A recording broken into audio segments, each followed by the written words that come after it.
All right, good morning. Welcome to the opening of our 30th anniversary Case Series Conference. To those still trying to grab a donut, I encourage you to get a seat because our Case Series train is about to take off. We're so thrilled to have you spend today with us, really on a journey on the power of storytelling, but also a tribute that turns to the past and the history, the wonderful legacy of Thunderbird, 30 years of telling world-class stories embedded in the case method, but also looking to the future as to what is the future of storytelling, the case method, and ultimately connecting as leaders. However, today we're also going to be grounded in the present. A couple of things as we kick off. Welcome to our wonderful global forum, to our folks that are online from all over the world, and to all of our colleagues in Phoenix, Arizona, and beyond that are joining us for today. We have people flying in from all across, including the pioneers of our case series, but we also have guest speakers that are joining from across the globe, from London, from Washington, from New York, and Mumbai. And that is to celebrate the power of the case method with Thunderbird. We hope that today is something that you will immerse yourself in, but more than anything, that the storytelling is not only one directional from our wonderful speakers, but it is between all of you. A couple of housekeeping rules. You're in our state-of-the-art headquarters, something we're so proud of. But for those of you that are looking for the restrooms, they are to our left, past our grumpy mule. We also have three exits, one to my right, one at the side, and one at the end, in case there is an emergency, in the unlikely case. We're very proud of our Thunderbird Global Headquarters. As you can see in our digital forum, we have an incredible, what we call, ring of photos that's capturing what happened over the last year and beyond, in terms of the real work, which is the energy of the case series. Our wonderful faculty, our incredible students, our alumni that fuel so many of our cases, and also the picture of our wonderful leadership that have been the biggest partners and sponsors. Today, through the day, we'll be welcoming many people and honoring many folks. But I want to kick off by doing justice to Dean Charla. Dean Charla, our dean, has really been the wind underneath the wings of the case series together with Deputy Dean Jonas, and we'll spend more time talking about that. And it's my great pleasure to welcome her. In particular, she's a global digital leader, someone who has been a global leader in thinking through the impact of the digital ecosystem. With that, I'm going to get out of the way. Welcome our wonderful Dean to the stage. Thank you, Dean. Good morning, everyone. Good evening, those who are joining us. It's so wonderful to be here with our family, our Thunderbird family, our distinguished faculty, and of course our partners, students, friends around the world. What an incredible opportunity. I want to ask you a question. What if the greatest risk in global leadership today is not a lack of information, but the mental model we use to interpret it? In other words, what if it's not about what we know, but how we see? So I want you to think about that, because every strategy we craft, every market we enter, every partnership we form, it's shaped by a story about value, a story about power, a story about who belongs, who leads, and what success looks like. And those stories are not neutral, they are ontological. They shape what we believe exists, they shape what is possible and what is worth pursuing. And with that, I'm so excited to be here at the Thunderbird Case Conference. At Thunderbird, we don't treat cases simply as a static document. We treat them as living laboratories of meaning. A case is not just a description of events, it's actually a narrative architecture. It encodes assumptions about institutions, culture, technology, governance, ethics, and most importantly, human aspiration. It tells us not only what happened, what challenges us, but it also encourages us to interrogate what we believe mattered, and indeed what matters to us as we make decisions. Because that's what you're going to be doing as leaders out in the world. You will be making decisions that matter at moments that are important. So in a world that's defined by digital transformation, artificial intelligence acceleration, geopolitical reconfiguration, climate urgency, and all the demographic changes, leaders are not just merely decision makers. We are sense makers. We are narrative architects. So leaders, you all, we have to see systems where others see silos, and we have to recognize patterns where others see noise. So we must challenge what inherited ontologies we have, and we have to imagine new ones. And this word ontology may sound really abstract, but it's profoundly practical. It encourages us to ask questions such as, what is real? What counts as value? Who has agency? What is the firm? What is the purpose of capital? And what is prosperity? And the cases we examine here, that you develop, that you deploy, we analyze cross-border acquisition, but we're not simply analyzing financial metrics. That's just an example. We're interrogating assumptions about sovereignty, assumptions about integration. And when, in cases I might write with great assistance, we're asking deeper questions about data ownership, human autonomy, algorithmic power. And when we study things such as entrepreneurship in emerging markets, we're actually exploring resilience, institutional voids, informal networks, and the redefinition of opportunity itself. So this conference is about new ways of seeing. And I'm hoping that we'll see interdependence instead of fragmentation. So the world does not need more leaders who simply optimize with inherited systems. In fact, we need leaders who can question the system itself, leaders who can rewrite the story of value creation, leaders who understand that shared prosperity requires new narratives about growth, responsibility, global citizenship. So that's why this conference is important. And I want to thank everyone who is involved in pulling it together, because this is not just where the conversation happens, this is how we walk together through different doorways into different ways of seeing. So I invite you in the course of this conference to engage not only analytically, but imaginatively. And I'm so grateful for the images that you've seen and that kind of brought you into this space. I hope they spark your imagination. I hope that you'll be able to surface in your work throughout your lives where you are, I hope, continually writing cases and thinking in this way, that you will be challenging and framing and shaping the world differently. So on behalf of Thunderbird, I welcome you to a gathering of storytellers around the campfire, which is where all of our stories began, I think. And I want to welcome all of you, strategists, scholars, systems shapers, and my hope is that this conference deepens our thinking, strengthens our community, and inspires us to craft cases and futures that reflect the kind of world we are committed to building. So, welcome to Thunderbird. Let's get started.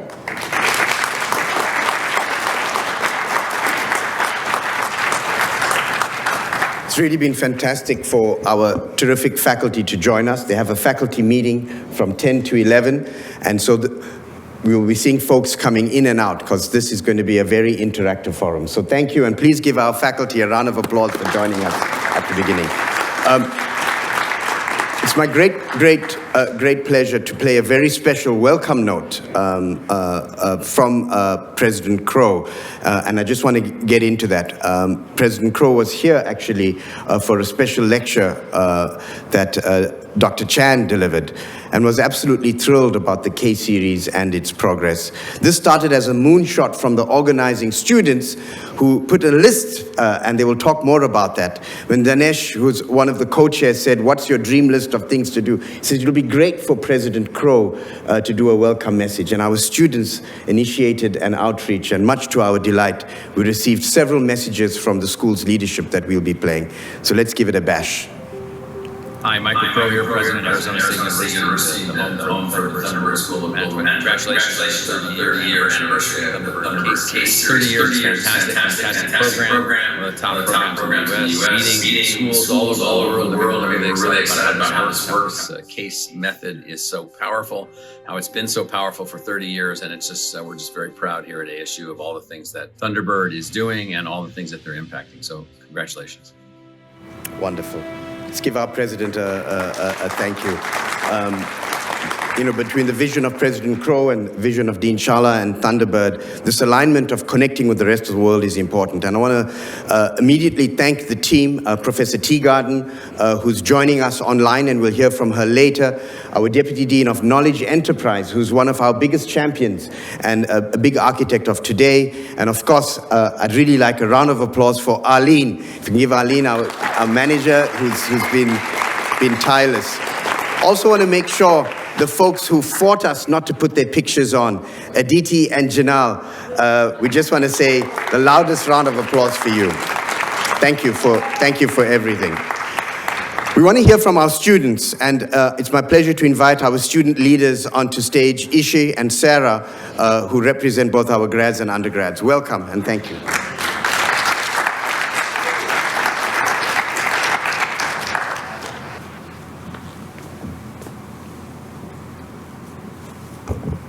Good morning, ladies and gentlemen. Thank you, Sarah. Lovely. It's an honor to be here. My name is Ishe Chibi. I'm the current Thunderbird Student Government President. It's an honor to welcome you to our Case Conference, celebrating 30 years with a beautiful theme, the human experience meet AI. I would like to extend my sincere thanks to Professor Euvin Naidoo, the organizing team, for making this event a reality. I also want to express my gratitude to our wonderful deans among us, Dean Charla, Dean Lina Booth, Professor Gamso. We really appreciate you. Your leadership and encouragement and continued support led learning and innovation. Your commitment to excellence is felt across our community, and we truly appreciate it. Your commitment to excellence is really felt among us today. I'm also incredibly proud of the student leaders. They did an amazing work. Last night they were here until late, working very hard. They've been waking up every morning, having meetings, a very good example of agility and agile case at work. They've been organizing, they did a wonderful work, and we're very proud of them. To our distinguished guests, speakers, judges, mentors, I want to thank you for being with us. We are truly grateful as the Thunderbird community, and we feel privileged to host you today. I must say, case writing has been a deeply human craft. Great cases, they don't just present facts, they capture real people facing real decisions under pressure, with limited information, with consequences that matter. And now, AI is in the room. AI is changing the way we research, how we analyze, and how we teach. It can help us move faster, explore broader perspectives, and test our thinking in new ways. But the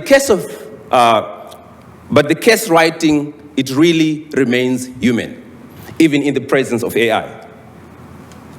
Technology can support the process, but it's our judgment, our empathy, our values that give a case its purpose. I'm proud to share that Thunderbird is now ranked number 10 in the US and 20 globally, something that we are very proud of. We thank you, our professors. We thank you for supporting really case writing. This recognition really reflects the dedication of our faculty, our curiosity of our student leaders, and the strength of our community we are building together. Thank you again for joining us today. I hope this conference sparks meaningful dialogue, new partnership, fresh ideas that will strengthen the way we write, we teach, and learn through cases. And thank you. Enjoy the conference.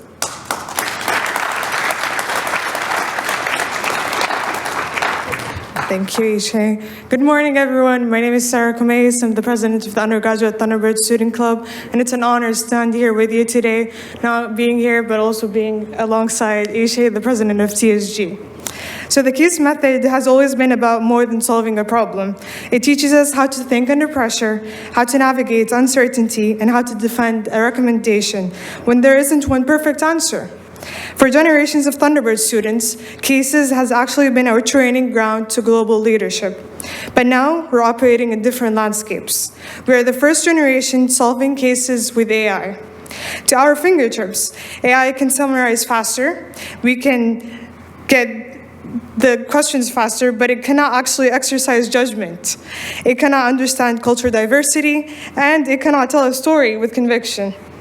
The case method, especially at Thunderbird, has never just been about being correct. It's about clarity, it's about being persuasive, and it's about understanding stakeholders, power, dynamic, risk, and impact. In the age of AI, access to information is no longer an advantage, judgment is. Knowing when to rely on AI and when to rely on your guts and your stories in this new leadership skill. As student leaders, we've been seeing this shift happening in real time. If anything, AI has made the case method more important.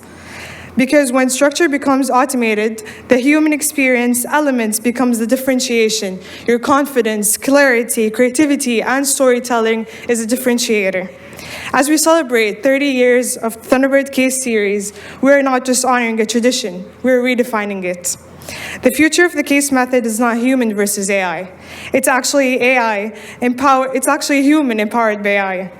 And I'm proud to represent the generations of students who are not afraid of the future, but are prepared to lead in it.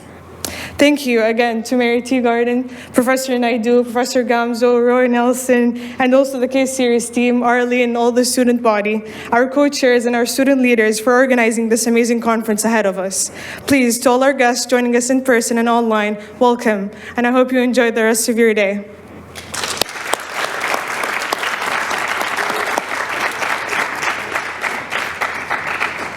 One last segment before we leave you, we wanted to share the social media contest that we have for today. So those are all the 3 rules that you can adhere by, and then we're going to have a winner by our end of the conference. But please remember to always tag the Thunderbird Case Series on your Instagram and LinkedIn, and then we're going to see who is the more active and engaged with the lovely pictures that we have from today. Thank you.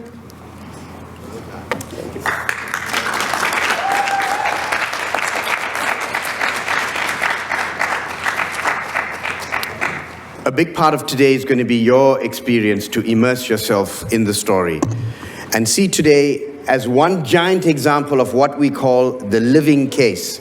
We are about to enter this experience of us entering the lives of the various speakers that are going to be joining us from around the world. What does it mean to have a living case?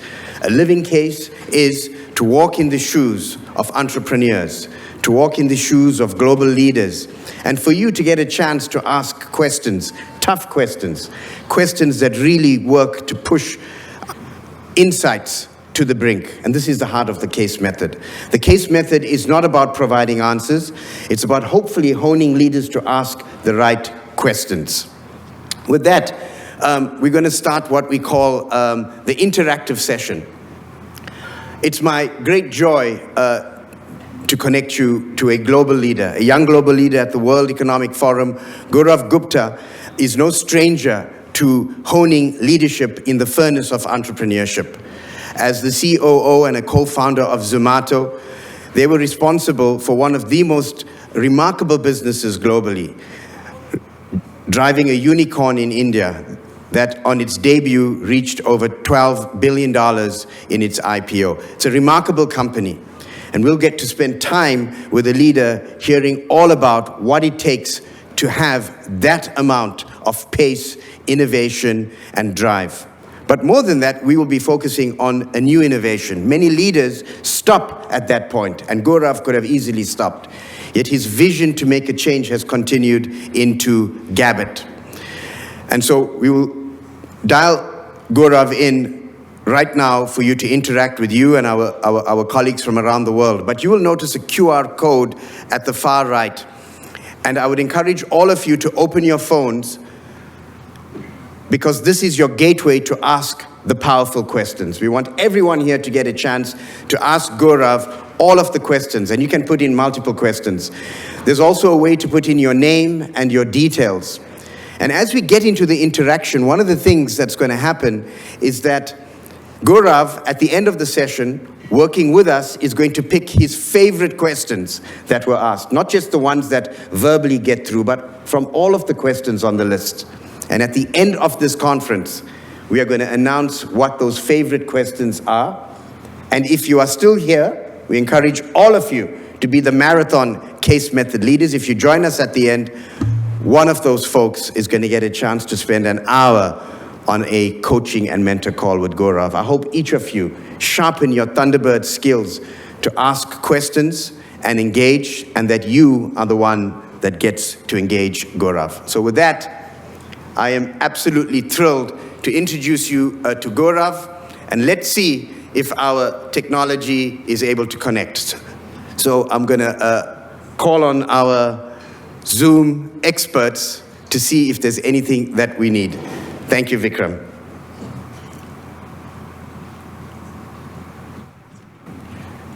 He hasn't joined us yet. Okay, so we're going to wait for our entrepreneur to join. Let me do a. I'm here, Euvin. Are you here? Yeah. All right. So while we wait for the picture to come in, Gaurav, can we kick off? Yes. Hi, Euvin. Perfect. Gaurav, welcome. We have a giant picture of you up on our screen, and I want to start off by welcoming you. It's been such a privilege being part of the World Economic Forum Young Global Leader community with you. And when we first met, learning the story of Gabbett was truly inspirational. But I want to go back and talk about your entrepreneurial journey in our Living Case series. Like many of our management students here, you entered a top consulting company and were, for all intents and purposes, a superstar.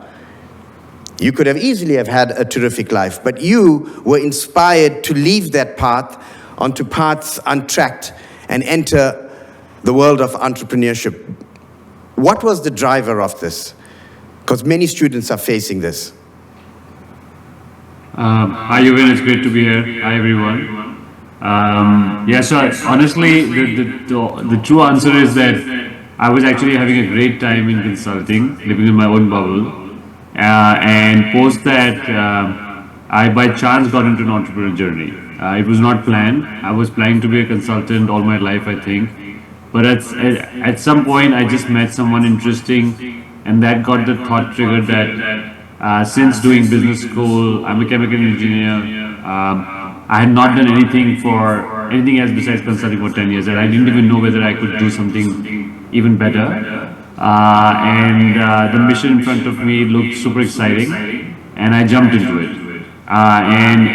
It's interesting because, so just for context, I was with Kearney for 10 years, had worked really hard to become a partner. I was about to become a partner in 6 months' time. And everybody around me, when I decided to then build Zomato, everybody around me was like, "You're a fool. You worked so hard for this long, for this much." Only my wife told me that if you really want to do it, go do it. If she wouldn't have said that, I don't think I would have built Zomato. So all credit to her for staying the course with me. And now, of course, it is the best decision of my life that I ever did. It has opened so many more opportunities and learning for me to do even more. It happened by chance, but it took a very bold decision to actually get into that mode, and I'm so glad I did it. You know, it's quite remarkable that management schools really have been centers and engines of growth. In fact, we're so proud of our students, and to many around the world, we hope that today's experience, our living case, our case method, inspires you to actually come and join us, because we're very proud of our commitment. But management around the world, it often trains the very folks that are meant to be entrepreneurs. It almost extinguishes the risk in them to go into these traditional roles. And not only did you enter your role as CEO, in it, you helped raise an entire organization. Welcome, we can see you live now. I want to get into your moments as we build from Zomato into Gabbit, which possibly is just, if we thought Zomato was amazing, your new journey, I can't wait to share it with them. But I want to spend some time, because Zomato really transformed a lot of delivery and also operations and systems in an entire country. But as you grew and scale, you faced significant international competition. How did you deal with that international competition? Because you ultimately succeeded, yet many, oftentimes when they see global players come in, often shrink. For you, it unleashed strength. And you're referring to the Zomato journey? The Zomato journey and the international players that wanted to come in. Sure. If you look at Zomato, it actually started with a very simple concept where we just put some menus which were around like our offices, and we put them online for people to access them more easily.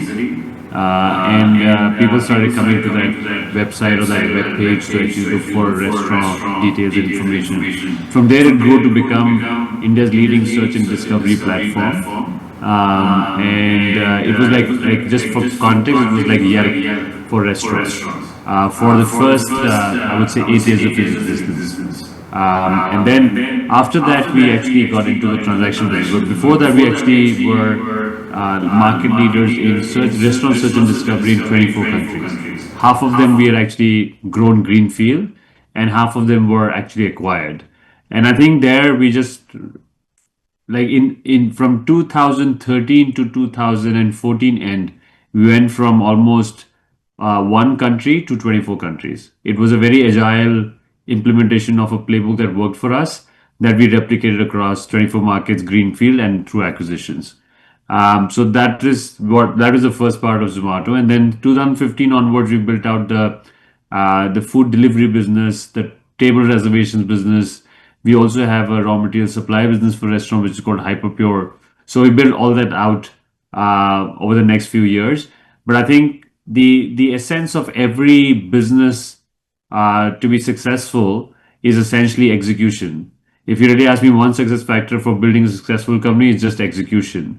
When we started food delivery in India, we were the last players to start, because we were busy building a global sort of a restaurant search and discovery platform, while food tech had moved to food delivery.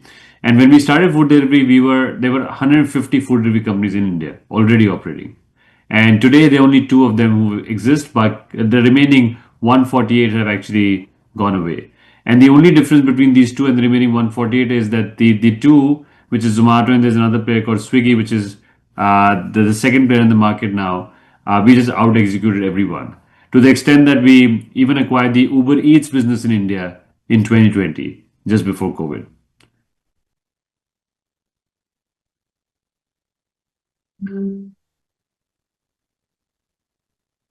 You know, leadership is about lived leadership. There was a moment during COVID when you knew that your teams were under pressure and you immersed yourself in it. In fact, there was a challenge in which you wanted to experience what your teams had. I want you to share this moment, because it's one of these things that our young leaders here will be faced with, of walking the talk. I'm hoping you know the incident and the experience I'm talking about. Absolutely. So one of the things that I fundamentally believe as founders we should all do, or as builders we should all do, is immerse ourselves into the business and run every part of it, no matter how big we become. So one of the practices at Zomato that we follow a lot is, as founders or even as in the senior leadership in the team, they would actually go out and deliver food themselves as delivery partners, even at this size and scale. We would actually sit on customer experience chats ourselves for half a day and figure out what's working, what's not working. So when COVID hit us, just to give you context, we were in India, and in India, it's very easy to cook food at home, unlike the Western markets. So as COVID hit and everybody got shit scared about COVID and stopped interacting with the external world, everybody stopped ordering food. So our business, and this was just after the high of acquiring an Uber Eats business, 1 month later, COVID hit us, and business came down to almost zero in India. We used to do 1.5 million orders a day before COVID, and we had a team of 5,000 people.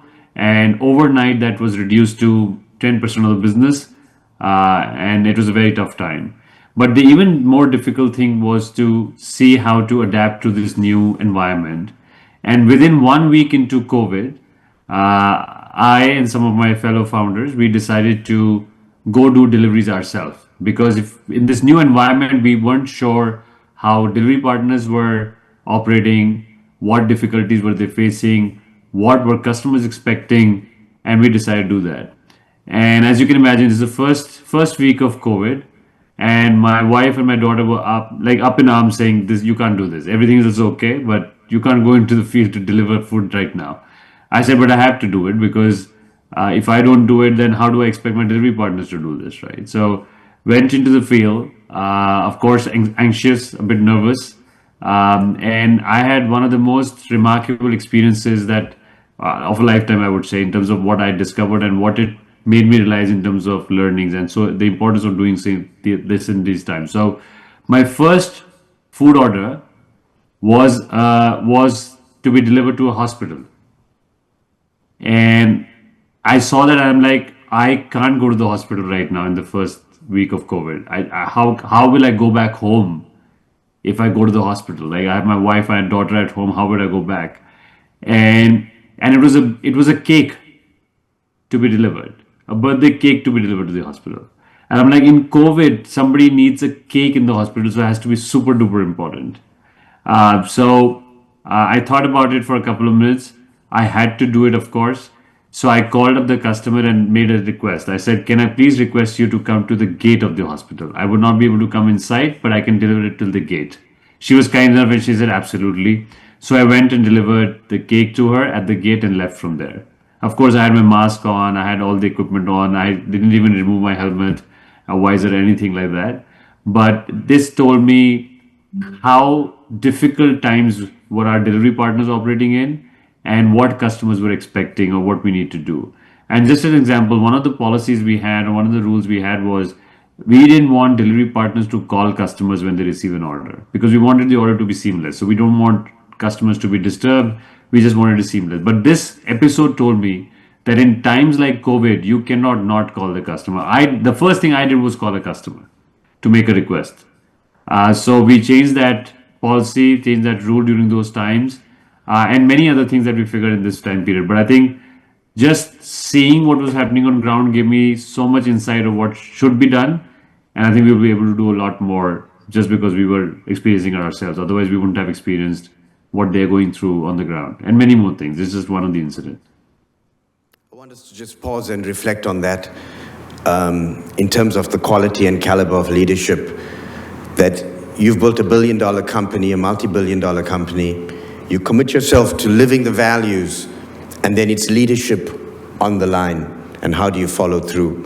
In our living case, and Gaurav and I, we're proud to announce that we are going to initiate the Gabbett Thunderbird Case, which is going to be part of our core flagship series. We've started work on it. But already you can see the hook that will pull the reader in as we start looking at our living case and the art of storytelling and the art of creating a case, that here is a tension and a pivotal point. And in life, you will be faced with this. And this is the lessons of the case. I want us to accelerate that post, such success in with Zomato. For many leaders, they would have, at that point, Gaurav said, fantastic, you can almost do anything you want. Philanthropy, set up a foundation, and of course you do so much of that already. But you decided to enter the world of technology, innovation, but really transforming people's lives. Tell us about the journey to Gabbit, a remarkable company, 2025, Amazon Ring and Gadget of the Year. And so let's give him a round of applause for that, please, just to recognize what Gabbit means. But Gabbit is not so much a device as opposed to a mindset. So tell us about this journey. Sure. So yeah, I think I say this quite often. Being a founder is the best thing you can do to yourself and the worst thing you can do to yourself. I think we need to understand that very clearly. And that's why it's so interesting. And I think I'm crazy enough to do it twice, not just once. And that also tells me that I'm a builder at heart, and I would always want to do this rather than just sit on the sidelines and not make any meaningful impact myself. So, in fact, this happened during COVID. I was not like this before COVID. In COVID, a lot of things changed, and my travel stopped for the first time in life. So I worked out regularly, played tennis regularly, ate better food, slept at home, not on flights as much. And I lost 30 pounds of weight. Metabolic age came down by 14 years. And I realized that these pillars of health, which is fitness, nutrition, sleep, and stress, are magical. And they're all interconnected. And at that time, I told myself that now that I have the capability to build and I know that, I should probably be doing something better with my capabilities. But at that time, Zomato was going through a lot and that was my priority. So I parked this thought. But after the IPO did well. We priced Zomato's IPO at $7 billion. We closed the day at $12 billion. Zomato today is $30 billion. I'm a very happy shareholder, still a founder, but I don't run Zomato anymore. And I've kept all my stock. I'm still a believer. But I decided to move on from that and start building again in health. Because I think with my capabilities, I saw a huge opportunity. And more importantly, I wanted to make a much more meaningful impact globally. Especially by doing this for millions and millions of people to give them more years of healthy life. And we started building 3.5 years back, again from ground up. Gabbit is a take on good habits, is one word for good habits, habit with a G. And we've designed Gabbit to be a longevity platform where you can track 150 plus markers on one platform. Today, in the US or in some of the Western markets, your wearable data like a smart ring sits on one platform, your blood test data sits on another platform, your CGM data sits on another platform, and even a smart scale data sits on another platform. Whereas all this data is interconnected. So we built Gabbit into one ecosystem where all this data is in one ecosystem through our products, and we use AI now to assess you completely across all these parameters. And smart ring is one of the technology innovations that we've done. And I can talk about that more later, but yeah, that's become our mainstay, and people know us really for that. But we go beyond data as well. So because we believe that customers are not looking just for data, but they're actually looking for essentially outcomes. So we just launched supplements out of Sweden. They're born in Sweden, the ethos of high quality, and now you can track yourself, and you can also take supplementation based on that and keep repeating that cycle. But the idea here is that, one, I'm super passionate about this space, and the best part is that when I build this company, I'm getting healthier. My wife is my co-founder, she's getting healthier. My parents are getting healthier, I couldn't ask for anything more. Friends and the world's getting healthier. And we're building something very, very first principle. And the last thing I would share, and I'll stop, is that I had no idea about hardware till 4 years back. And we learned, I lead that team today. Again, I just got super curious and we built this out. What Euvin was referring to, we got the Best Smart Ring of the Year award by Amazon last year. And we're actually on the breakthrough of a new innovation that will come out in some time, which could be one of the most advanced innovations done in health tracking ever. And it's all coming out of India with a small team and with a team which probably didn't know much till 4 years back. What an incredible story. One thing that struck me, Gaurav, is your commitment to innovation and technology. But in our first discussions, you spoke about how careful you are about building a team and bringing in the right people. This relentless focus of working, I'm going to try and find the right words, just humble overachievers committed to the mission, those that want to invest and give of themselves. Talk to us about your focus and your kind of Gaurav engine of attracting and retaining, and how you are really committed to developing talent, because so many people have flourished in your ecosystem. Yeah, I think there's some very first principle when it comes to human behavior. We all like to work with people we like. People work with people. People don't work for companies or missions. I think that's very clear. I think one of the mindsets that we have is we're very mission driven. So when we get somebody on the team, we don't hire them for any role. Just to give you an example, in our employment contracts, our team lead who leads our engineering team is also called Tech Ninja, and the graduate hire from college this year is also called Tech Ninja on his contract. So we don't have titles even formally in the organization, because we don't want people to measure themselves with titles. We only want people to get known within Gabbett from the impact that they deliver towards this mission. And I don't even call Gabbett a company. For me, it's a mission that we're on, and we're all together building Gabbett. And that's why each team member comes from that mindset. And the only thing I look for, honestly, besides of course the hygiene of smarts and thinking and execution capabilities, is I'm trying to answer the question: will this person build this mission like their own? Because people behave very differently when they're building for someone else versus they're building for themselves. And there can be different reasons why people think it's their mission and why they should do it. And that's what we look for. The ecosystem is also enabled for us to believe that and do that. So every team member, no matter how junior they are, they have got like employee stock options. Even if they don't understand it, that they get it, because I think it's huge value creation for them for the effort they put in building this mission out. And eventually, I'm a firm believer that like all this boils down to execution, right? The fact that we're able to innovate on hardware, innovate on software from a small team is just because people are so driven and they want to make this happen. And the last thing I would say is that I personally had to find each of these individuals to build this team. And I continue to do that. So even today when we hire, and especially it's super important in the early years of Gabbett. So we now are present in offline large format retail stores in India and some other markets. And some of those markets also have our ring crew members. So there's a representative of Gabbett on the store, at the store, to basically educate customers about the product and help them buy that.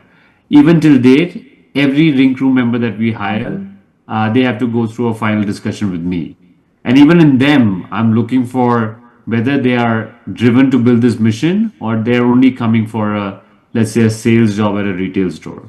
And if it's the latter, then we're not interested, because and I also say this to them as well. So even a ring crew member who's probably at a store selling, and they might think that is their future, I tell them even they have the opportunity to lead a business at Gabbett tomorrow, but they have to earn to do that.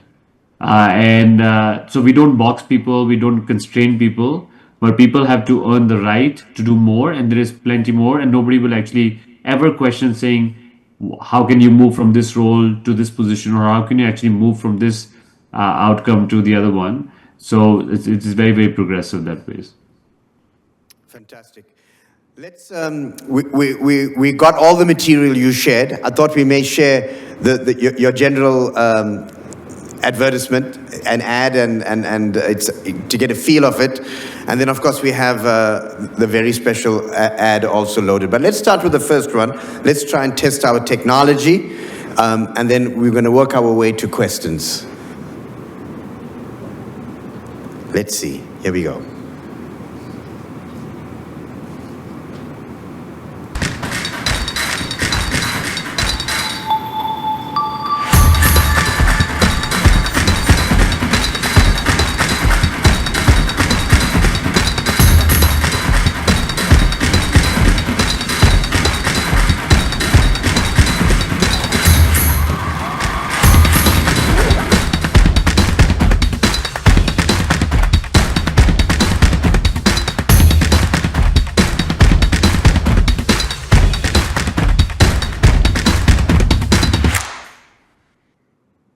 Excellent, excellent, excellent, excellent. All right. And so was this sound in the video? I couldn't hear it, so I was not sure whether was this sound in the video. Everything worked perfectly. And Okay, perfect. It's especially beautiful in our global digital forum because this is one of the most exciting rooms. We've got a ring of photos and it's a beautiful screen. So the video played perfectly. But I want to build up to the next video, Gaurav. For many folks, it's a world-class, well-executed advertisement. But for you, this whole focus on authenticity and people, you didn't only focus on the folks you bring in to operate your company, also your partners. So talk to us about how you thought about your strategy to get some of the leading influencers in the world to come on board. That's not an easy thing to do. And I want to hear from you how you did it, and then we can play that special advertisement. Sure. So yes, and just the context of the video that you just saw, it's our philosophy of the 4 pillars and how they're all connected. In terms of getting partners on board, we follow the same philosophy with our external partners, whether it's influencers, whether it's supply chain partners, like we actually get for team members. So do they believe in the mission is very important for us. And I'm always asking this question. I'm actually selecting the right partners who, of course, embody the same characteristics as Gabbard, which is honesty, transparency, youthfulness, but also believe in the mission that we are. Because if they believe in the mission, then it's very different. And even from structuring partnership with them, we don't do tactical relationships. So just to give you an example, and the campaign that we'll see right now, this is one of the topmost Bollywood celebrities in India. His name is Ranbir Kapoor. Yeah, he's the most sought after guy right now. Definitely one of the most sought after. And the values that he has resonated a lot with us. And we wanted to make Gabbard and smart ring as a thing to talk about in household, not just move it from the niche to make it mainstream. And that's why we selected a Bollywood celebrity to come in. And when I basically approached Ranbir, the first conversation was that, okay, $1 million in endorsement, this is all what I'll charge, and let's go ahead. I said, no, first of all, I'm a first-year startup. I don't have $1 million to pay you. Second, I think we should meet. You need to understand what we're doing. And then based on that, we will figure out what we should do and if there is a way of working together. And I also need to understand like you a little bit better and your ethos. So we actually had a great chat. He's an amazing guy, and I'm so glad we were spot on who we wanted. And we met for like 3-4 hours, and we jammed for 3-4 hours. After that, I proposed to him a 70% equity and a 30% cash deal for his endorsement, because that is what we could do. And I also wanted him to have skin in the game. And I'll tell you more about why. He came back saying, no, I want 100% equity, and he invested in the business. So we got the topmost Bollywood celebrity into as a brand ambassador last year as a first-year startup. And when he came on board, money did not go out of the company. Money came into the company, which helped in 2 ways. One, of course, is great for cash flows, and we can do much more. But secondly, he believes Gabbard is his now, because he's a proud shareholder of Gabbard. And now he goes above and beyond the arrangement that we had from an endorsement standpoint to make sure Gabbard is doing well. So I think when we structure, and we've done the similar thing with now global influencers. So we have got one of Europe's biggest biohacker onto Gabbard as a brand ambassador. Again, all these folks are super credible. He used our ring for 6 months before taking a call whether they want to come on board or not. And they said this is much better than what they've used in the past, and came on board. And again, with him, it's not just a cash deal. It's a long-term contract, but it also has stock options, because I want them to believe that Gabbard is there. And I'm happy to share that with him, we've actually launched Gabbard Smart Ring in UK today. So now we're actually present in Europe as well. So I think that is a philosophy we operate with. And the last thing I would say on this point before we play the ad is that when you think about getting your story out, it's not enough to have a great product. Great products only do well if they actually are backed by great storytelling. And without, like, one of these components missing will never lead to success. And great storytelling, I mean real authentic storytelling, but done in a way that actually travels. So for this campaign, we got the best comic in the country to write the scripts for this campaign. And you should look at the campaign. This is one of the 2 campaigns we did. And for this campaign, we actually got the Best Campaign of the Year award by the International Advertising Association. And in that event, I realized we were the youngest startup to almost ever get that, because everybody else was there, like a multi-million-dollar budget, large companies with large budgets, but it was just our first year, and we were literally an Instagram ad, to be honest. So yeah, take a look at the campaign, and then of course we can talk more about it. Fantastic. Let's give it a bash. Here we go. I'm going to try and wait for it to get onto the big screen.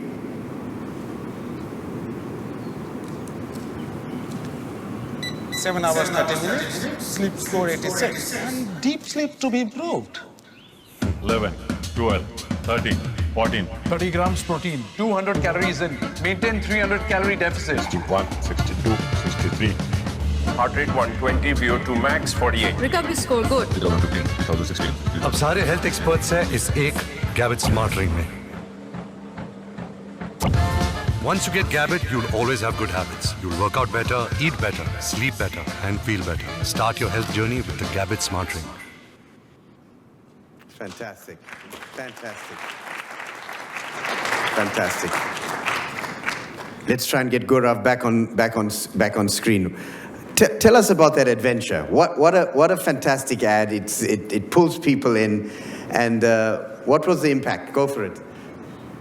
Yeah, and just to give you slightly more context, so this Bollywood celebrity is so exclusive that he doesn't have a social media account, Instagram account. He's probably one of the only ones who is a top-rated actor who doesn't have an Instagram account in the world, I think. So we had a handicap of not having, let's say, 80 to 100 million followers looking at his ad as soon as it got released. But because of the virality of the ad and and there are 2 sets of ads. The other one is very humorous, which was the first one we released. People actually, it traveled. So we got 400 to 500 million views on his ads. As I mentioned to you, we got the Best Campaign of the Year award as well. And now Gabbit has become almost like a synonymous brand to wearables or health tracking in the country. So it's come to a point where now when people see somebody wearing a smart ring, they assume it's a Gabbit. They don't even ask whether it's a Gabbit or not.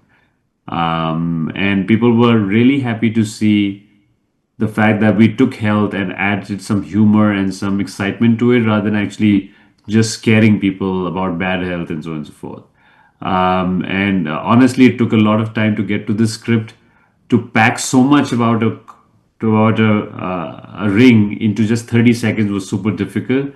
But yeah, I think the team was very smart and we got to a point where we communicated something very, very clearly and cleanly. Fantastic. I love this image of you take the ring off and the 8 team members disappear, you put it back on. It's almost that you have all of these advisors. I want to push a few more questions before we open it up. And to folks, we put up the QR code, so get your questions in. We're going to be opening up the floor for questions. We'll take them in batches of 3. But make sure on that QR code you're putting in your name, your details, because we want you to be here at the end of the conference today. So one of you gets to spend 1 hour alone. And I hope you're getting a sense of how special that would be in terms of the power and impact of that. A couple of things in terms of your data. We're in a management school, a world-class management school, and let's bring it back to business and this story of the living case. We teach our students LTV, lifetime value, customer acquisition cost, so LTV over CAC. We teach them all sorts of things of understanding that venture capitalists like MRR, monthly recurring revenues, annual recurring revenues, yet Gabbit breaks tradition and does not have a subscription. This is the anathema to much of business thinking, yet you continue to grow. What's the thinking and the magic behind your model? Because it's an ecosystem. So I've always said this, that we should always design, we should be very careful of who we are building the business for. Are you building the business for customers, or are you building the business for investors, or are you building the business for yourself? And I think the answer is very clear in this. It has to be customers. So you have to be very open-minded, and you have to have the courage to stand by what you believe in. And I'm not saying this because I'm a second-time founder who's been successful and super successful in my first one, and I can actually do whatever I want to do. I would have acted the same way if this was my first startup. So I've spoken to hundreds and hundreds of customers, and I think there are a lot of people in the room as well. You can ask this question to yourself as well. I'm not exaggerating when people have told me that everybody has told me the same thing. They hate subscription on their hardware product. Now, when customers hate something so unanimously and so universally, then it is not a sustainable business model. That's very clear. And some people might be able to implement it just because there's nothing better that's come to challenge them, and it's just a matter of time. So when that happens, you have to design for customers, and from a business model standpoint, you need to think, what can make this business still sustainable? So we don't have subscription on our hardware for this very reason. We have built an ecosystem where we have tracking through multiple modes and even supplements, because that is the right way to build health. It's more audacious, it's more difficult, but I think it's the right way, and I think one should take those hard calls. And we actually have also integrated a business model where our recurring revenue comes from the add-on products that these customers buy, which is supplements or the tracking tools. So I think we've taken care of the business model. We have great recurring revenue that will come in now. And we also make sure that we have customers who are actually happy with the products that they're using in the ecosystem as a non-subscription product. And I think it's difficult. I'm not saying this is easy. From everybody that I speak who's not a customer but thinks from an investor lens, when I ask them a question, those investors as well, I ask them, do you use a wearable today? And they say yes. And then I ask them, do you like paying subscription on your wearable? The answer is no. So as an investor, they're saying we should have subscription, but as a customer, they're saying you shouldn't have a subscription. What should you listen to? So I think that's very, very important. And there's always ways to build something which is unit economics positive. And the other thing that we've done is we worked really hard on our hardware as well. We made sure that we are giving our hardware at a very affordable price, by the way. It's only at $250 globally and $150 in India. But even at that scale, we have a very high gross margin just because we put a lot of effort into it to make sure that even the hardware sale doesn't hurt the business from a profitability standpoint.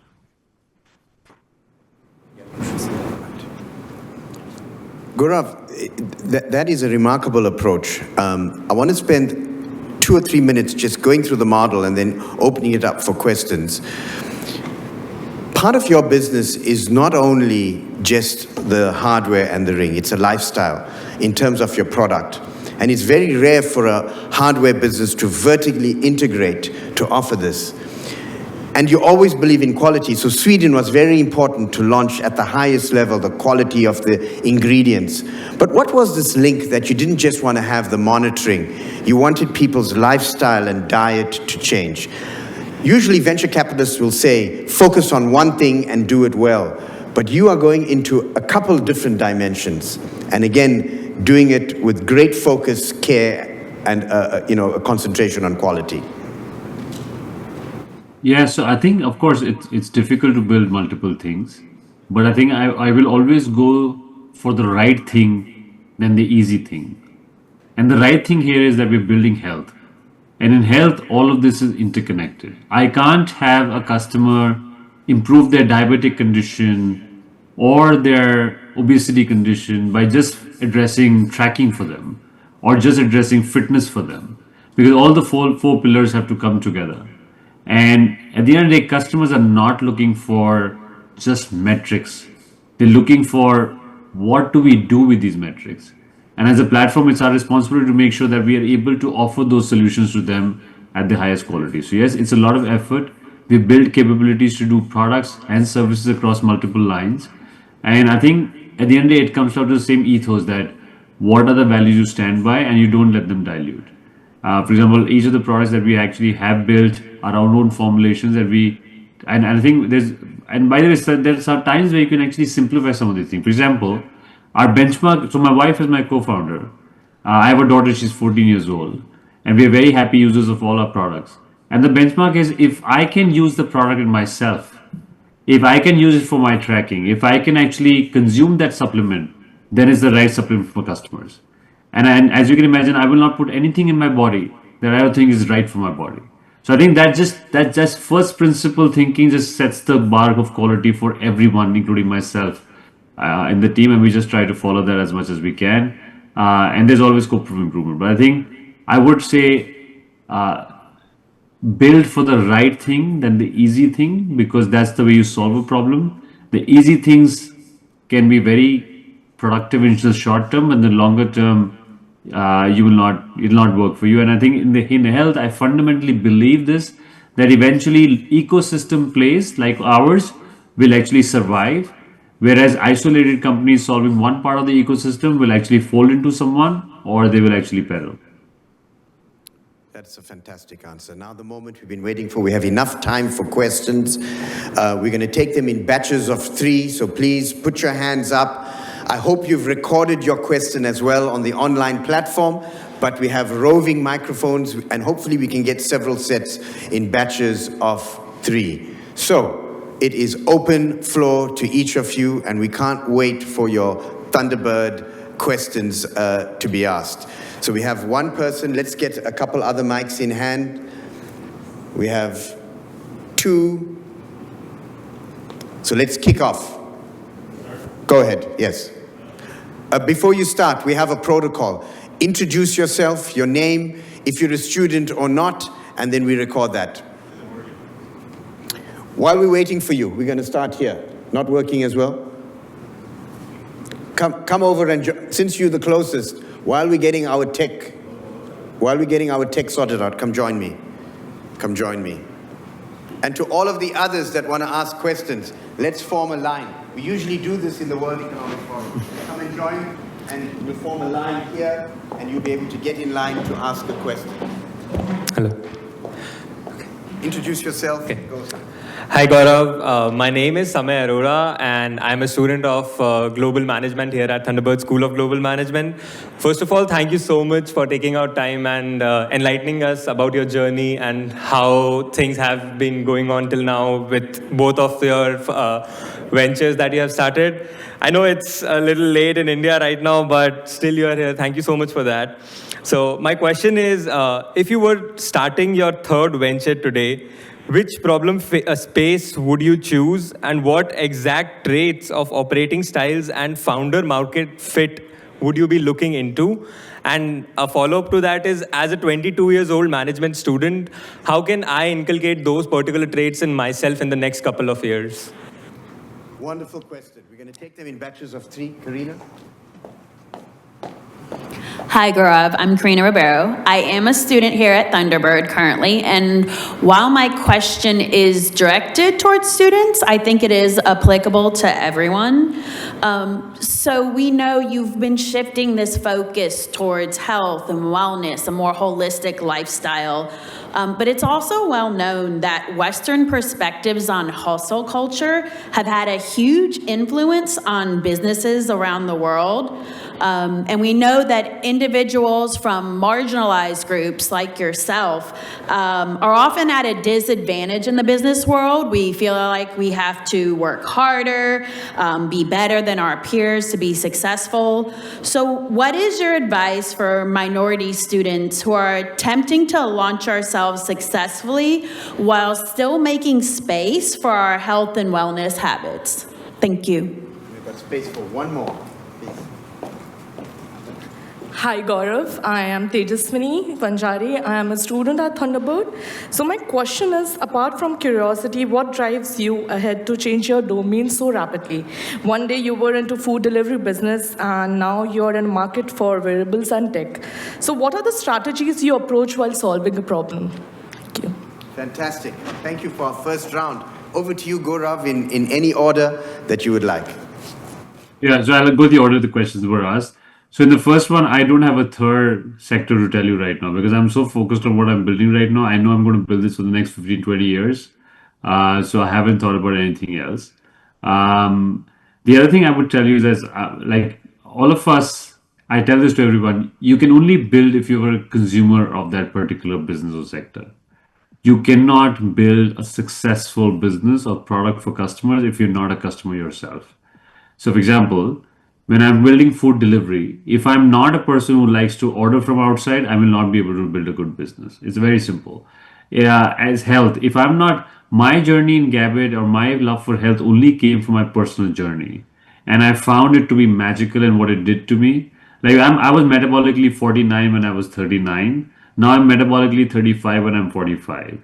And I love the kind of energy I have and what I'm able to do now. So my suggestion would be find the answer of like the space that you like, and where you are actually a consumer or you can be a consumer. Not to fit into that or force fit into that, but naturally what comes to you. And then go after it. That's what I would say. On the second question, I will address it overall and then, of course, talk about the specific that you had. There's been a massive transition in my mindset from building Zomato to Gabit. When I was building Zomato, I used to sleep for 4 or 5 hours on an average, and I used to think of myself as a superhero, and I think I was a fool. Today in Gabit, my priority stack is 7.5 to 8 hours sleep is number one priority of my life. Second priority in my life is my workout in the morning for an hour and a half or so. Third is my daughter who is 14 years old. Fourth is my wife, and fifth is Gabit. And the reason of this stack rank is because if I don't do one or two well, I will not be there for 3, 4, 5 or more. And I think that's very clear to me. And I think I do that even today. Like today it's late in India right now. This is way beyond my bedtime, honestly. But I'm going to sleep my 7.5 hours. I'm going to wake up late on a Saturday morning here. So I'm not going to compromise on sleep. So every part of my day shifts to compensate for these priorities in that way. And I think that mindset is true for everyone. And I firmly also believe in terms of like minorities or being marginalized, I believe that in today's world, mostly I think there are immense opportunities for great work being done with good ethos. Like one of the most advanced wearables next would come out of India, not the US, not Europe, not China. And I'm super proud of that. And I think we'll do a massively great job in even communicating that story to everyone else and making it happen.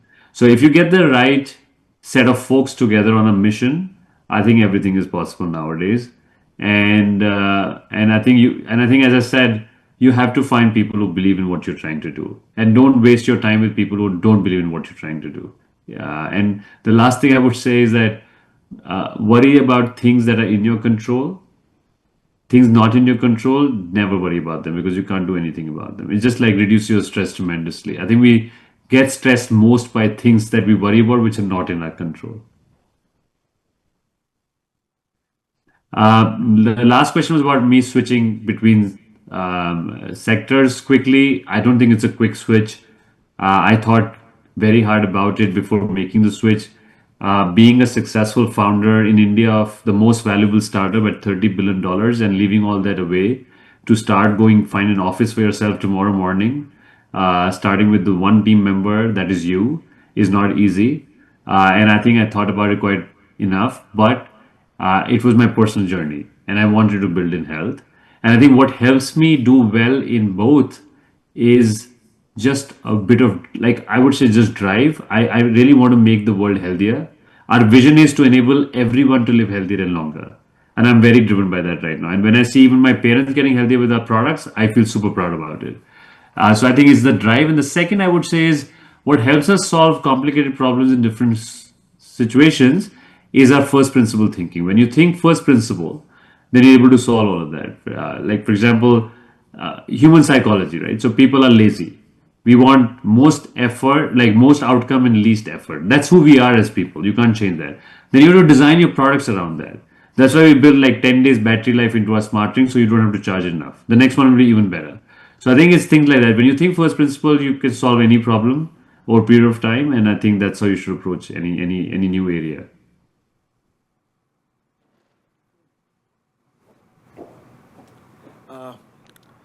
Thank you, Gaurav. My name is Atharva. I'm an alumni from Thunderbird. I have one question for you. The question is that AI can personalize better at any individual practitioner, but trust still feels inherently human. How do you design for both at scale? You are in the trust business, as healthcare is a very intimate business where the customer should inherently trust the the product or the hardware they're using. So how do you build both at scale, keeping trust as a major factor here? Fantastic. We're going to take questions in batches of 4, and we're going to accelerate them so we get them all in. Go for it. Thank you so much for the presentation. My name is Kudzi. I'm a final semester student at Thunderbird. So my question is, as a founder, building a hardware-based health project, what has been the hardest part about staying agile as your company is getting bigger and the scale is also becoming larger? Thank you.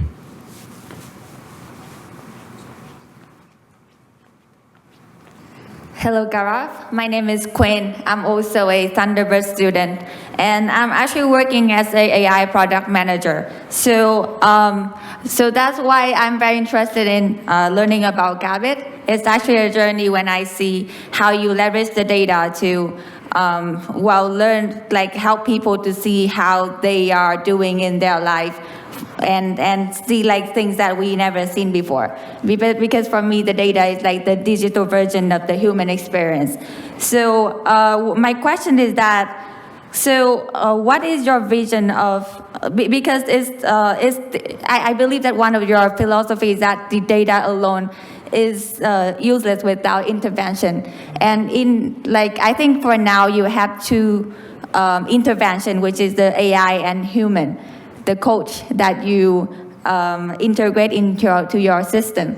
So for like 20 or 30 years later, do you think that AI will completely reflect the human in the loop that you are integrating in your product? And how do you think about that, if it's totally reflecting that? And if not, then why not? Thank you, Quinn. Can I have the second? Let's give someone else a chance, okay? It's a great question. Thank you. Hello, my name is Alpha. I am also a student at Thunderbird currently. And I have a very short question. You mentioned that there is no title culture in your company. So if leadership isn't tied to titles in your company, how do people learn what leadership actually looks like? Perfect. We've got 4 questions, wonderful questions. Speed round. We're going into speed answers if we can. Go for it. So every interaction builds trust or deletes trust. Even right now, between us, we're building trust or deleting trust. So when you build a company or a brand, think of it like that. For example, in our case, the name starts with trust. It's good habit. It tells people what kind of philosophy do we have. Which are the partners we work with?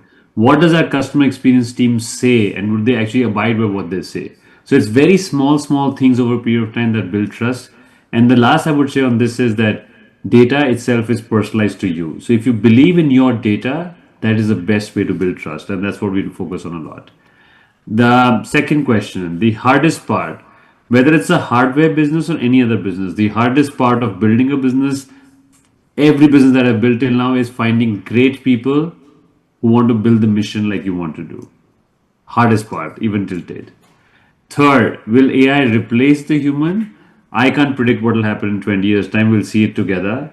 Very difficult to predict. What I can tell you is AI can do a lot of things. So we're actually right now using AI to assess people across markers. We actually have an AI health coach which helps people understand what they have to do. And I think we're also working on predictive health using AI, where this data can be used to actually detect onset of major illnesses just from a ring on the finger. So I think a lot of capabilities, but I'm not sure what humans will be doing after 20 years in our ecosystem and what AI will be doing in our ecosystem. Last, people never get measured by titles. People understand what leadership means by the impact that they deliver and how they react to difficult situations or new situations.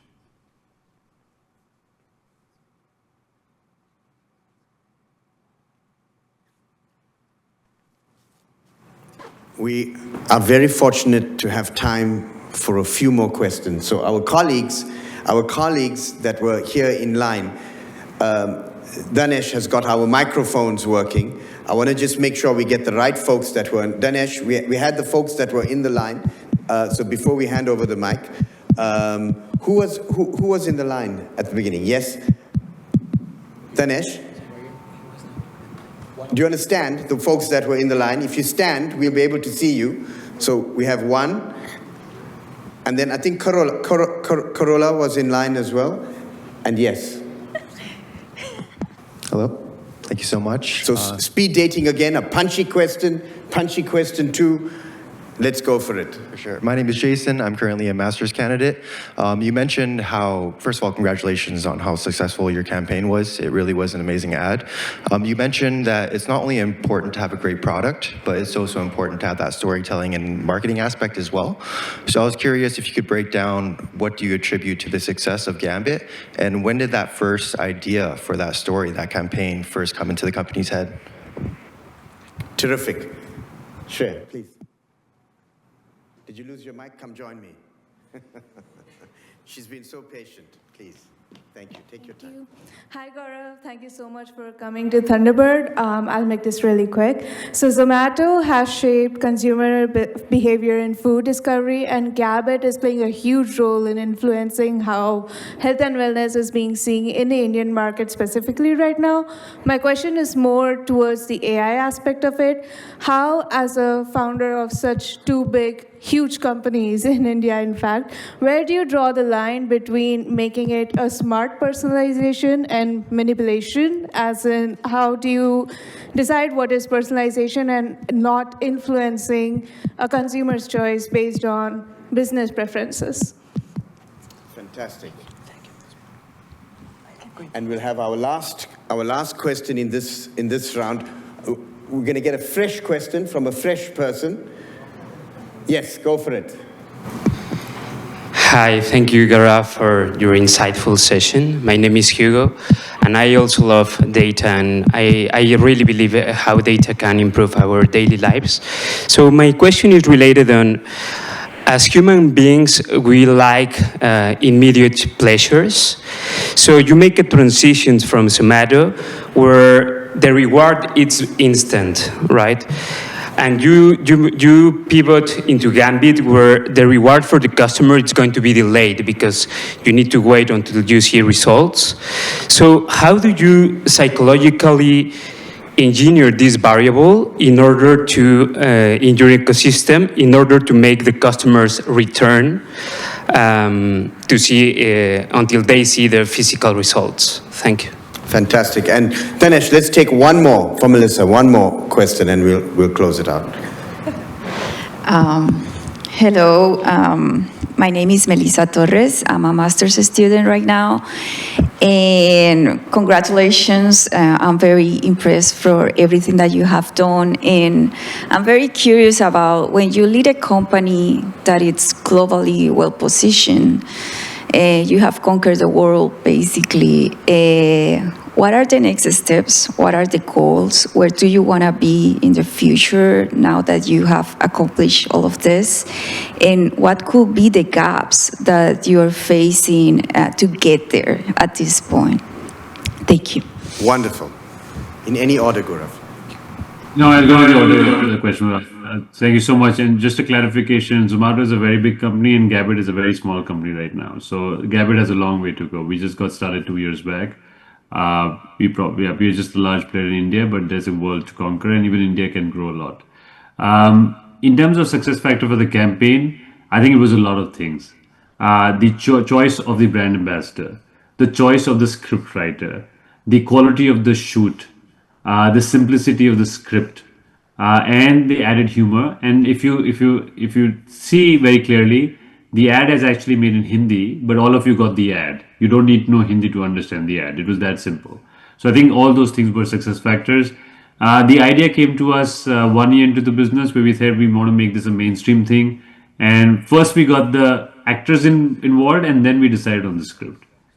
The second question, I think it's a very simple one. You always have to build, like if you want to build a sustainable long-term business, it has to be built on honesty, transparency, and the right goals for the customers.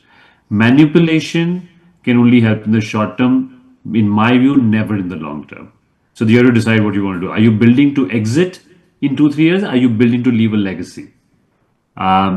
Third, food is instant pleasure. Drinking, smoking give you a kick right away. Good habits are pain, but give you results after 2-3 months. That's the very reason we build tracking into the ecosystem, so that you can actually look at your resting heart rate improvements. You can look at your VO2 max improvements much sooner to actually see that there's improvement happening. So the tracking helps with more real-time feedback in good habits. Fourth, Zomato, of course, Zomato is a very India story. So we are the largest in India. We didn't end up doing a global business. Gabbit is a global business, but we are yet to actually do that. We're just live right now in UAE. And just as I told you, we launched UK today and we're live in India. So it's a long way for us to go. And the next steps always, even if Gabbit becomes as big as Zomato or bigger, would be the finding more and more great people to take this mission forward. Absolutely fantastic. As we wrap up, I just want us to give Gaurav a Thunderbird round of applause to say thank you. To all of our folks and students at Thunderbird, we always are so privileged to have such wonderful folks join us to share their stories. But we've experienced the living case, the power of the case method, the challenges, the journey, and to all of the folks joining us from around the world, those that are new to and contemplating a management education. This is an example of the richness that you can experience. What we hope to get from these stories is to see how we interpret them to shape our lives, so our learning cycles can hopefully accelerate. This is the power of the case method. It is an acceleration tool to hear the stories and lessons from those that have the battle scars and the lessons, and to see what that means for each of us. And we have just experienced an amazing living case. Gaurav, we can't wait per our commitment to capture that in our written case, which is the journey we will be starting now and through summer. But a huge thank you once again from all of us at Thunderbird. As we close, we're putting up the picture of your team that you shared with us, and it's on our back screen. And the takeaway I take from Gaurav is that he doesn't just care about his product. It's not just the product, it's the journey that is equally important. And I wish each of you such a journey in life as you find out what your motivation and what your story is going to be. Thank you, Gaurav, and we'll close with this picture. Wonderful. Thank you so much, Euvin. Thank you, everyone. I had a great time. Thank you, Gaurav. And wish you all the best. Thank you. Thank you, Gaurav. To our audience, we have the QR code. There's still time for your final questions. We are going to send the list. We have over 60 questions now, but please put that in. We're going to have Gaurav and our team go through those, and hopefully all of the 60, all of you that have put that in, we can't wait to see you in the afternoon to see from that list who gets a chance to spend this time. And to Gaurav's commitment to give that hour to someone who is here. As we get our break, I encourage you to use this moment. We're going to move into our next panel. But before that, we wanted to use every piece of time in this wonderful day we're spending together. And we have something very special to share with you. When our team got together for our 30th anniversary, we thought about a very special award, one of the highest awards we could give, and that's our Thunderbird Internal Champion Award. There are so many people that every day work to support us as a case series. And you are seeing that in motion. Our tech teams, our finance teams, and all of them are special. Our ID teams. But we wanted to take time for a team that has consistently been with us from the start, through all our trials and tribulations, and who always work at tight deadlines to make sure the power of storytelling is not just in our cases, but to share the message. In fact, when we wrote to President Crow to share with him the dream of our students for the message, we shared the articles that were created by this team. It's my absolute honor to welcome Nicole to the stage to receive our first inaugural 2026 Internal Champion Award for a team that really goes above and beyond. A world-class team we're proud to call our own. Welcome. Welcome.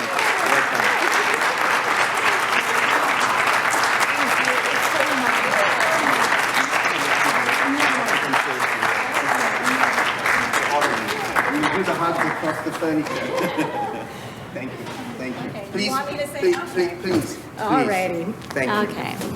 Well, thank you, Euvin and Arlene, so much for all of the partnership, and you truly set us up for success to help you be as successful as possible, truly.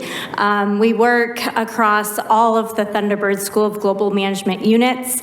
Our branding and communications team is small but mighty. And so we truly, truly are honored to be recognized with this award. I have up on this stage Lamise and Terrence, also from our BNC team, representing us. You can see the rest of us on the screen.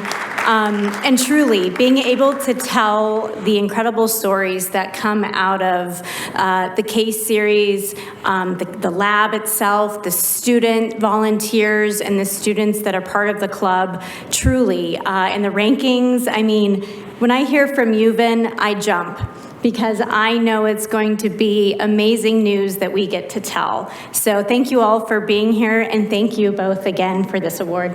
Thank you. I'm so proud of you. Thank you.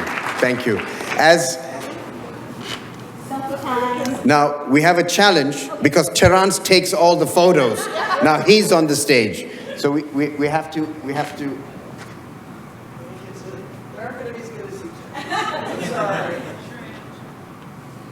For once, we get the honor of doing this for you. Thank you. Thank you so much. As we get ready for our next session, I do want to share how fortunate we are at Thunderbird to have partners that go over and beyond to really capture the stories. And ultimately, it's the stories of the school. What we'll be spending the rest of the day is really honing in on the themes that Gaurav took us into: the power of stories, the power of mission, the power of purpose. I'm very thrilled to be talking and introducing our next partners globally. And we've certainly had our partners globally turn up for each of our sessions. The Case Center in the United Kingdom has been a partner to Thunderbird from the very start. The Case Center is considered the most significant independent center for case management and case series globally. They're a hub for all the major business schools. As an independent hub and a not-for-profit, their mission is to truly promote the art and science of writing and also teaching. It is open to all faculty across the world, as well as students and scholars of management. To each person here, I would encourage you to go to the website, particularly our community of young case writers that we are so proud of at Thunderbird. Their material is world-class. What's a great story? How do you write a case? Where do you start? What is the hook that pulls you in? It's a real privilege to be a part of this community. Over the last year, not only have they invited us to their leading global stages as keynote speakers to deliver thought leadership, they are an inclusive community that not just our school, but schools all around the world. It's particularly special for schools like Thunderbird. As Nicole said, each of our teams, we're small teams, but we believe in the agile methodology of leveraging the resources, which is you, our students, our faculty, our alum, and all of our teams. The Case Center is a champion of schools like ours, and for that, we are very grateful. It's my pleasure to introduce Antoinette Mills, someone we are in constant touch with, and she's going to take us through the case method in the age of AI, why human judgment still matters. And our theme today, the human experience meets AI. This is a prescient topic. To folks that are here, and welcome Antoinette, I want you not just to be passive listeners. The data you're about to see is world-class. In it are lessons on trends, because Antoinette, like other leaders, are able to see across the global management ecosystem. So we are in for a treat. Antoinette, Welcome. Thank you for always to you and the entire team, to Vicky, your CEO, for being such champions, not just for Thunderbird, but for the global case community. As Director of Communications, you've played an inordinate role in putting together not just material, but what I call building community. Today we're in for a treat. Take out your pens, I certainly am, and let's go through a voyage of what are the latest trends in the art of storytelling, case writing, and case teaching. Over to you, Antoinette. Well, thanks, Euvin. Thanks for such a lovely introduction. And it's really lovely to follow Nicole's team actually onto the stage. I've worked a lot with Nicole's team over the last few years, and it's been always a fabulous experience. So well done to them on winning your Internal Champion Award. They certainly deserve it. Now, I hope someone in the room is ready to click my mouse button as I go through slides. Euvin, oh, cool. I'll just tell you next when I'm ready to go. It's going to give me a bit of PTSD because this is very similar to the briefings during COVID from the US government. With the next slide, please. So do forgive me for this one. So, as Euvin said, I'm Antoinette Mills and I'm Director of Communications at the Case Centre, and I'm really pleased to be joining you all today from, frankly, a drizzly, rainy UK, and I'd much rather be over there in the Phoenix sun with you all and enjoying a beer at the Thunderbird pub afterwards, but sadly I'm here in the UK. But a big thank you to Professor Euvin Naidoo and to Arlene Hittel for inviting the Case Centre to speak at the Thunderbird Case Series Conference on the Human Experience Meets AI. So before I get started, let me just briefly introduce the Case Centre. Euvin did a great job. We're the independent home of the case method, as he said, and we're a registered charity, and we're dedicated to advancing the case method worldwide. Now, we support the global case community by providing access to a world-leading, diverse collection of cases and teaching materials, including the cases from the Thunderbird Case Series, by offering professional development through workshops and scholarships and webinars. We also serve as a knowledge centre for the case method, and we help faculty and schools showcase their impact through awards, competitions, bestseller lists, and our impact index. Next slide, please, Euvin. There we go. So I really wanted to just at this point say a big congratulations to everyone at Thunderbird. In our 2025 Case Impact Index, you were up 4 places to number 16, and that's a global Case Impact Index. So you've performed incredibly well, and it just shows the impact of your cases and all the work that you guys are doing over there. It's rippling out across the world. So a big congratulations to you all on that. Can we go to the next one, please? Okay. So I'm really excited to be with you today to share our perspective on the case method in the age of AI, why human judgment still matters. And I've worked personally with the case method for over 25 years, and I've also been part of leading our organisation through its own digital transformation. So I've experienced firsthand what it feels like when technology reshapes how you work, think, and make decisions. A key part of my role is also working on the case method articles we publish and hosting webinars on emerging issues. And more, those conversations are centred on AI. So what I'm going to share today comes from all of those discussions, those experiments, and those real classroom experiences. And my hope is that it resonates with you, whether you're teaching, learning, writing, or shaping the future of business education. Next, please. So, we're going to start with a question. And that question, sorry, I'm getting lost with the slides, is also the title of a recent article we published, Has AI Killed the Case Method? So over the past few years, this question has come up everywhere, at business educational conferences, in workshops and webinars, in classrooms, corridors and coffee breaks, again and again, because AI has changed everything. It's changed how information is produced, how analysis is done, how content is generated, how students study, how educators teach, and how knowledge moves through the world. So the real question for education isn't whether AI is powerful, it clearly is. The real question is what remains uniquely human. If machines can generate answers, analyse data and synthesise content, what becomes the purpose of education? And what becomes the purpose of the case method? So today I want to suggest something really simple, that AI changes tools, not responsibility, and it scales intelligence, not judgment. Next slide, please. So that's why we would argue at the Case Centre that the case method doesn't become less relevant in the age of AI, it actually becomes more relevant, because it was never about information, it was always about judgment. And today we're going to look at the three core elements of the case method: learning, teaching and writing. And we're going to explore why the case method still matters, how AI can complement and enhance it, and what we need to be conscious of if we want learning that's not just efficient, but meaningful. Next, please. So what do employers actually want from their workforce? At business schools, this drives everything: why students come, what educators teach, and how we prepare people for the world of work.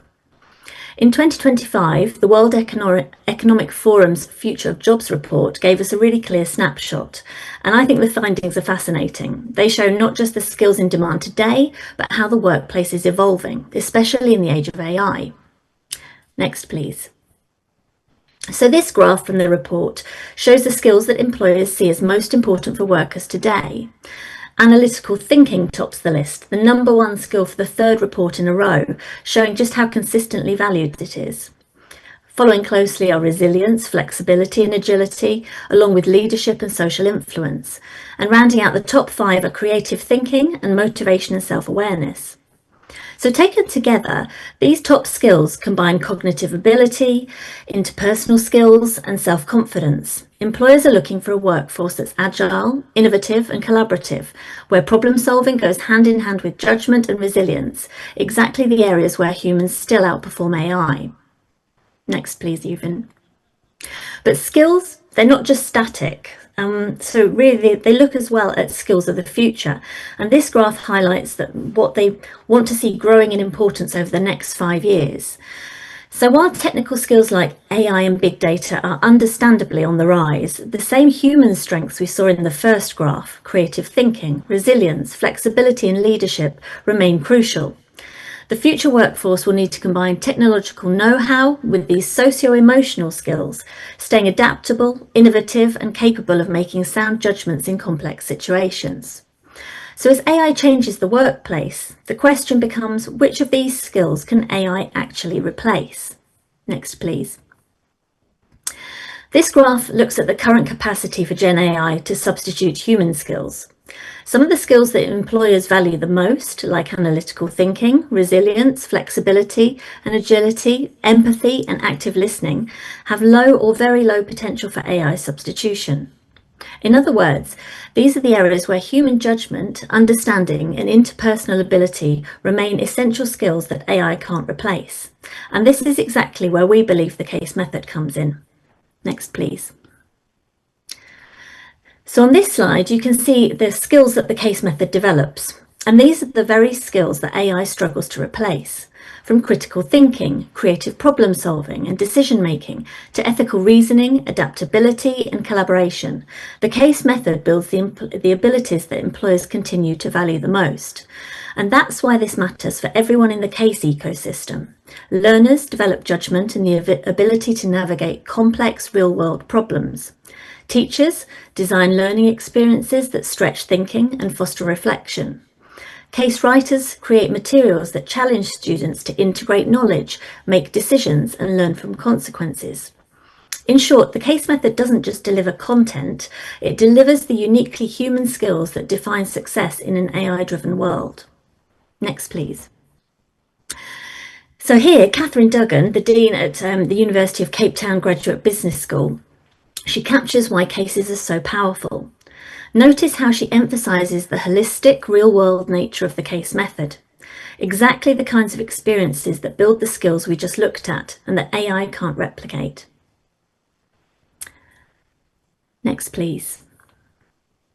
So we've seen the skills that students develop through the case method. And one thing we at the Case Centre always advise schools to do is to include a session early on in a programme on why they use the case method, how students should engage with it, and what they get from it. And this has never been more important. And when AI first arrived, the fear was that students would just use it to solve a case. I mean, in fact, when Vicky and I visited Thunderbird a few years ago, we had a session on this, and this was definitely a very real theme that came up from some of the educators, that worry about solving a case using AI. And we really believe that we need to show students why that harms their learning. AI shouldn't be used to skip case preparation, but to deepen it. Students shouldn't cheat themselves in the learning experience. So how can students use AI effectively to be ready for that all-important classroom discussion? Next, please. So here are some practical strategies that we've heard. Firstly, you could analyse the case yourself first and then see how AI approaches it. You can compare outputs to sharpen your judgment. You could use AI to test what-if scenarios. For example, what happens if a company changes pricing strategy? You could ask it to role-play case discussions to refine your arguments, test counterpoints, and practice articulating responses. And we suggest you challenge AI. Ask how it arrived at conclusions, what perspectives were missed, and what assumptions it made. You can reflect on the differences between your reasoning and AI's suggestions. And you can also use it to simplify complex case concepts, to generate ideas for strategic actions or support analysis, but always critically evaluate its outputs. So I'm sure Thunderbird students probably have loads more great ideas, and I guess it might have even been a topic at one of your case club meetings. But yet this was just a little snapshot.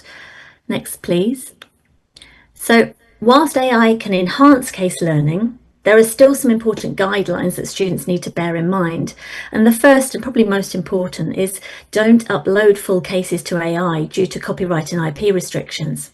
Summaries or your own notes are fine. Don't let AI generate final answers or assignments, and don't accept AI's first response without evaluation. Now, your school will have guidelines about how you can use AI, so make sure you're familiar with them and stick to them. Next, please. So really, I think the key takeaway for students is treat AI as a study companion, not a shortcut. Use it to enhance your thinking, your reasoning, and your critique, rather than replace the hard work of case learning. Next, please. So AI can also be a powerful tool for case teachers, and the key here is how we use it. I'm going to share a selection of ideas we've heard from various educators around the world, but there are bound to be many others.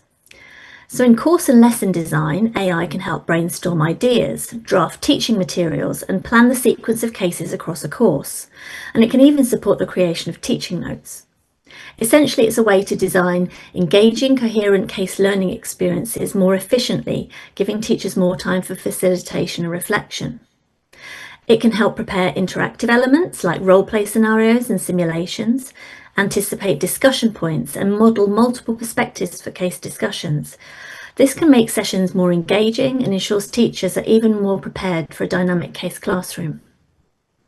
And with assessment, AI can provide immediate personalised feedback and help teachers spot patterns in student responses, highlighting where the class might need more focus. And finally, I want to mention case selection support. AI can help teachers identify relevant cases for specific learning objectives, suggest updates to existing cases, or propose alternatives that reflect emerging trends. And all of this helps ensure students are always working with timely, engaging, and relevant material.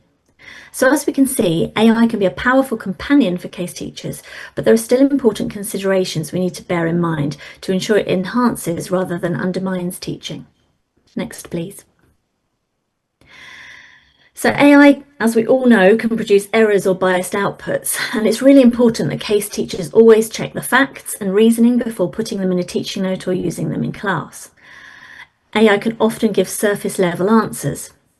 To get more useful outputs, you need to craft prompts carefully, ask it to refine responses, and guide it to think more like you. Essentially, it's only as good as the instructions you give it. And there's also a risk of letting AI do too much of the prep, adaptation, or discussion planning. Your judgment as a case teacher remains central because you're the one who decides how a case comes alive for your students, adapts it to their experience, and shapes the discussion to achieve real learning. AI can generate formulaic prompts or analyses, so case teachers still need to add context, human insight, and interpretation. And as with anyone using AI, copyright and IP restrictions still need to be considered.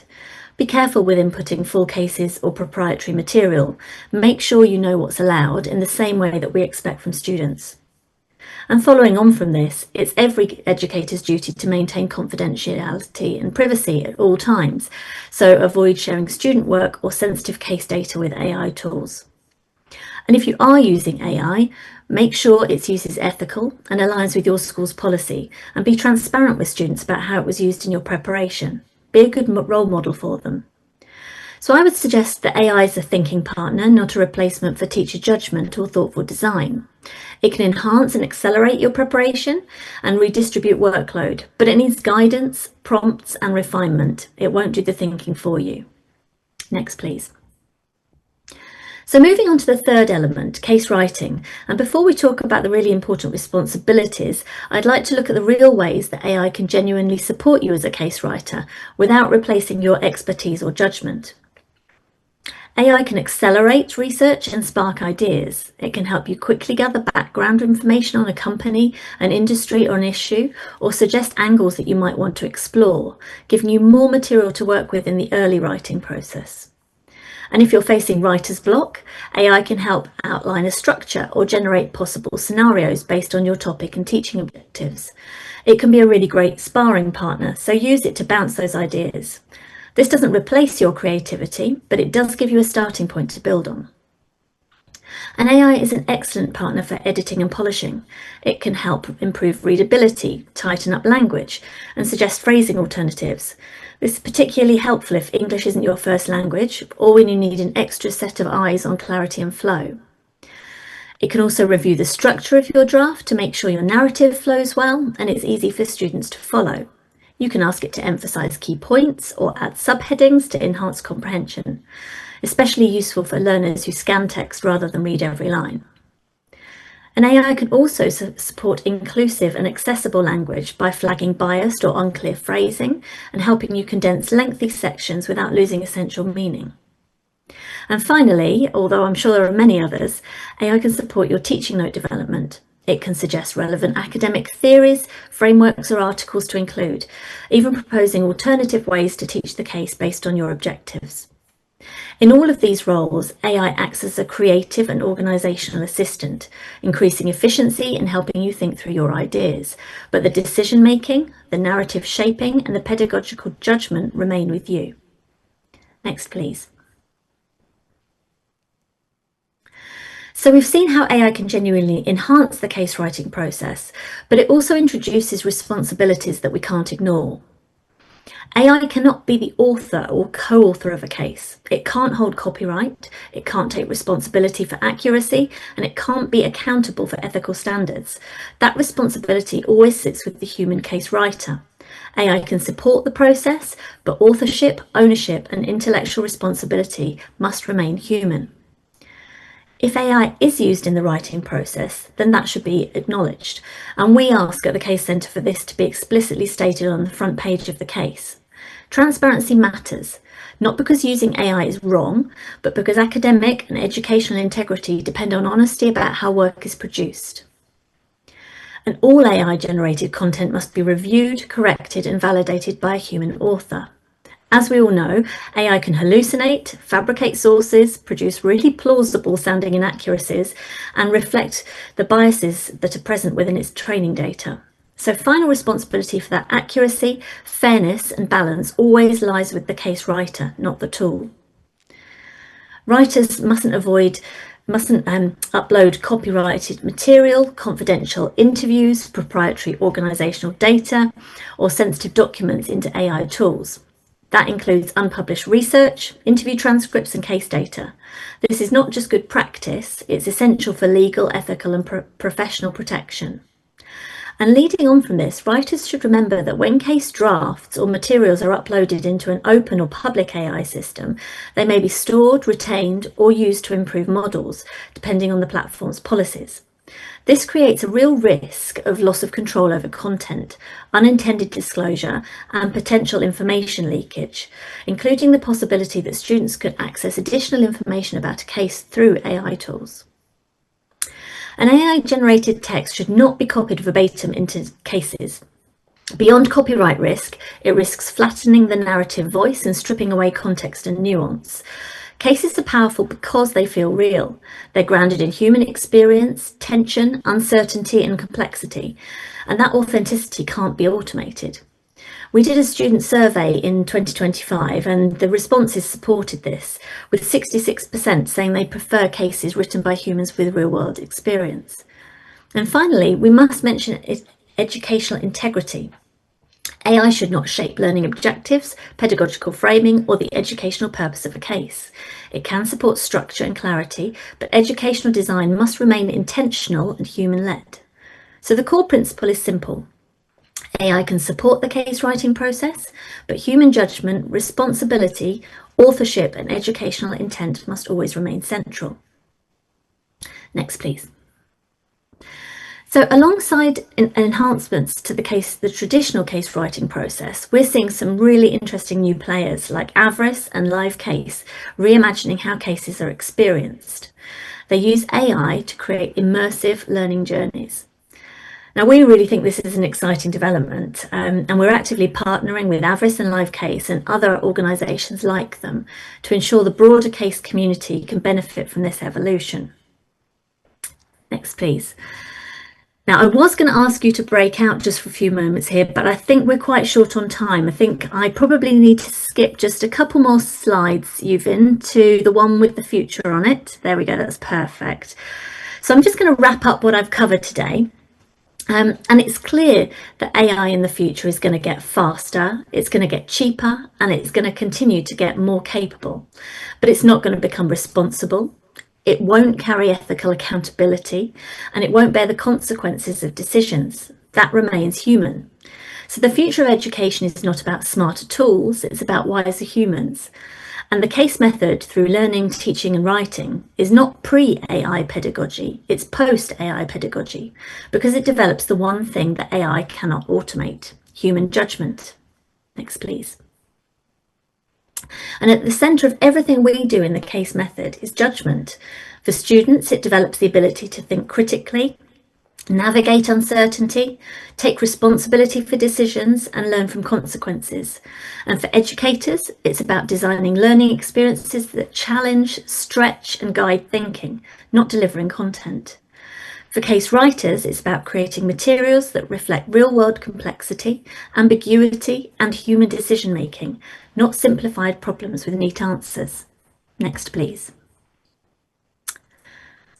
So AI can enhance all of this. It can support learning, it can support teaching and support writing, but it can't replace what's at the centre. Next, please. Because the case method was never about information, it was never about answers, and it was never about efficiency. It was, and it still is today, about human judgment. And in the age of AI, that makes the case method more relevant than ever. Next, please. So thank you all to everyone for listening. I'm not sure if we've got time for Q&A, but I do really hope that some of what I said resonated with you today. If we don't have time for questions, I know that there are some brilliant people in the room at Thunderbird who can follow up with this afterwards. So I'll be led by you on this, Euvin. It's been such a pleasure, Antoinette. We are going to take one round of 3 questions, but they're going to be speed rounds. So if you have questions, quick ones. We've got 1, and we can get the second hand, 2, and need 1 more hand. Although 2 is good, 3, and it's closed. So part of our Thunderbird mystique is asking the question is as important as getting the answer. So absolute punchy questions. Let's see if we can do that. Please introduce yourself. Hello, Antoinette. Thank you so much for your time and for a wonderful presentation. My name is Kareem. I'm also a master's candidate in Thunderbird. Right now, I'm pursuing, digital transformation and AI. But what I want to ask is similar to how synthetic data is proliferating right now in lots of the industry. What are your thoughts on creating cases purely with synthetic data? Because that's also a potential a potential avenue how you can explore all of the permutation inside a case, but of course that it's still controlled by human. Thank you. Perfect. Let's take the second question. Thank you. Thank you so much, Antoinette, for your presentation. One thing that my name is Santiago, I'm also a master's student. Introduce yourself briefly. Who are you? And my question is, you mentioned the AI creating like cases that are interactive. Can you show like a specific case that you've seen using AI to create interactivity with students? So second question, and we'll take the third one. Thanks, Karina. Antoinette, Karina Ribeiro, currently a master's student here. It's a pleasure to interact with you again at the conference this year. As you know, our Thunderbird students come from all over the world, all sorts of different backgrounds. I would love to hear from your perspective at the Case Center, what is something that we have that gives us a huge advantage that we could leverage in our case writing? Thank you. Fantastic. Okay, right. I've written those down because I need to remember which one's which. So the first one about synthesized data. The cases that are submitted to us fit into 3 different categories for data source: field researched, published sources, and generalized experience. So I think probably if you were writing cases using data that was created using AI, they would fit into those generalized experience category. I'm not 100% certain that we have any like that so far that have been created in that way, but that's not to say that it's not at all possible. Again, we would just ask that you were transparent about that, and especially in the teaching note, making sure that any educators that want to use the case, that they understand how that data was created. That's really important, that they can feel confident with that in the classroom. So that's the first question. The immersive AI cases, yes, you can go to our website. If you go to thecasecenter.org/livecase, you'll see there all the different live cases that we currently distribute. The Avarice ones aren't online yet, although that's in the pipeline, so that should be coming in the next couple of months. But there's about 20 live cases at the moment that we distribute, and they use AI to create them, but there's also an AI chatbot in them, so students can interact with the chatbot through the live case, and they're really fabulous. We've actually got a webinar coming up, I think it's either in April or May, with Antoine Duvauchel, who is the creator and founder of Live Case, and he's going to do a bit of a demo at that, so you might want to have a look at that on our website as well if you're interested in those. And then the third question was about what advantage can you guys leverage from Thunderbird? And I think actually what you mentioned there about the variety of different backgrounds from your student body, I think that is really powerful. We hear from people all over the world who want to be able to showcase people from their own backgrounds, their own countries in their cases in the classroom. Those sort of local grounded cases are really important. So if you can leverage some of those different backgrounds and bring different stories from all over the world into Thunderbird cases, that can be really positive. And some of the strengths that you guys have when it comes to topics, I know that Euvin leads a really successful AI program over there. And if you look at our award-winning cases this year, so many of them feature AI. The 3 topics really that were top this year was AI, sustainability, and then turbulence in the world. So those geopolitical complexities that are going on and how the world is changing so much at the moment. So if you can leverage any of that and bring those into your cases, I think that will just continue to grow the impact that you guys are seeing. I hope that helps. Wonderful. Round of applause. Always such a treat. Thank you so much. Thank you so much for your time. Thank you very much. Enjoy the rest of your day and enjoy going to the Thunderbird pub at the end. I'm very jealous. Wonderful. Bye-bye. Wonderful. Thank you. It's always such a treat hearing from our friends from the Case Center, and this was no exception. And what a great segue. We're so proud of the questions our students asked, and it's perfect timing. Karina mentioned what can students, alumni, and others do, and we're really proud about our next award. At our 30th anniversary, we want to announce our 2026 Outstanding Alumni Award for contributions to the case series and case writing. And we're in for a treat because I'm hoping we can connect, if our technology works, to the brilliant Abdulaziz Alakeel. Let's give him a round of applause. Thank you, Euvin.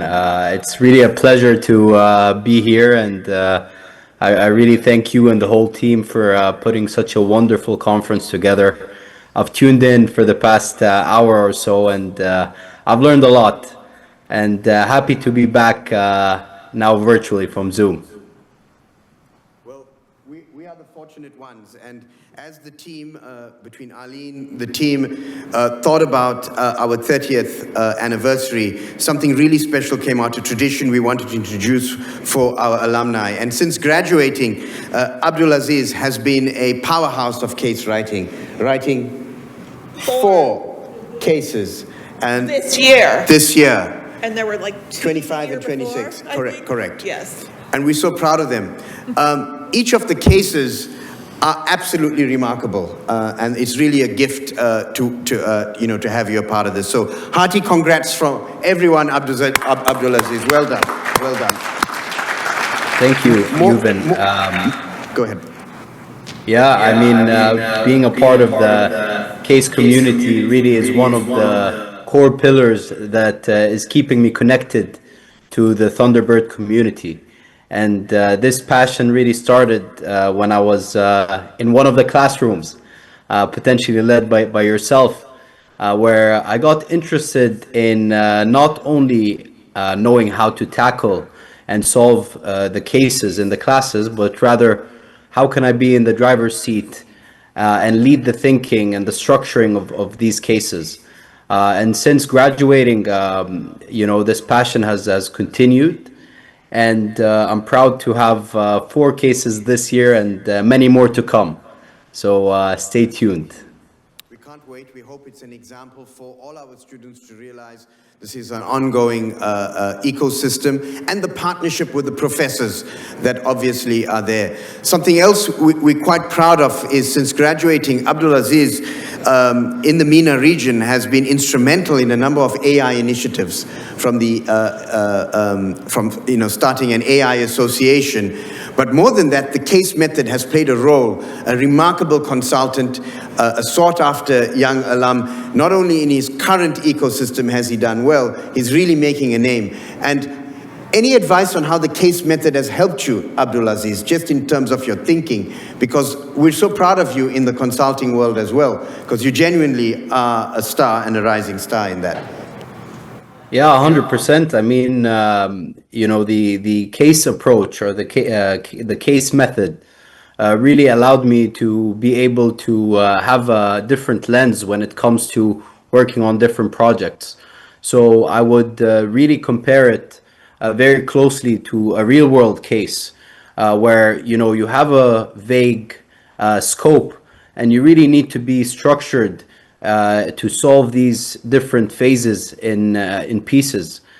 So being able to, come up with an idea, and then diving deeper into that idea, analyzing different components, and coming out with kind of a recommendation on what the client, or in this world, the students can debate on, and then that would kind of lead the thinking. So I believe the case method has really contributed to the mindset of cracking cases, whether it's case studies or real cases in the real world. Us. We hope you can stay online, and congratulations again. Wonderful. Thank you. We're going to bring it home to a very special panel on this theme of students. This is a slide of Abdulaziz's cases, by the way. They're absolutely fantastic. Exhibits are also quite beautifully done. But on this theme of students, we are so proud of our Thunderbird students. I want to welcome to the stage our student panel. As we welcome our students, I want to do justice, please, Karina, and to the others. Please, Severin, Karina, Sarah, please come on board. I want to take a minute, as our able moderator will take over, just to share how excited we are at the partnership with our students. Our students are the engine of what we are doing, and today we're going to hear from them exactly what the case method means. As they get together, our students' photo has pride of place right at the very front, the Case Scholars Club. You can see what they've done. We have the AI Club, we have the Underbirds Club, and we also have the winners from our previous competition. So with that, I'll hand over to you.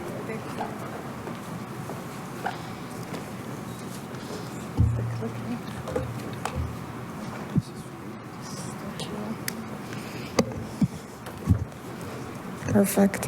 Hello, everyone, again, and welcome to our student panel. I'm trying to click.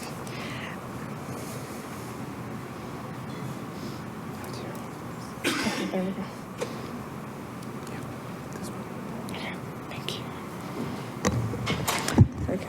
Welcome to our student panel. The theme for the panel is the art of storytelling. And as part of the Casecraft 3.0, we're exploring what happens when the human experience meets AI, specifically in environments like the case writing and the case competitions, where analysis alone isn't enough. Today, we'll explore how the students approach cases, how they structure their thinking, and where AI fits and what true environment elite performers do.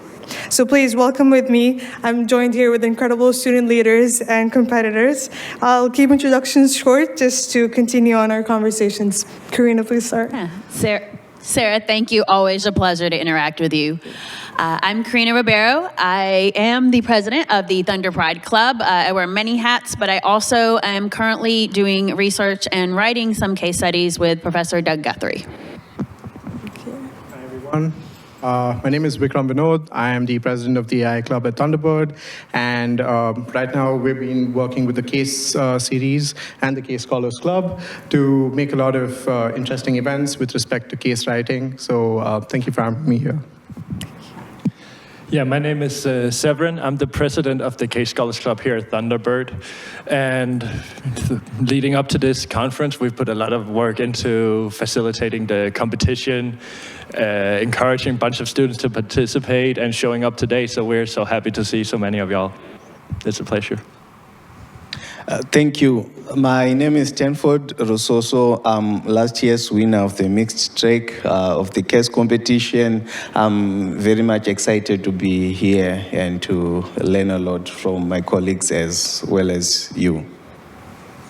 Hello, everyone. My name is Carola Maria de Rada, and I was the undergraduate winner for last year's case competition. And I'm really excited to be here and see who the new winners are going to be. Thank you, everyone.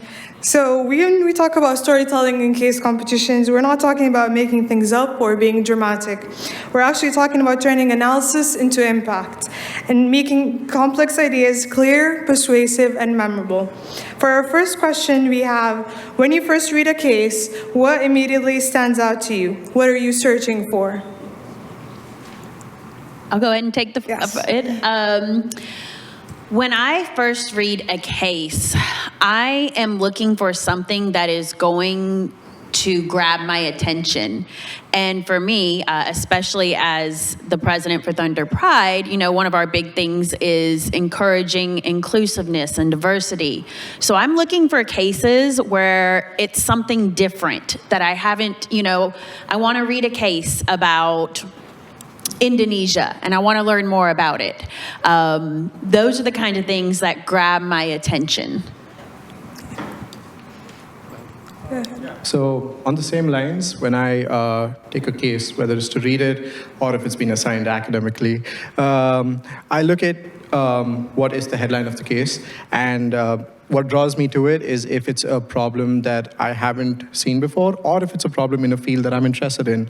And I try to see what my approach to that problem would have been and compare it to the case and see whether they align, and if they don't, that's a learning for me. I now know that, okay, if I update my thinking this way, I can solve problems too. So, yeah. Yeah, I'll start and basically just dive right into it, read the first page, see if it catches my attention. And if it doesn't, I'll remember what I've been taught by professors and people very familiar with the case method, which is go directly to the appendixes and read those straight away, exhibits, whatever is along with the case. But for me, it's all about the story, whether it catches my attention right away, because that just makes it interesting to read and learn about. Okay, for me, I'm looking for the problem that has to be solved.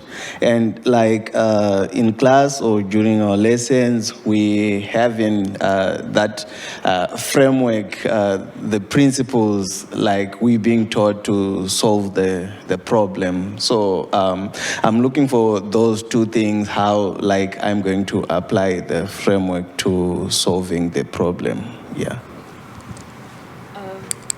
For me, when I start reading a case, the first thing that I do is look at the last page. I want to know how long the case is. I like to learn to read short cases. And like Stanford, I always look at the question so that when I start reading, I can do it with intentions and with the knowledge of what I need to look for. Thank you. Moving on to our second question, we basically identified the problem, and then the next challenge is going to be how to organize our thinking. So for our second question is, when you structure your answer, do you guys think about the frameworks, or do you think about the storylines? And for this order, we're going to start from Charla and moving down. Well, I got put on the spot. When I need to formulate a question, I think it's one of the last things that I do. I start writing and then I kind of see where it goes. So I really base myself on the structure that I use, and I try to formulate a question based on what I've been saying in the case. Yeah, for me, like I've seen a variety of approaches, like different authors take different approaches, but what stands out for me is an approach where at the back of my mind I know and I'm aware of this problem, right? Maybe from my reading, from my research, and maybe from like my areas of interest, I already know that this is a problem. Maybe, for example, in weathering the storm coming from Africa, I knew like the floods, cyclones, they are a real problem, and ability of artificial intelligence to be applied in rescue operations would come in handy. So like I'm having this at the back of my mind, that I have to try to be creative in solving this problem, and then like using a framework that everyone can believe and everyone can follow. Like that's my approach. Yeah, the way I organize my thoughts when going through a case, which is really important to me because my brain is a mess. I'll start 100 trains of thoughts at the same time and not follow them to the end. So as I read through a case, I'll use AI tools a lot by just writing down my thoughts on whatever it is, whether it's the protagonist, some thoughts about him, potential framework to use, something to look out for later. I write it all down as I go through the case, and instead of reading through my notes, trying to organize them, I say, try and make sense of my thoughts. And more often than not, it makes sense of it. Sometimes it's gibberish, but then we go through it again. And that sets me up to remember the case really when I go through it again, because I can see my original thoughts, and I can see them put into like a structured, walkthrough. Yeah, so when it comes to case writing for me personally, I think the storytelling is more important than the framework. So I try to, like my fellow panelists said, follow the story and eventually try to fit a framework to it, because if you try to stick to a framework before you get your story out, sometimes you find yourself trying to make parts of your story tailor-made to a framework. And so that's why I think the storytelling part of it is much more important than the framework. For me, how anyone approaches a case is a very individual it's very individual how we approach our cases, right? We all think differently. For me, I come from a liberal arts background. I come from a family of storytellers. So storytelling really helps me to think through the case, to think analytically. Frameworks are really great to leverage in terms of putting data together, but for myself, it's if there's no story, then it just doesn't make sense in my brain. Absolutely. Thank you. So this leads us to a deeper question, because structure alone doesn't win competitions. So our following question would be, what makes a case recommendation persuasive and not just technically correct? Karina, I'll have you start with this one. Absolutely. So for myself, it's a combination of course, you've got to have the data to back up whatever you're saying. If there's no data, I mean, you can say whatever you want, right? But especially, and just kind of to tie it into our theme for today, that human experience, you have to have the empathy, the emotion. You've got to be able to also touch the reader, touch the individual who's hearing your answer in their heart. If you don't have that, it doesn't matter what the data says. People aren't going to feel empowered to listen to you or possibly use your answer. Yeah, just kind of agreeing with that, but I also kind of prefer having my data in the case. But I do completely agree with the storytelling having to be impactful. As long as the case is something that is relevant and also backed by good data, I think it will instantly be very eye-catching to a reader. Yeah, and I agree 100% what was said so far. And a big thing for me as well is that when you're reading through the case, when you're building your argument, presenting it, is showing that it's not just a case built for that particular class or course you're in.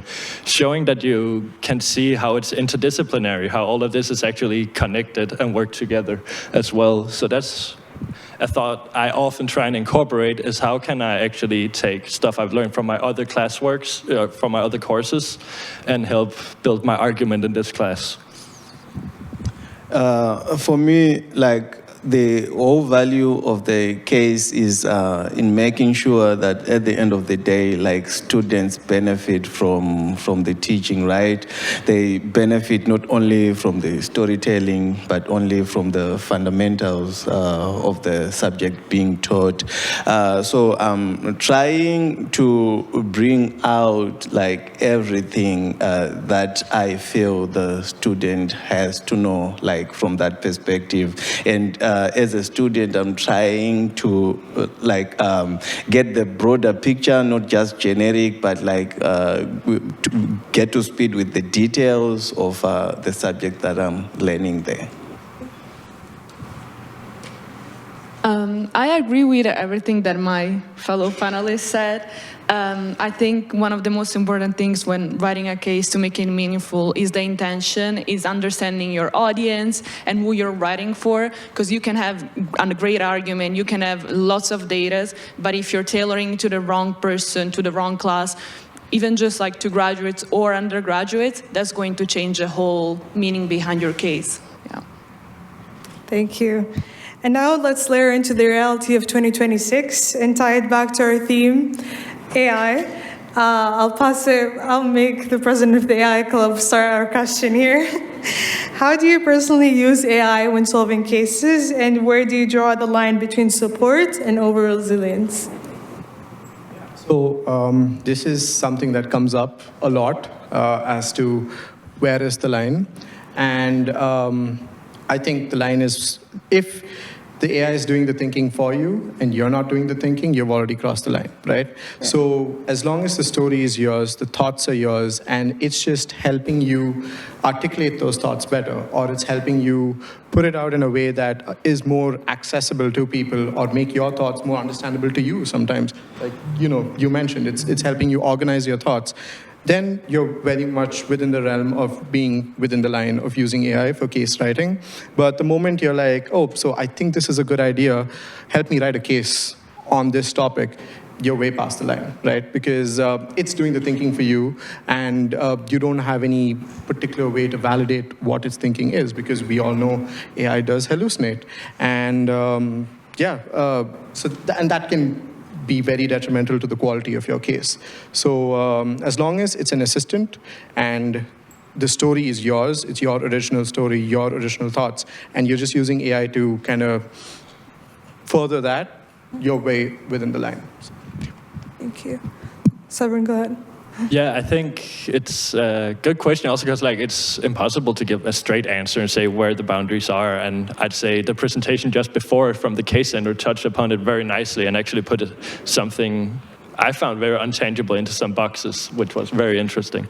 But I will say, as long as it's a tool that's helping you learn, that's helping you making your final product better, I have no issues in using it. I use it a lot too. I will say, when it comes to solving cases, it gets very generic unless you really prompt it and use your thoughts and guide it the way you want it to go. And that is something coming from me both as a student and as a TA, reading through a lot of people solving cases.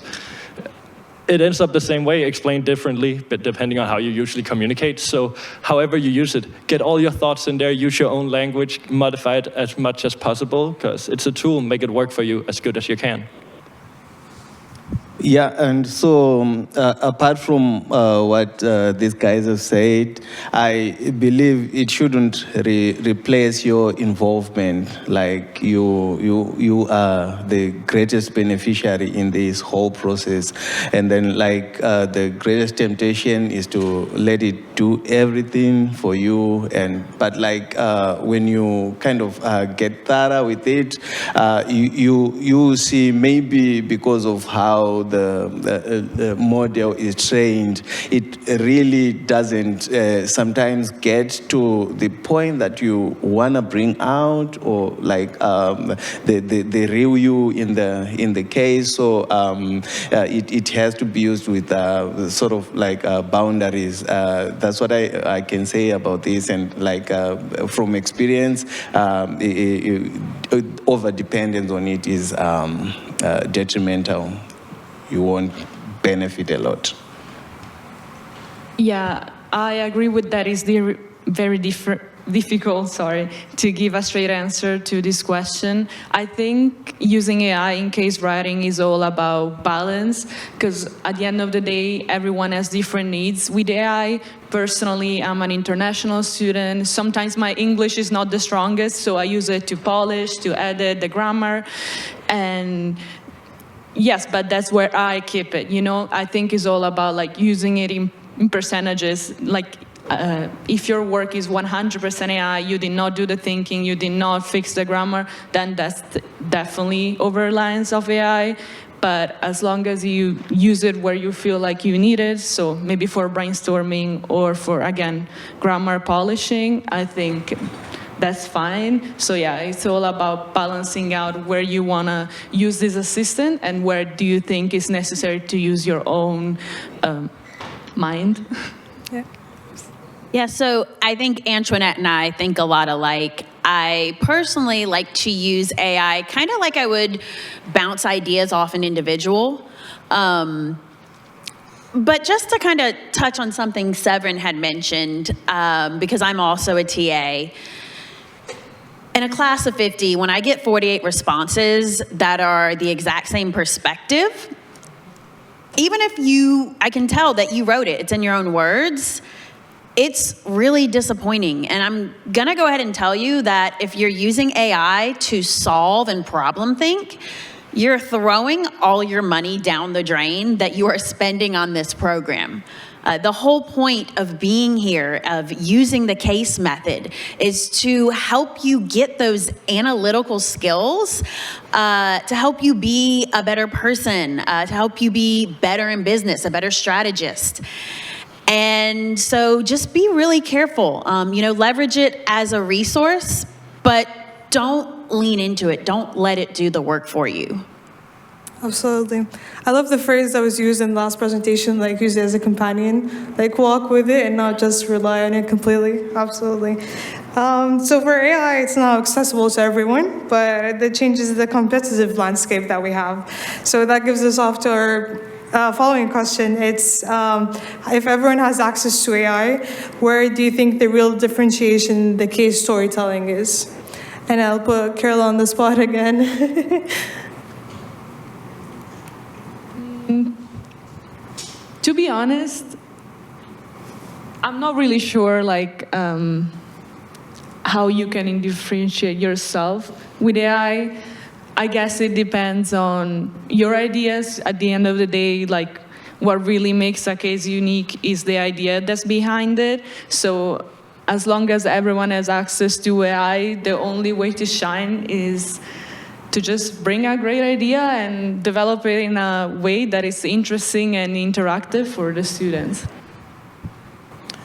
Yeah, okay, so I think with the process of iteration, going back and forth with your prompts, the idea that you're trying to get out mostly improves, but then you realize there is that certain concept or a certain storyline that you want to bring out that is personal to you.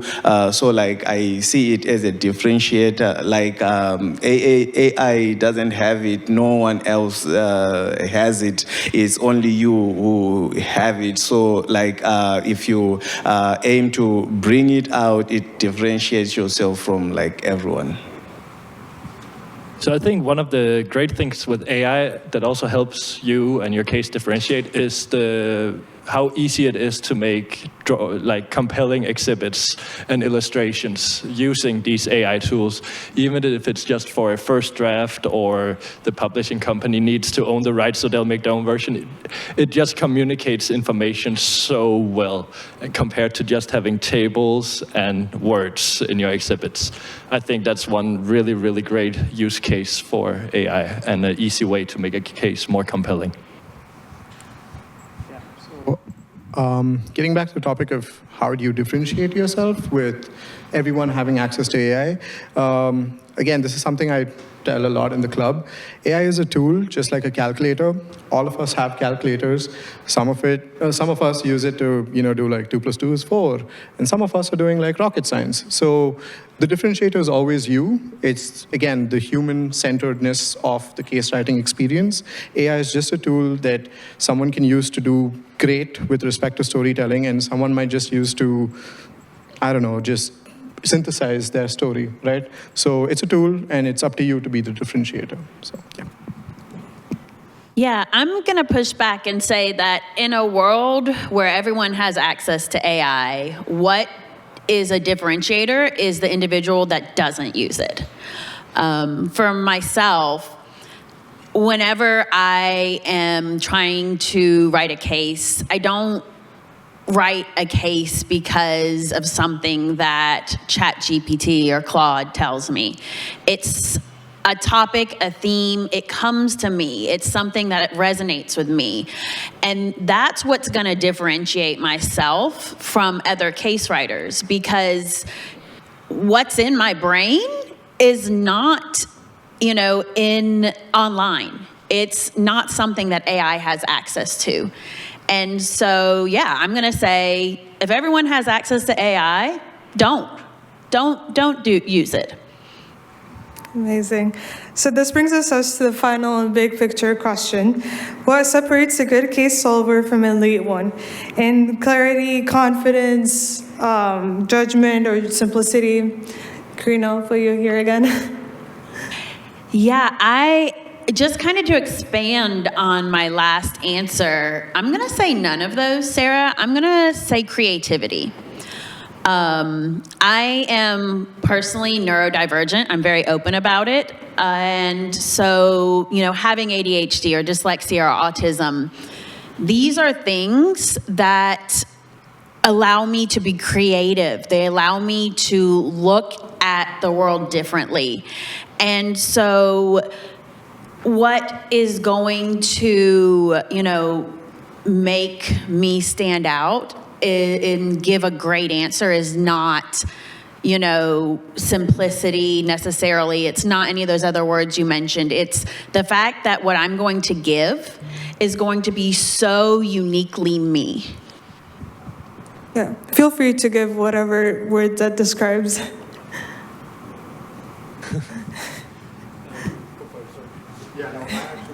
Lost track of the question. Okay. So if you could repeat the I'll question. rephrase it. What separates a good case solver from an elite one? Is it clarity, confidence, judgment, or simplicity, or any word you'd like to describe it with? I think it would be clarity, right? Because sometimes when you're reading a case, you probably don't have a background to it, and it's the storyteller's method of putting out those thoughts that make it easy for you to understand, that clarity that makes it a good case, at least for me. Because sometimes when you're assigned some stuff to read, you probably have never heard, like, there is a difference between looking for cases to read and being assigned stuff, right? And sometimes a good case being assigned to you is something which is very clear. All the information is laid out beautifully. The story goes in a way that you understand exactly why they had to take this method and how they went about solving it. So for me, it's clarity. Yeah, of the given words, I go with clarity as well. But I will also say the ability to see the big picture and keep the big picture in mind, especially as you're solving the case. It can be easy to over-focus on like a little issue or one framework you're using, which is only part of the solution, part of the answer for your question, the argument you're building. And keeping the big picture in mind and seeing, wow, all this work I'm putting into solving this one question isn't really worth it. Let's work on something else. Keep that interdisciplinary, draw the different courseworks in. Yeah, I think that is what really sets it apart.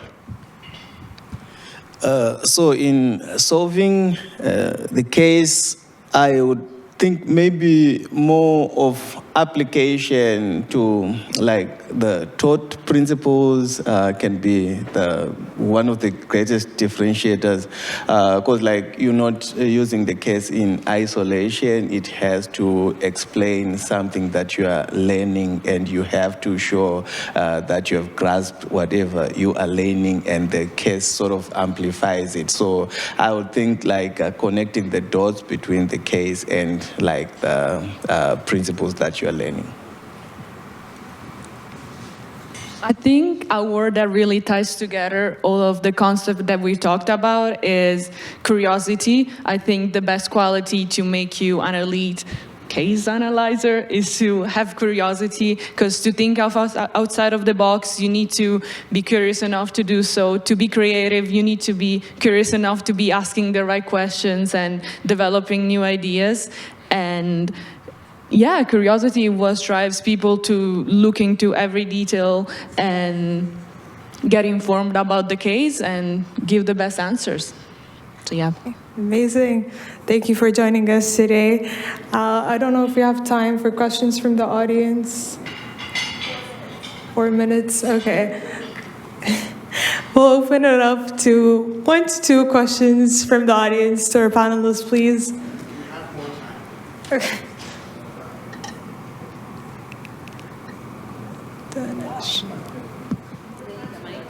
Yeah. Okay.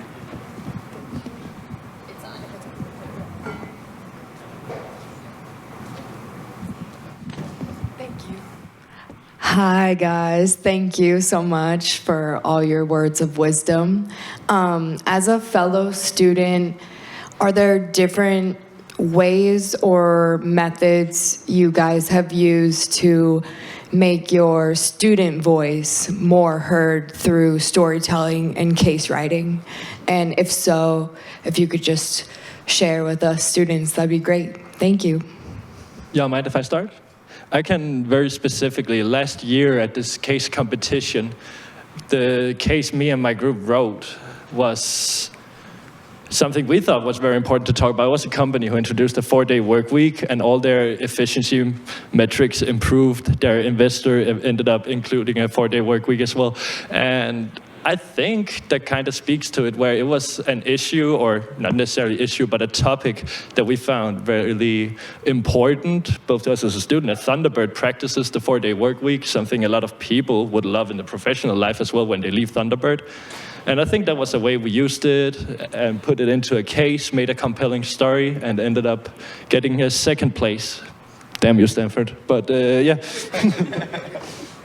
Yeah, okay, so like I come from Zimbabwe, like Africa as a continent, so I've tried to get my voice out there by more of relating to a region where I come. So like Africa, an emerging continent, like economically, and like still taking baby steps with technology and everything that creates sort of a unique environment for it, and like there is high growth potential, and like trying to navigate or scan around for some of the useful tools that maybe I'm seeing here, and some of the ways that things are being done here, and put it into African context, and like try to kind of get the benefit from that unique environment. So that's how I think my voice as an African will be heard. I 100% agree with everything Severin and Stanford said, but Natalie, I would like to challenge you. I would like to challenge you and everyone else to not just think of yourself as students. Every single person in this room as an individual has a unique background, and your background, your history, your experiences, that's what gives you the knowledge and gives you the thoughts and the insight to pick some sort of a case that you want to write. So you don't need to just ask in terms of being a student, you know. You can leverage your background, whoever you are, to write a case that is something that no one else would think of. Thank you. I'll have a second question. Go ahead. Okay, my name is Quinn. I have a question for you regarding about co-authoring. So I think it's a quite common thing when you have to work with a team when you write a case. So can you share me your experience when you working with a team, and how you resonate all the voices to build like a consistent story? Please feel free to share in any order. Yeah, I can go ahead. In my experience, what we've done so far is we all kind of work together on everything, but at the same time, people also had the freedom to write a page, write a chapter, whatever, whenever people wanted to, because we had a very clear picture of the story we wanted to tell. And first step was just getting the outline out, all the core information of the story, making sure it's relevant for academia as well.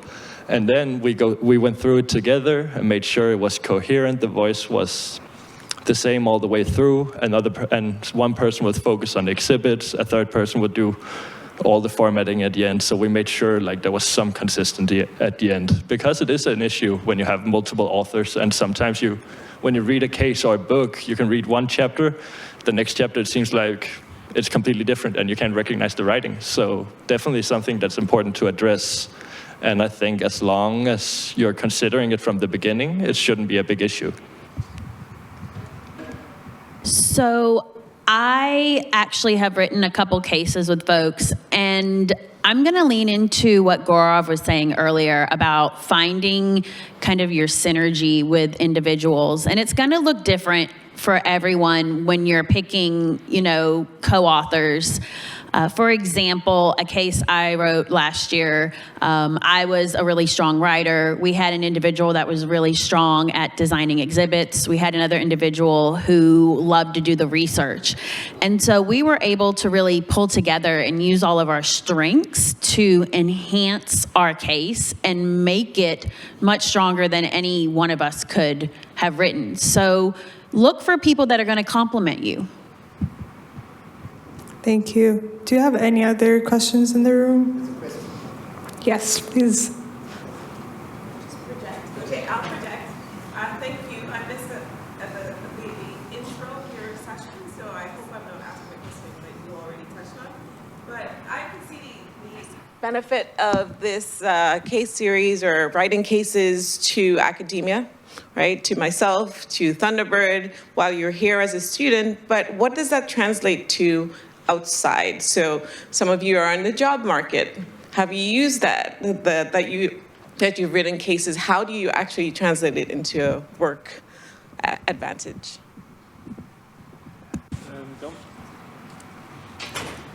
There we go.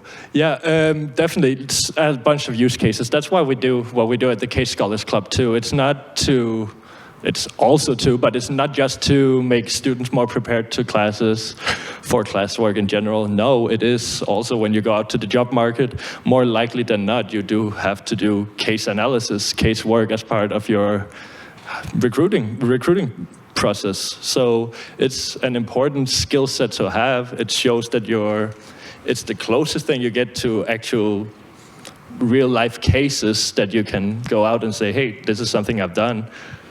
And if you get that tool set down while you're in school, when you go out and are ready at the job interviews, that just sets you up stronger, that you're ready to analyze the cases. And if you've written a case as well, it is an amazing thing to pull out at the job interview, having published academic writing, especially as a fresh grad or undergrad student. I agree with Severin. Writing a case shows that you are an expert in whatever you're writing in that field. It shows that you can actually apply the knowledge onto like a real life scenario, for example, even though maybe it's not an internship. And it also shows that you are accredited, that the people in the academia value your work enough to publish it. So it definitely shows reliability on that aspect too. Again, I'm going to mention that and even, challenge you to think about the fact that you're not just in academia, you're a person in the real world. And everything that you do, it makes you who you are. The more you write cases, the better your knowledge base is going to get, the better your writing is going to get. Those are skills that you're going to be using in your everyday life. The ability to communicate well and clearly, to get your point across. The ability to have the knowledge on so many different subjects that you never know when an opportunity may arise when you're talking with someone and you know this fact or that because you're just well-read, because you are well-written, because of all of the different parts of writing a case, they help to make you a better person, I personally believe. And it's one of the reasons why I love case writing, because I constantly love to challenge myself to be a better person every day, to learn more, to, be the best version of me that I can be. So case writing applies to you outside of school because it's helping you to be the best version of yourself. Thank you. Okay, please go ahead. Okay. Thank you so much, guys. My question. Sorry. Thank you. Okay, so my question is, as a first-time case writer, so this is the first time I've written a case for this case series competition. Are there any prerequisite skills or any kind of habits that you would like to suggest that helped you during your initial time of writing case studies to enhance the quality of case that you have written? Yeah, especially as a student at Thunderbird, I would for sure reach out to the Case Scholars Club. We are always ready to read, review, and give feedback, or just bounce ideas back and forth, whatever it might be. So that's definitely a tool I would use. And besides that, find a story you're really passionate about or really want to tell, and then I feel like most other stuff falls into place. That's been the case with me and the people I've worked together with so far. Just keep the aspect of academia in mind. I know that goes contrary to what other people would say, but I think as long as the story is really good and compelling, you can always make it fit to academia some way or another. I'm not a professor, but yeah. Of course. Something really silly that I think is really important though is when you get an idea, whether it's for a startup or a case, you always need to be in the mindset that probably someone else already had that idea at some point. So one of the tools, is that a tool? I don't know, that I use is that once I have an idea, I Google it. I Google if someone else already wrote about it and what did they say. Because there's nothing wrong about writing a topic that people already wrote about, but what is important is to understand what will make your case different and unique to, to your own case. So yeah, definitely just Google and look at the other research that was done on your topic so that you can elevate your own. So in addition, it's very difficult to start, right? That decision is very difficult, but you have to brave it. Just make sure you submit something. You start from there. Make sure you submit. The very first time I had ever heard of a case study was when I walked through the doors here at Thunderbird. I come from a liberal arts background. We didn't use case studies. We read textbooks, history books. And here I am sitting up here today. So somebody must think that I have, something important to say about case writing. So I just want to encourage you that it doesn't matter whether you're a first-time case writer or a seasoned case writer. Don't doubt yourself. Just jump straight in. And if there's anything I could say specifically that you really are looking for to help yourself, just read more cases. The more you expose yourself, the more comfortable you're going to feel when you go to write one. Thank you.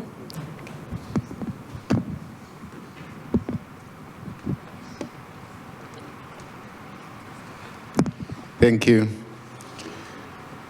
Professor Naidoo usually quotes Mark Twain, says, "I wrote you a long letter because I didn't have time to write a short one."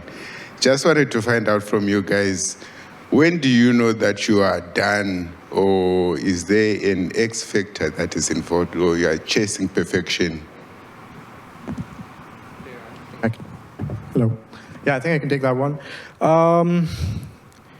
It's when you think the story is complete, Sometimes we try to hold ourselves to a standard like, oh, I read this case and it went on for 5 pages, so my case should at least be 5 pages or should go on to 10 pages or whatever it is. But I think if you have articulated your story and you have covered all your bases and your point is out and anyone reading it can get what you're trying to convey, that's when your case is done. You don't have to fit it to X number of pages or this sort of a format, or I need to follow this framework because I read this other case where that framework looked very attractive. No, as long as your story is said with a framework that you think is suitable for it, you have reached the end of your case.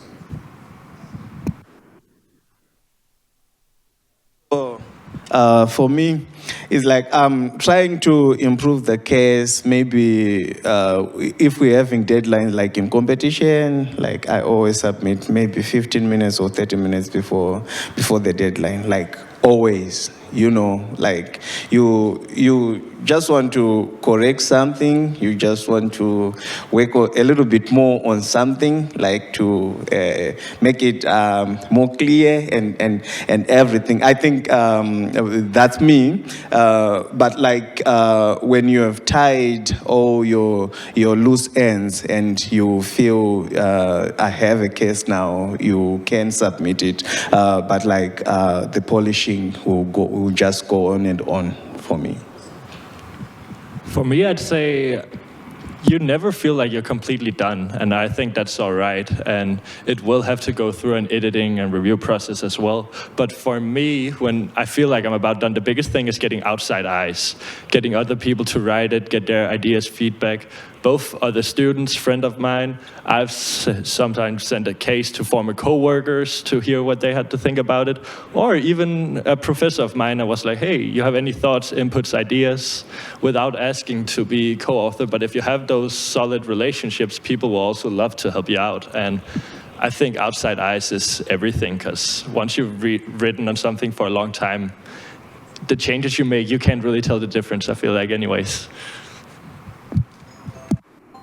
Kind of what Sabrina said, I think one of the most important resources when writing a case as a student is the professors, because kind of tying on what Quinn said, even if you write alone, like you do not have a team, you're always going to co-author with a professor because you're a student. So if you're in doubt, that's when you really need to go and rely on others' eyes, so someone else's opinion and your professor, because the case will never be done. Like a book, a notebook, a textbook, there's different editions. You can always go and add something to a case.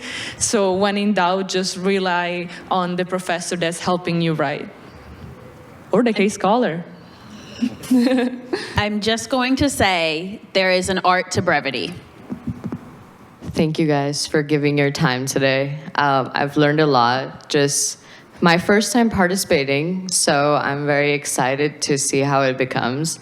I feel like there's always room for improvement, but I think one thing that I struggled with while writing this case was how do you make the people resonate with all the options? Because, you know, a case has a dilemma that it explores and it gives you the options, and you're kind of left with that feeling to defend one of them, to like arise that discussion in the classroom or even in a company, to be like, some people need to support some options, not every, like, to have that, I guess, idea of there's no right option. How do you convey that in the case?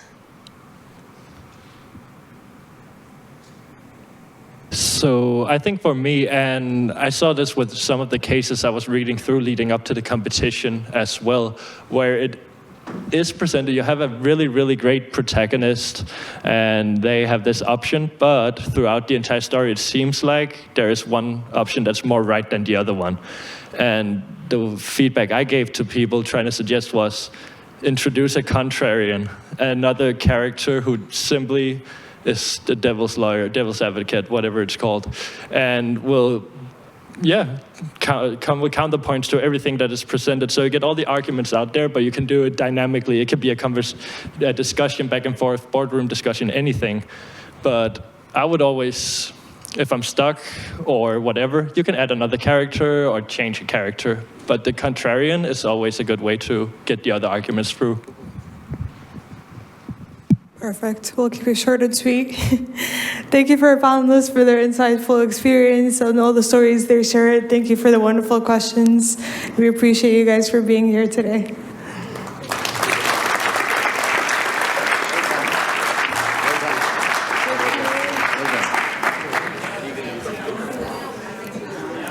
Thank you, everyone, for taking your seat.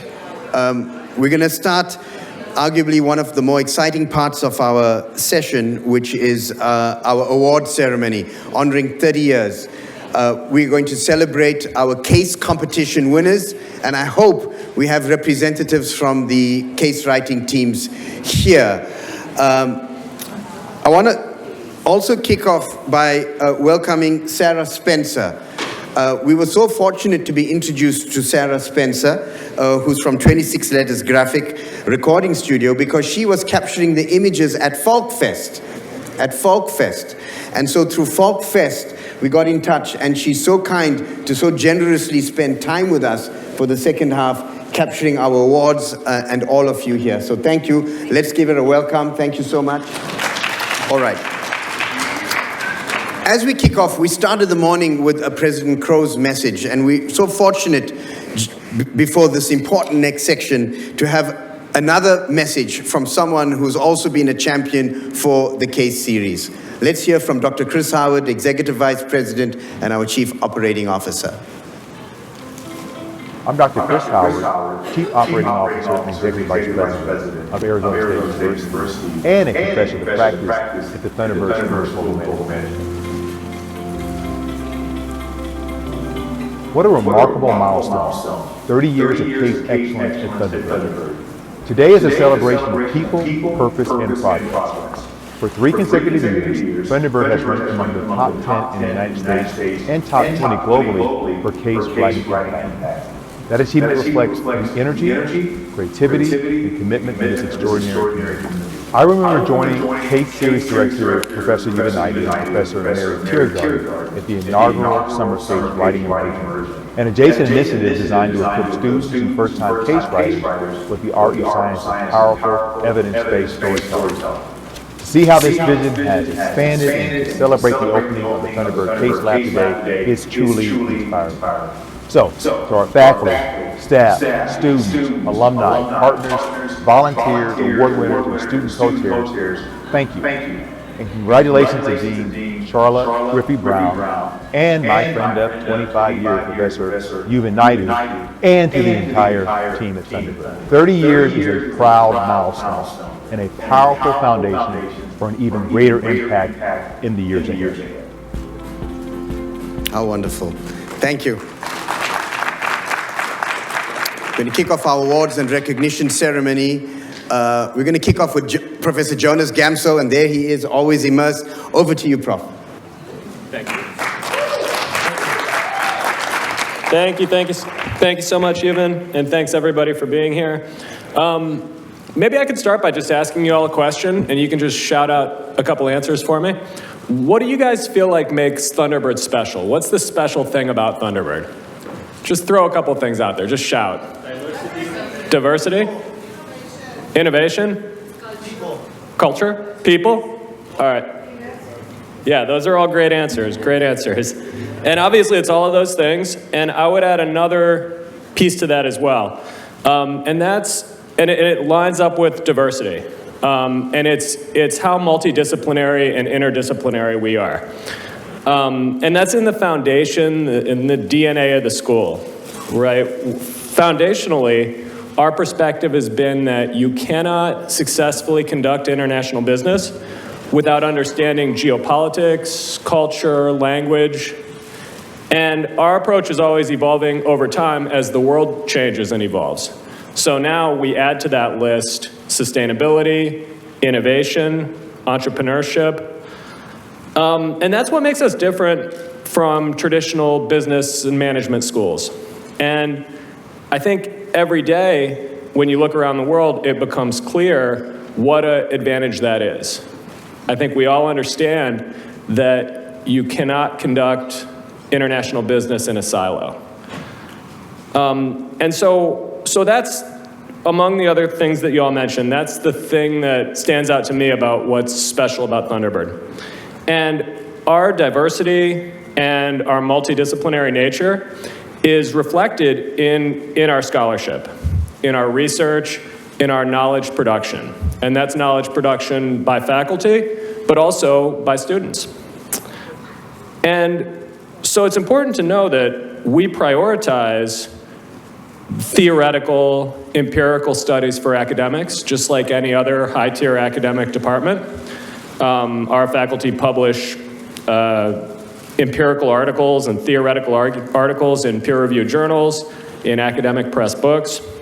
But we also prioritize applied research for practitioners. We speak to business people, policy leaders, entrepreneurs, innovators, and learners through research. And our practitioner-facing research is led by our case series, which has for decades been providing the best practices that guide practitioners, helping them to make difficult decisions, transform organizations and systems.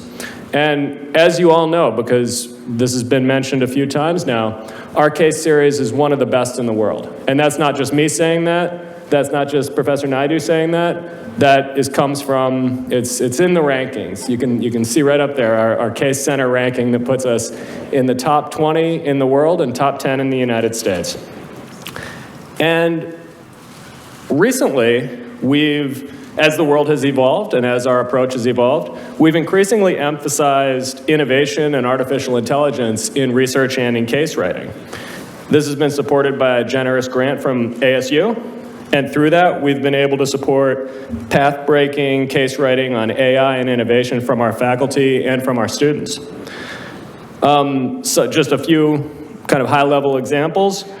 Cases focusing on AI and entrepreneurship, in the Caribbean specifically.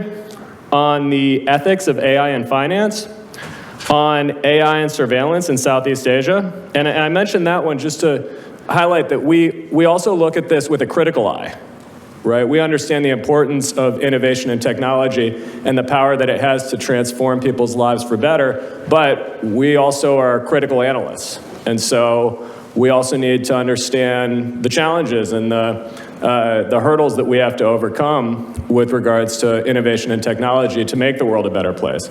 It doesn't just happen, right? We have to push it in that direction. And our faculty, our students, our research and our case series continue to push boundaries every day, leading on issues related to technology, geopolitics, diplomacy, sustainability, and the other pressing issues that drive our world. So let me close by just expressing my gratitude, and I know I speak for all of us, to the leadership of the case series team, Professor Naidoo, Arlene, Professor Teagarden, student workers, also our student leaders. You saw some of them up here, and that was really an incredible panel. And then case writers, faculty and students. And he's, I think, a little too humble to let it be said about him, but we want to give a special thank you to Euvin, to Professor Naidoo, for all that he's done to put this together and bring this together. It's a team effort, and he has an incredible team, but he's also displayed incredible leadership in bringing us to this point. So thank you all so much. Thank you, Professor Naidoo, and it's a real honor to be here, and we can't wait to present some awards.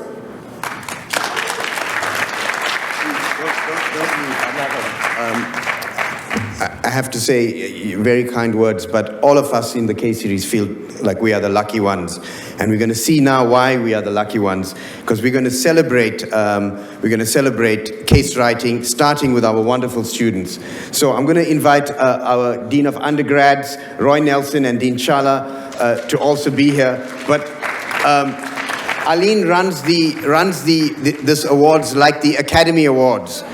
The names are sealed. It's like I couldn't enter her office while she's working on this. So Aline has the most guarded envelopes in the United States in her hands, and she'll hand them to Dean Roy Nelson, our champion for undergrads, to come over and read the winners, starting from 3rd, 2nd, and 1st place for the award. So welcome. Dean Roy is a champion for our undergrads, and so with that, it's over to you. The way it will go is we're hoping the teams are here. If the teams are not here, we'll have one of our co-chairs accept the award on their behalf, and let's get going. As they come through, they're going to shake your hand, move over to Dean Jonas, and finally to Dean Charla.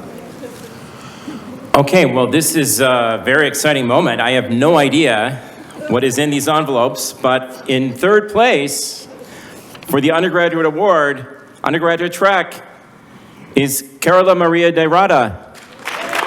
All right.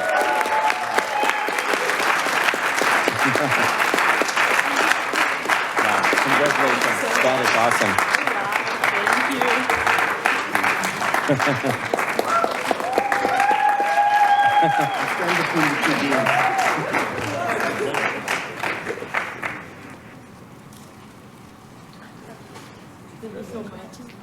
This year is the first year that we have our prizes as well. So congratulations for the 3rd prize.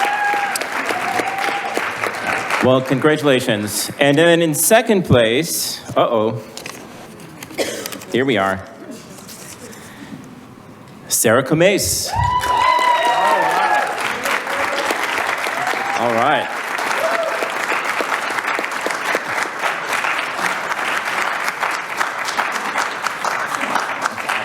Congratulations. Congratulations. It floats on there, but be careful.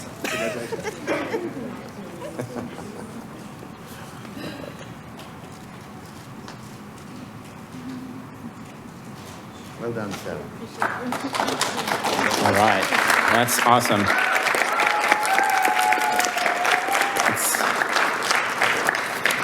It's stuck here. All right. And in first place, Prabhana Count. All right. Okay. Awesome.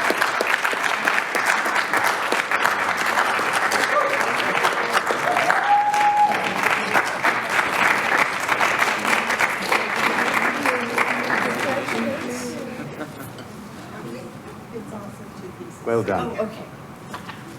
It's 2 pieces. Well done.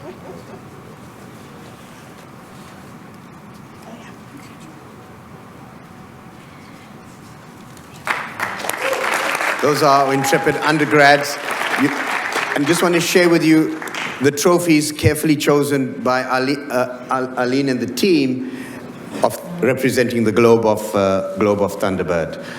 But then this is the floating trophy that stays in the case series office for the first place. So our first, this is one of those moments in award ceremonies where the first place person has to come back to our first place award winner.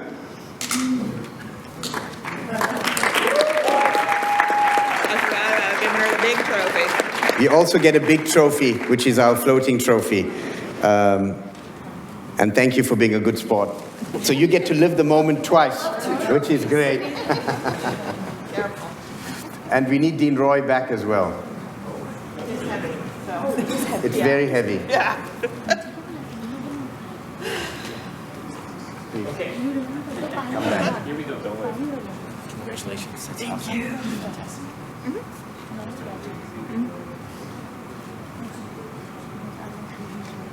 Before you go, we want you to do something special, so come over. Your trophy, and this is our undergrad trophy, has a very special quote that's at the base of the undergrad trophy. And it was done because our undergrads at the beginning always felt it was such a new experience. And so we had a special quote that is there, and I hope you can read it to everybody. So the quote is by Nelson Mandela, "It always seems impossible until it's done." Congratulations. Thank you.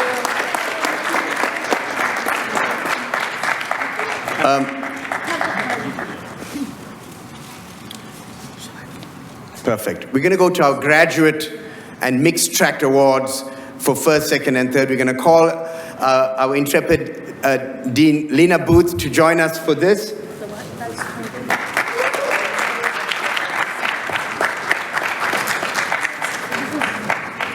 I have it. Your envelopes. Yes, graduate. Here we go. Thank you, Dean. Thank you for having me. All right, this is a graduate mixed track. Third place, Post 1, Boris Chuang, Cherwei Alex Liu, and Jutta Peter Shi. Congratulations. Please, we want you in the shot as well. We're going to go, come back. We're going to go.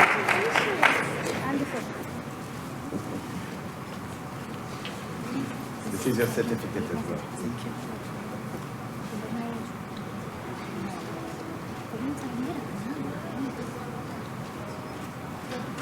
Congratulations.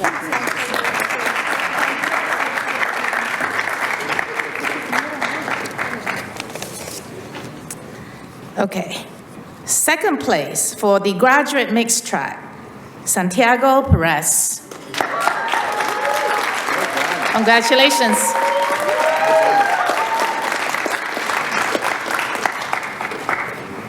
Congratulations. It's 2 pieces, be careful. That's our 2-piece trophy, and this is your certificate as well.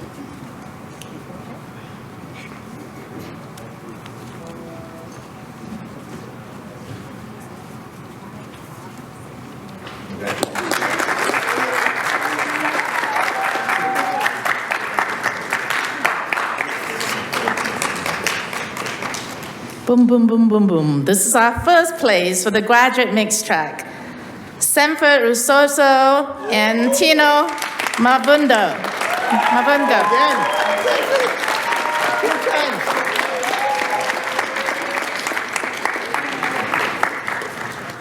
Congratulations. Wow. Big trophy. Careful, it's heavy. Well done. Twice in a row. You each get one of the big trophies, one of these. Oh, I can open Or we can just leave it. Thunderbird Case Series. I mean, they can hold and take a picture. Yeah. Let's Thunderbird Case Series. More enthusiasm. Thunderbird Case Series. Oh. Congratulations. There we go. 3, 2, 1.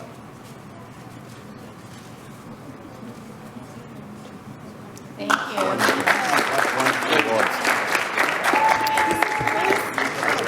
Just want to say congratulations to all the winners. Our winning teams get $1,000 each. Each team gets $1,000 for the undergrads and the grads per the competition rules, and we're so proud of them. Also present with us online is Mary Teagarden, who's part of the judging panel, and I just want to thank Arlene for such a tight ship. We, as well, did not know who the winners were right until the very end. So that's been terrific. I want to go through our next set of awards, and we'll ask our two deputy deans to stay, but I want to invite a special guest, David Klindinst from Harvard Business Impact, formerly Harvard Business Publishing, who is also here with us. It's such a pleasure to have our partners from the Harvard Business Publishing, Harvard Business Impact team. David's been a huge supporter of the Thunderbird Case Series, and this is a platform most of our cases are on. He's kindly agreed to fly over, and he's going to share a few words before we get into the awards, which he will join us for. Just a few words? Just a few words. Okay. Hi, I'm David Klindinst. I'm with Harvard Business Impact. Some of you probably previously know us as Harvard Business School Publishing. Wow, 30 years. First, I'll say I want to bring greetings and congratulations from our CEO, Ellen Desmarais, whom many of you met when she was here a year ago. Every time I talk to her, she says, well, what's new at ASU? What's coming from Thunderbird? And I always have something interesting to tell her, so that's great. From the entire HBI higher ed team, congratulations on 30 years of case excellence. I mean, that's a tremendous milestone. In prior roles with HBI, I had the honor of consulting with faculty at schools all across the USA, Canada, even overseas, consulting with them on their course and program design. And so I can personally attest to the popularity and impact of the Thunderbird case collection. And when I think about why that is, I think of, of course, it all rests on the expected foundation of scholarly excellence. But beyond that, really what makes it special, first and foremost, no doubt, it's the unique global perspective that Thunderbird does now and always has brought to everything that they do. I mean, it's, of course, this stretches back, even before the case series, back to the very founding of Thunderbird. It has always been a uniquely global place. I guess you could say that Thunderbird was global before global was cool. And that has certainly translated through to the case collection. And I can tell you that as I've consulted with faculty, even before we were partnered, people would ask, can I get the Thunderbird case studies? Where do I get the Thunderbird case studies? And that's because for educators, it's gold for them when they can find a case study that isn't just about a place in the world, but when they can actually get a case study that was researched and written by somebody from that place in the world. There's just real power in that, and they find that very valuable. So that unique global perspective that you bring is, I'd say, perhaps the most important thing. But then the second that goes right along with that, of course, is the direct involvement, the extensive involvement of your students. I told Euvin earlier today that this is the most fun and interesting place that I get to visit in my job, because this is the only place that makes an effort to make sure that I get to interact with the students, and I'm always amazed and always impressed. I'm not aware of any other school that allows students, actually encourages students to be so deeply involved in the development of cases to the extent that Thunderbird does. And that certainly brings a truly unique flavor to the case collection here, something that other educators around the world truly recognize. I guess you could say, who better to really determine whether something is an effective learning tool than the people who will actually be learning from it. And I love the tension, maybe not the tension, but the collaboration that comes from the seasoned executive, the seasoned educator, combined with the youthful enthusiasm of the younger generations who are contributing to the case content. And the fact that you, the students, your student body, come from all corners of the world.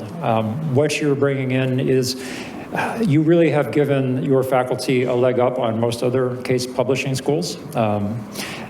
There's really something that no other school can match, and that's because as they involve the students in the case production and the case development, as the students were talking earlier about how they think about case studies that they want to write, you're bringing in perspectives, you're giving your faculty access to executives, to organizations, to scenarios and situations in countries and regions of the world that the rest of us case publishing schools simply can't match.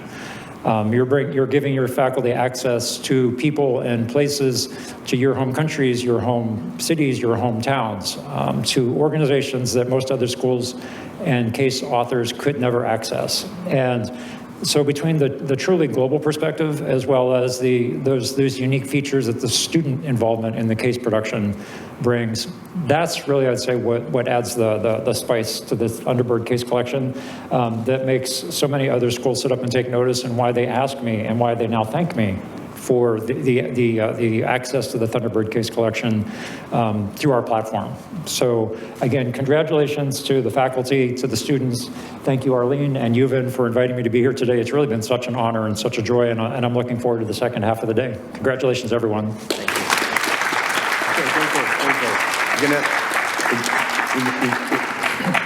So last night at about 6 p.m., we had our wonderful student leaders gather to set the room with the tables and the chairs, and we all were having so much fun doing that, because that's part of the fun. Guess who's now wearing the t-shirt, was stacking and moving tables and chairs. David was well into it, even though we told him to please sit down. So you are now part of Thunderbird, and thank you for that. Thank you for that. Harvard Business Impact has also launched a new program on artificial intelligence to interact with teaching notes to make the next generation of teaching notes come alive. They've invited the first wave of schools worldwide to participate. And today I'm so pleased to announce, we shared it with the team, that we'll be one of the first 10 schools in the world to be part of the Harvard Business Impact Teaching Note Pilot. We're so collected, actually. Thank you so much. Thank you. With that, and please join our dean, because you'll be in the lineup, and thank you, Lena. In that spirit of outstanding Thunderbird Case Awards, the team got together to pick a case that truly in 2025 represented all those values you mentioned, from a place that's unique, different, and we're so pleased to share that that case is Hello Tractor, with the amazing Bill Yangdal. So we have one of the authors who flew in from New York, co-authors that's here. Welcome. Please join us on behalf of the team on Hello Tractor.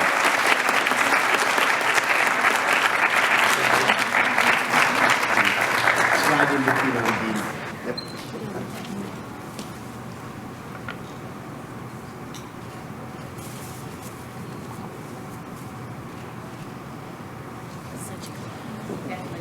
As we move to our next phase, Bill Yangdal is one of the pioneering case writers, and will be honoring our original pioneers soon. But this case is truly a remarkable case, the Uber of tractors in Africa, and we hope that it will continue the tradition of becoming a bestseller. We believe in this case. So to all our students, if you get a chance, please log into the portfolios and take advantage of this. We're now going to come to another super important award in our 30th anniversary to really honor Thunderbird Case Author of the Year. The bar is quite high, because we have so many brilliant case authors, but we have someone who epitomizes not only excellence in case authorship, but true partnership with students. And we're so pleased to honor Tom Hansiker, who wins the inaugural award. Tom has written 5 cases as he comes up, including Riyadh Metro, Transforming City Smart, and a number of cases at the cutting edge of frontier markets. Tom's cases are not only beautifully written, his exhibits are also quite beautiful. Congratulations, Tom. Thank you for everything. All right.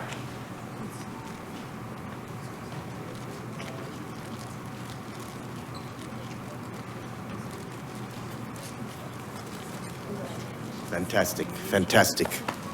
Here's a copy, a glimpse of one of Tom's case, including the exhibits.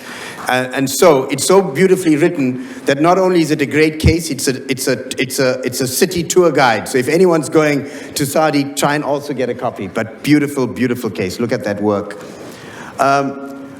We now want to go to Global Best-Selling Case Award.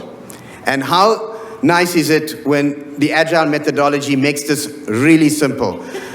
Really simple. We have remarkable case authors, and last year, yet again, 2025 world's best-selling case in finance, and that goes to our amazing Dean, Lena Booth.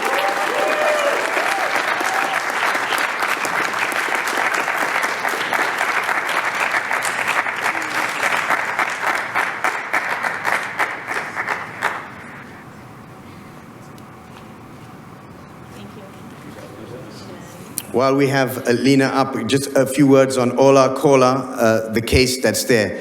This really represents the true art of cases. A short case, a few pages long. It's beloved around the world because it places you not just in DCFs and an analytical case, but in a story, a true gift of a great case author. So congratulations for winning this several years in a row, best-selling, but for us to acknowledge it this year is an honor. This is Ola Kola, the capital budgeting decision, and I see some smiles because several of you and many of you would have gone through it. We now have a very, very special award that's going to be handed out by Kelly Kreiser. Over to you, Kelly.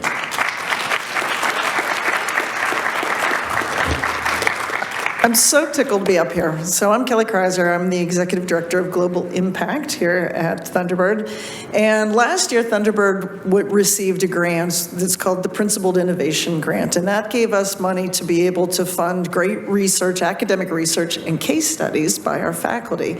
It also funded a pool of students who are the Principled Innovation Fellows. We actually have, I can see two of them right there. Melissa, Sanjeet, wave your hands. And those students, that enabled the students to help the faculty in this great work. So we get to award the, what is it officially called? The best new? The new voice. The new voice. First-time case writer. First-time case writer. I'm going to put all the accolades in there. The best new, most wonderful first-time case writer ever who contributed to this grant. And I'm going to read what the case was. It's called Helen's Daughters. This teaching case anchors as an example of how women farmers balance communal knowledge and new technologies. The research explores how women entrepreneurs build trust and credibility as they adapt technology, linking ethical innovation and inclusive economic development. So congratulations, Dr. Shirley Ann Brevich.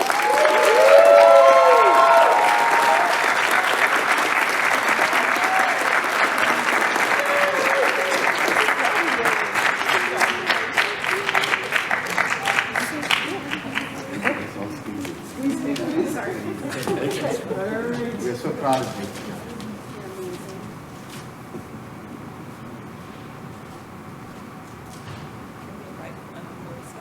Yes. Melissa, please come up. This is the co-author, please. Hey.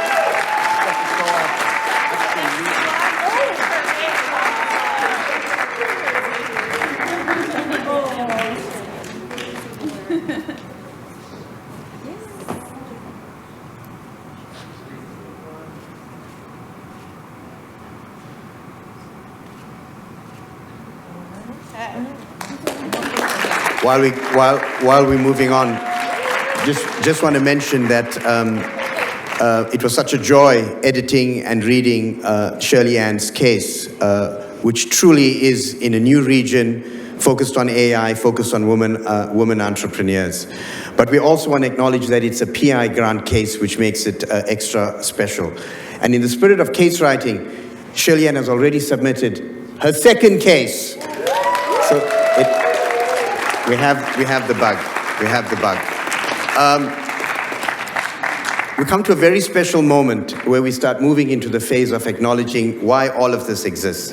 The pioneers of the case series, it sits on the shoulders of those that were brave enough that built it. A case series takes decades to build, and everything today sits on the shoulders as we build onto that, and we have to do justice to that.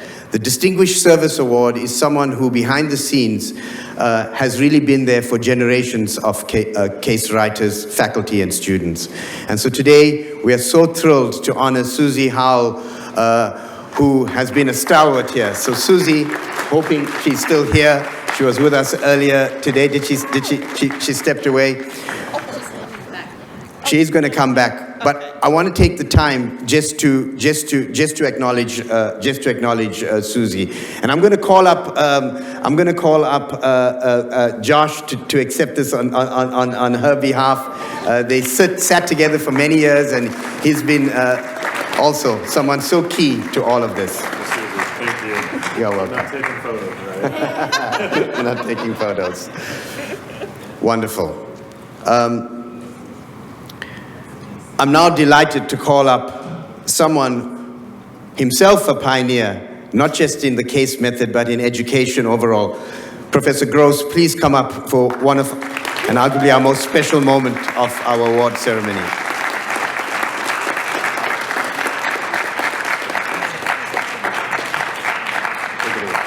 Okay. Thanks, Euvin. I was asked to come and introduce the two people who founded the case series here at Thunderbird 30 years ago. I was the head of the business faculty. I was called the chairman, but it was more like the dean because we had 77 business faculty and then some in international studies and some in languages. But in any event, as head of the business faculty, I was one of the people who was strongly in favor of us starting up a case series.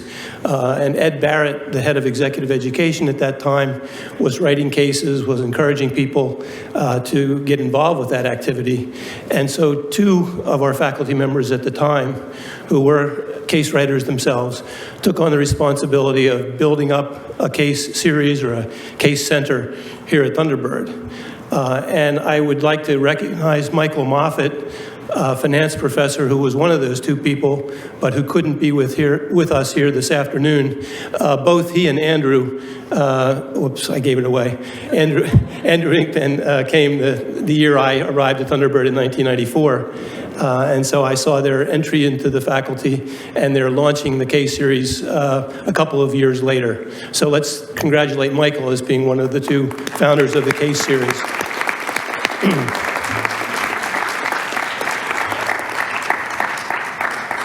And the second person who I'd like to recognize in a little bit more detail is Andrew Inkpen.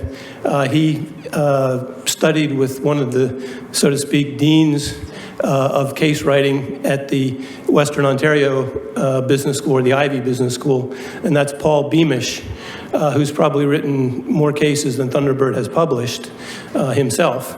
But nevertheless, Andrew studied with Paul at Western Ontario. He went to Temple University after he graduated with his PhD, and then we hired him in 1994 to join our management faculty, our strategy faculty, where he joined a very illustrious team in that area, writing academic journal articles, as well as being involved with cases. But he took on the responsibility. I'm not going to talk for a long time, but I just want to point out something which I don't think has been said here. Cases are not recognized as academic output as far as promotion and tenure of professors is concerned. So if you write 100 cases, then you will not get a tenured position at Thunderbird or at any other good quality business school. It's got to be a labor of love and something that you can use in your classes in both the Thunderbird regular program and executive education as well. But it really is something that's not, I don't know, adequately rewarded in the academic sense. I don't want to sound like I am negative or positive about that fact. It's just a fact of academic reality. So it was quite a task that Andrew and Michael took on when they decided to launch the case series, because not only did they write cases, but they took on this administrative role, which also was not especially rewarded in academia, as Jonas now knows, having taken on an academic role and doing a lot of administrative work as well. But anyway, I'm speaking about Andrew. So Andrew joined us, continued to write academic journal articles, won an award from the Academy of International Business for the most cited article in our leading journal, the Journal of International Business Studies. So, I mean, he has continued to produce excellent academic work, as well as writing cases over the years and encouraging other people to get involved in case writing. So I hope I haven't outstayed my welcome here. I want to thank and congratulate Andrew Inkpen for being the launcher, the founder of the case series at Thunderbird. Andrew? Can I ask everyone to please stand up for Professor Andrew Inkpen. Give him a round of applause. Thank you, Andrew.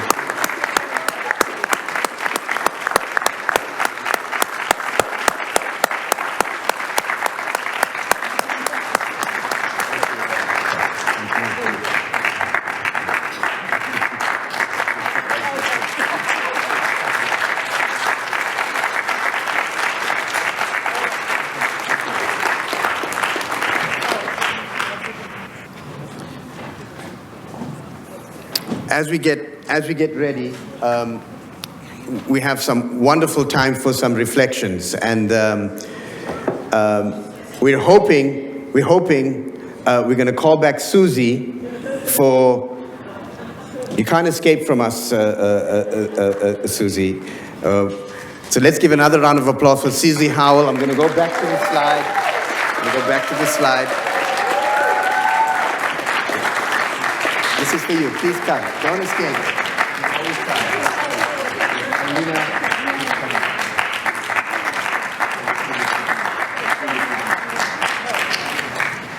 Thanks.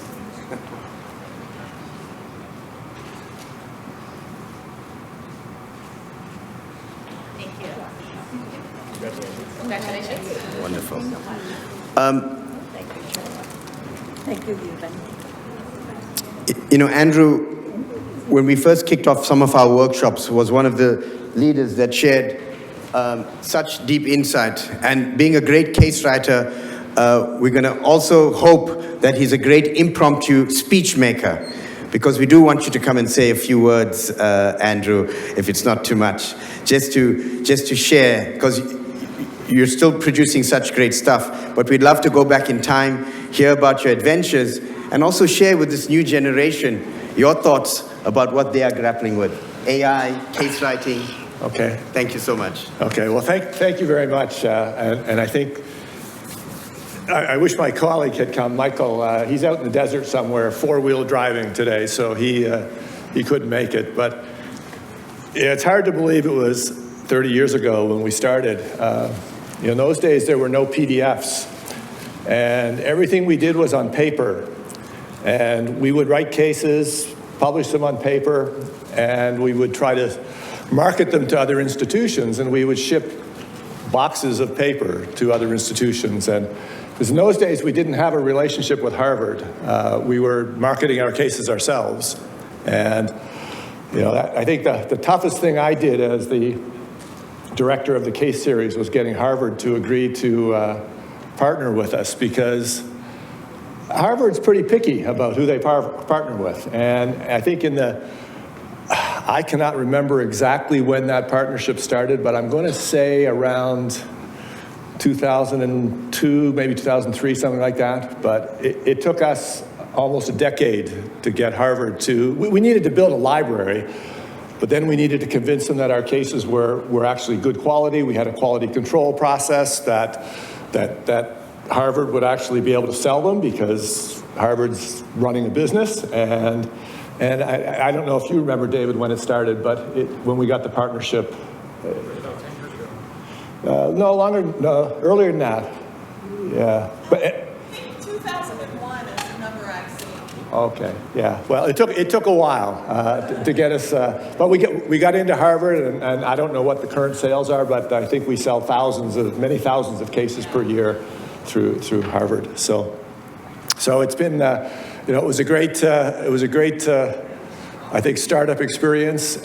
We have a lot of good case writers, and Thunderbird, as Rob mentioned, cases aren't exactly sort of academic output, but at Thunderbird we do value cases very differently than most institutions do, and I think that's contributed to, the success we've had in attracting faculty and students to write cases for us. And I want to thank Susie, we worked together for a long, long time, and Susie was just a great colleague, and her colleague, Georgia, I'm not sure where Georgia is these days, but we had a couple of great colleagues over that period, and I want to thank my fellow, the faculty colleagues, because you guys were the ones that were writing cases and helped us get the series started. And Rob, of course, it was his idea because you were the director of cyber, I believe, and it was Rob's idea why don't you guys try that? And so we did, and here we are today. And I think Euvin and Arlene, you guys you're doing a great job. It's looks like a very sustainable, well-running, and fantastic organization. So thank you.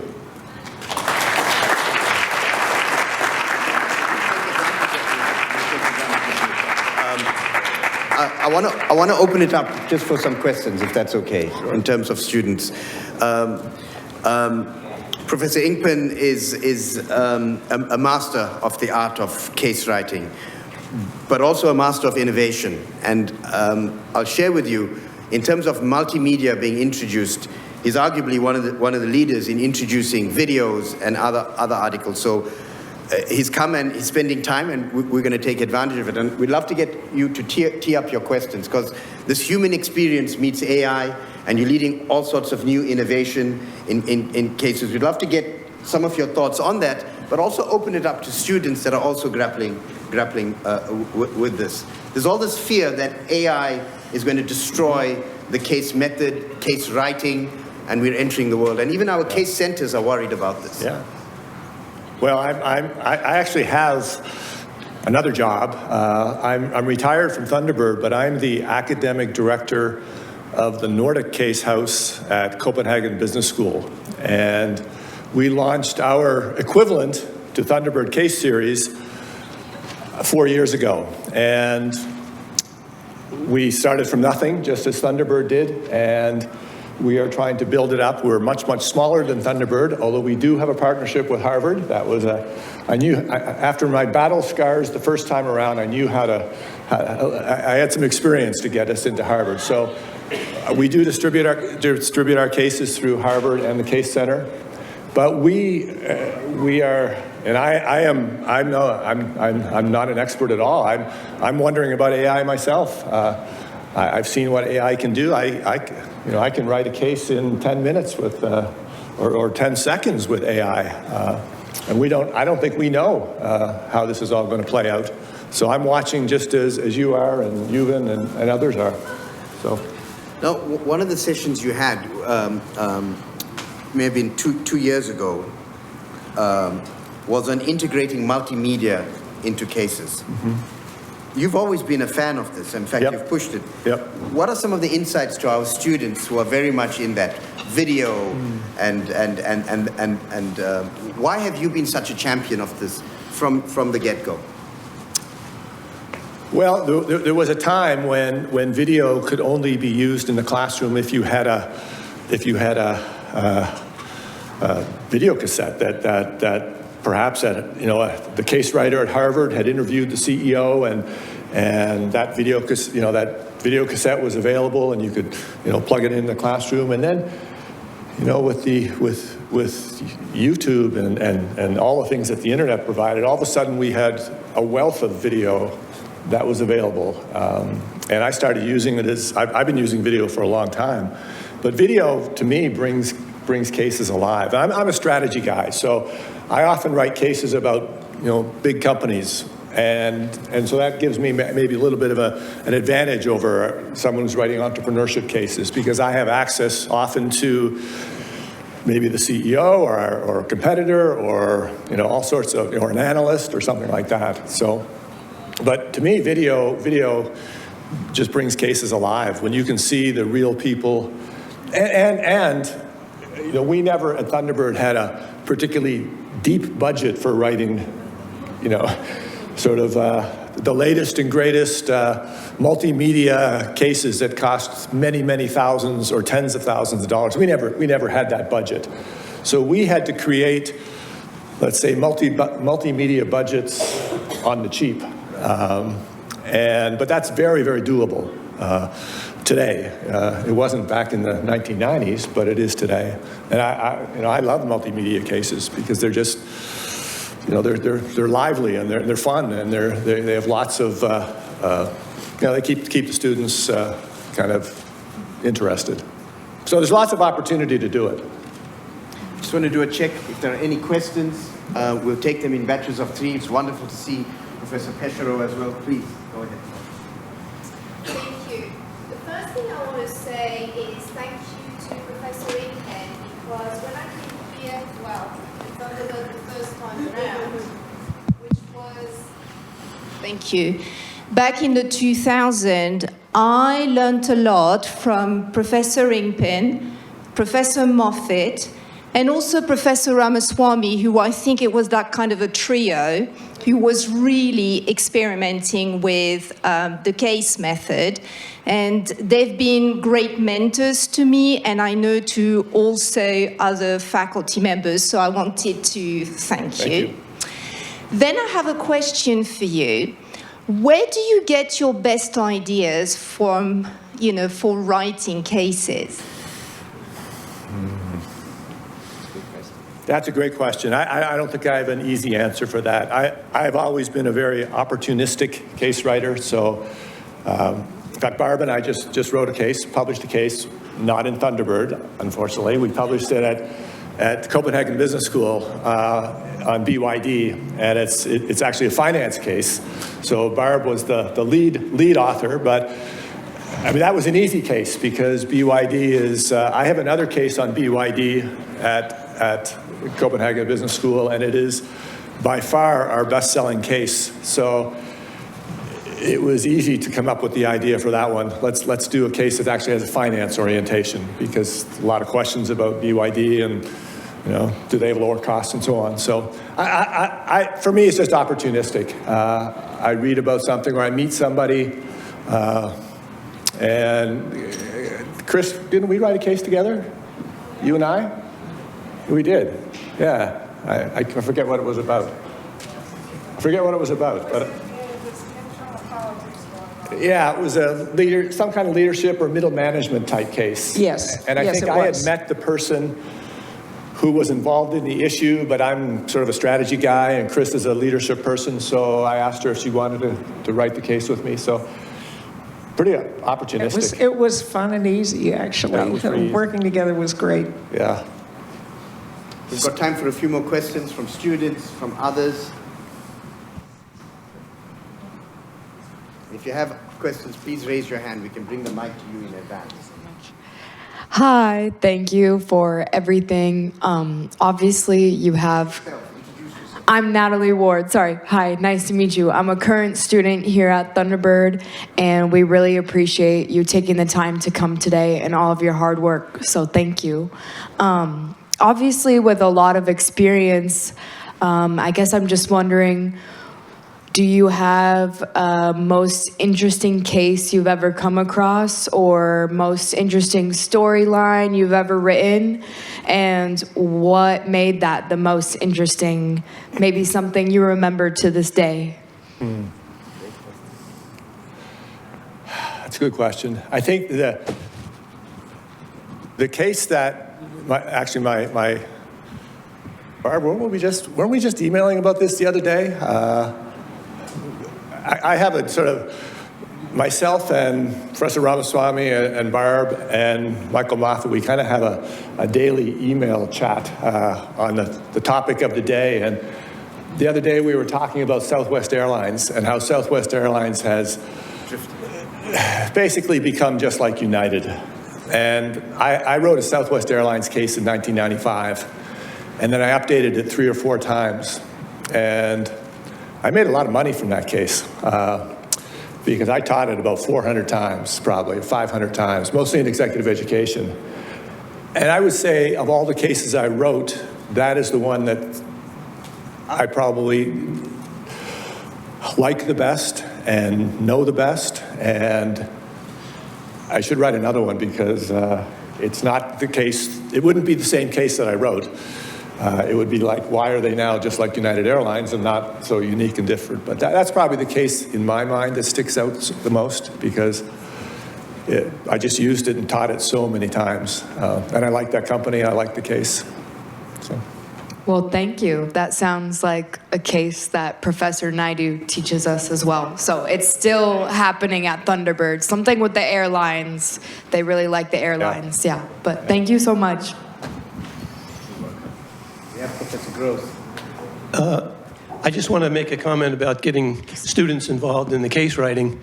I was teaching last summer here, last winter in Zimbabwe, and I was teaching actually in South Africa, and I was looking for something to write about Zimbabwe because I keep having more and more students from that country, which no one, of course, in America has ever heard of, but except for those of us at Thunderbird who have many Zimbabwe colleagues among the students.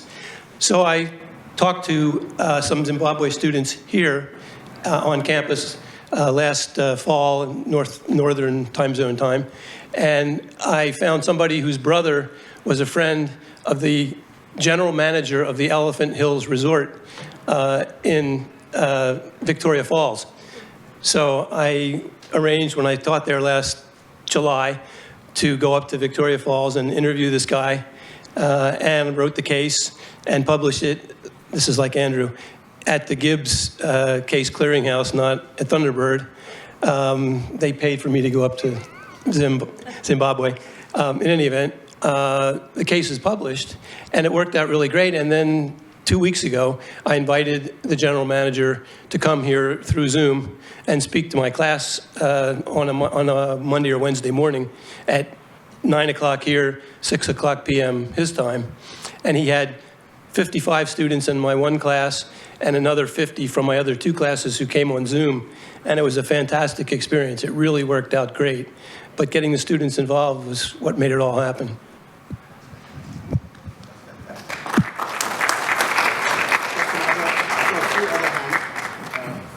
For questions. And there was some, Professor Guthrie as well. We'll have our student, Prof, and then we'll come to you. Hello. Thank you for your legacy. My question is, obviously you have written and read a lot of cases. Is there any gaps that you see in terms of topics or things that you don't see a lot and that we should be talking more about?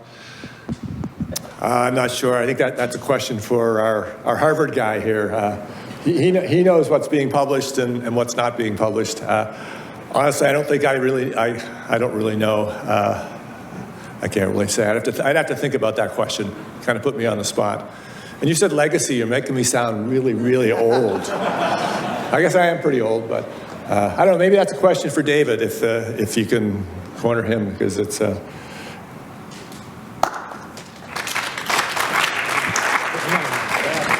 see them all, right? They're putting me on the spot. Well, I'm not just speaking to my audience here, but anything global or international. Frankly, that is the world we live in. As I said before, Thunderbird was global before global was cool, and we're all catching up to you now. So anything with a global or international flavor to it. Sustainability, obviously. Sustainability and energy. AI, that's the obvious one, but then that ties into almost everything else. So AI and its impact on society, AI and its impact on employees, on corporate culture, on strategy. AI in terms of, I just lost my train of thought. Also the environmental elements of AI and all the debates about what the energy, the water, and all those the other impacts of using AI. So it's, it's all the things that you see in the news that are on the top of your minds. And, that's something that I alluded to before, is that the student perspective to the Thunderbird case collection, these are the things that your generation are thinking about, are worrying about, are concerned about, that you want to correct, change, or improve. And so those perspectives that the younger people are bringing to the case collection, mostly here at Thunderbird, more than I see anywhere else, but these are the things that students want to learn about. So, talk to your peers. Think about, what's important to you, to your siblings, to your friends, to your cousins. And frankly, that's what faculty want to, that's what they want to know, is what's important to you. And then how can they bring the important lessons that they need to teach into the context that is relevant and important to you. Thank you. I'll just share some thoughts as well. One of the benefits we have as a Thunderbird Case Series is we partner with quite a few of the leading platforms, Harvard Business Impact, and we're so grateful. They fly in, they spend time, and we spend an inordinate amount of time talking to the faculty. And I was previous faculty as well at Harvard. We're in touch constantly regarding what's the latest. The second platform is the Case Center in the UK, and the third platform is the Ivy platform. And I'll share with you what we're hearing from them. Last year, Thunderbird was also honored to be invited by the North American Case Research Association. We were involved. The keynote was done. So we're at the epicenter. Here's the answer to some of the questions, because this is a question that we've actually asked, because our job is to get the feelers out. The big trends we're certainly seeing from that global ecosystem, including our colleagues from INSEAD and IMD. Number one, AI certainly has taken off, but more so the move to AI and its interaction on the human element, hence the theme of this conference. It came directly from that. The human interface. But here are the other big elements. Number one, energy transition is a massive movement. You would have seen it in the data of the Case Center in the UK, how energy consumption is changing and energy production. So if you're looking for ideas, this is a massive ecosystem, and it's also great for you to speak to employers. The second big theme is supply chain. The supply chain and the changes in supply chain is the other big theme we are noticing worldwide, shocks to the supply chain. And then the third, which really gets into the heart of the case series, is on how conflict is dealt with. In a volatile world, how conflict is handled between folks.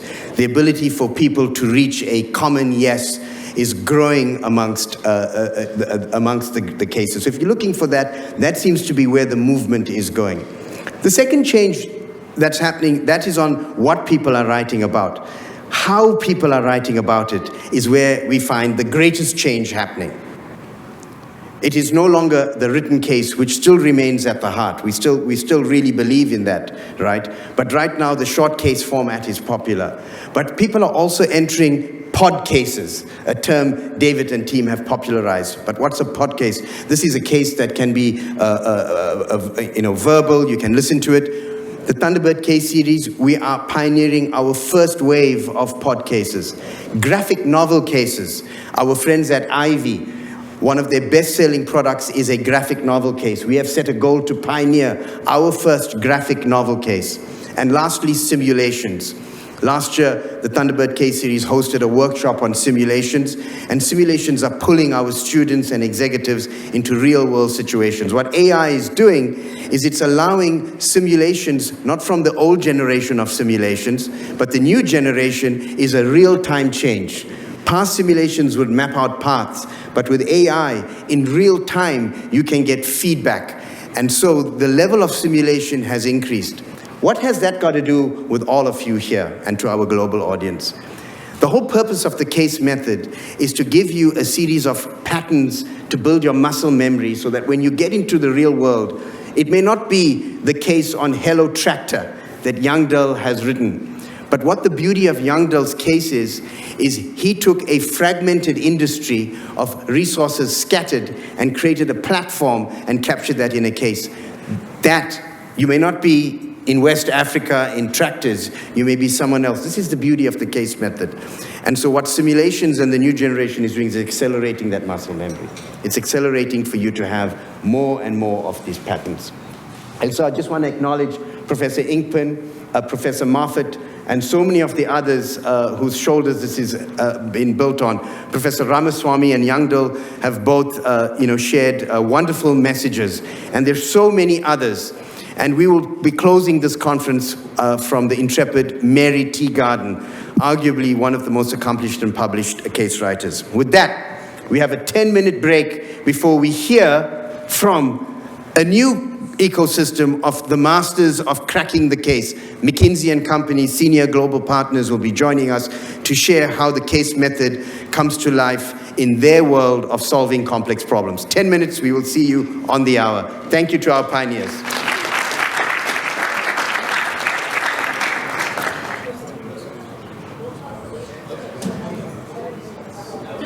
Thank you to our delegates for coming back in post your break. It's my great pleasure to kick off a very special panel with our partners from McKinsey and Company. This year, McKinsey celebrates 100 years of leadership in management globally. As arguably the leading management consulting, having invented the ecosystem, McKinsey has continued to have an indelible impact across business and industry. Earlier this week, we were very fortunate to have Bob Sternfels, a global managing director and head of McKinsey, join President Michael Crow and Dr. Chris Howard at ASU in Tempe. And it was a fantastic discussion. The discussion focused on artificial intelligence, on leadership, the impact on the new generation seeking to enter the workplace, and the collaboration between public and private sectors as being essential. Through this discussion, Bob articulated several huge concepts. Number one, and I'll try to do justice and paraphrase some of the themes. We are entering the world of never graduating. And I'm glad Dean Charla stepped out, because I do know she wants you to graduate. So I say this with a pinch of salt. But let me contextualize this. This world of never graduating means that we are becoming perpetual learners. That yes, you will leave with degrees, and we believe world-class degrees, but you are entering this world of continuing to improve. And in the ecosystem of continuous improvement, McKinsey has been known to be at the epicenter of the philosophy of continuing to grow. And so I'm thrilled to welcome Ramesh Srinivasan, Senior Partner, McKinsey and Company, and Raju Nerasetti, a dear friend and colleague, a fellow young global leader from the World Economic Forum, who's partner and leader of global publishing, McKinsey and Company. Earlier this week, I was at the Cronkite Center doing a master class on the art of case writing per their invite. And they asked, what's happening in the ecosystem? And I mentioned this panel. And at the Cronkite School, I mentioned, Raju, that you were going to be joining us. And not only did they know the name, they were so thrilled and asked to pass on their regards. Let me spend a minute or two doing justice to both Ramesh and Raju. Ramesh, as senior partner, has been leading organizational change across industries. And when I first connected with Bob, who's been a dear friend and mentor, almost 30 years ago, Bob did my final round of interviews at McKinsey and was the one who brought me into the firm and played an indelible role, was the one that also played a role in me ending up going to business school. He has shaped so many of us. And when I had asked him about leaders to connect to, both Ramesh and Raju were top of mind. For Ramesh, his expertise spans merger management, but he also supports McKinsey's internal leadership program. Let me repeat. Amongst the leader of leaders, he supports McKinsey's internal leadership program, and he serves as Dean of the Bauer Forum of CEO Learning. And we have a privileged opportunity to speak to him. He's also co-author of The Journey of Leadership. We'll talk more about that. Raju has had an illustrious and amazing career. He has shaped so many. As young global leaders, we are really fortunate to be in what we call rarefied air. And in that rarefied air, Raju is a leading light many of us turn to often. He leads global teams and transforms knowledge, and at McKinsey Publishing, we have been following the journey since his entry into that. both the volume and the quality of the releases that have been taking place. From roles at the Washington Post and News Corp, he has built high-performing, diverse teams. But the true thing about both these leaders that I hope you will observe as you take out what I call your agile coach leadership pens is that while they may be technical experts in what they do, I want you to be observers. In the agile classes that I lead, that many of you attend, I share with you that an agile coach is an observer of leaders. And I want you to take pen to paper and share and keep your questions ready, but also your observations, as why you will see that when CEOs ask for help, let me repeat, CEOs globally ask for help, there are a handful of people that they turn to. What are the characteristics of those people? Today, we will enter that zone for you to witness this firsthand. So with that, let's give them a Thunderbird round of applause. I'm going to kick off and dive right into it. I shared this theme with Bob when we had met last year about born agile, McKinsey born agile, right? In 2001, the Agile Manifesto was written. Teams working across silos, collaboratively, focusing on outcomes. However, before the Agile Manifesto was even thought of, there was an organization that lived those values, where leaders from different parts of the world, McKinsey consultants of all ages, from all sectors, from the humanities, from science, from engineering, would get together for the first time on a project and a complex problem. And clients would comment, how long have you all been working together? Because it seemed like they've been working together for years. What is the secret sauce that enables an organization to do this repeatedly? And today we're going to dive into this. So I turn and I want to kick off with Ramesh and just start with this concept. McKinsey is celebrating 100 years. And I want you to share with us this overview of what are the lessons you take from that legacy that has shaped so much of business, and looking through that looking glass with young leaders here, what are the big themes about leadership that CEOs are facing today? And what are some of the conversations that you are having? Thank you, Ramesh. Thank you, Euvin. Firstly, a real privilege to be with all of you, and a privilege to do this with Raju. So really, I'm looking forward to this conversation. I've been with McKinsey for 32 years out of the 100 years. And as I reflect on my journey over the last 32 years, but also what I've heard about McKinsey from all the people that I worked with, one of the people I learned a lot from was Ron Daniel, who was with McKinsey for more than 60 years and was a mentor of mine for many, many years. As I reflect on what CEOs are thinking about today, the world we live in is, the uncertainty in the world has increased dramatically. There's massive geopolitical technology disruptions in the world. So I think in this world, CEOs specifically, but leaders more broadly, spend their time to navigate this uncertainty and set a direction and lead their organizations through this uncertainty. They start with a very clear sense of their own why. Why do they do what they do? Often that why is rooted in their own inner journey, crucible moments that have shaped their life, and use that to inspire teams and inspire the change that they want to see in the world. Euvin, as you mentioned, one of the roles I play is the Dean of the Bauer Forum, which is McKinsey's CEO learning program named after Marvin Bauer, who led McKinsey for many, many years. We've had 700 CEOs who've gone through that program. And I think we saw these CEOs spend a lot of time reflecting on their own journey and how do they use their sense of purpose to inspire teams and inspire the change that they want to see in the world.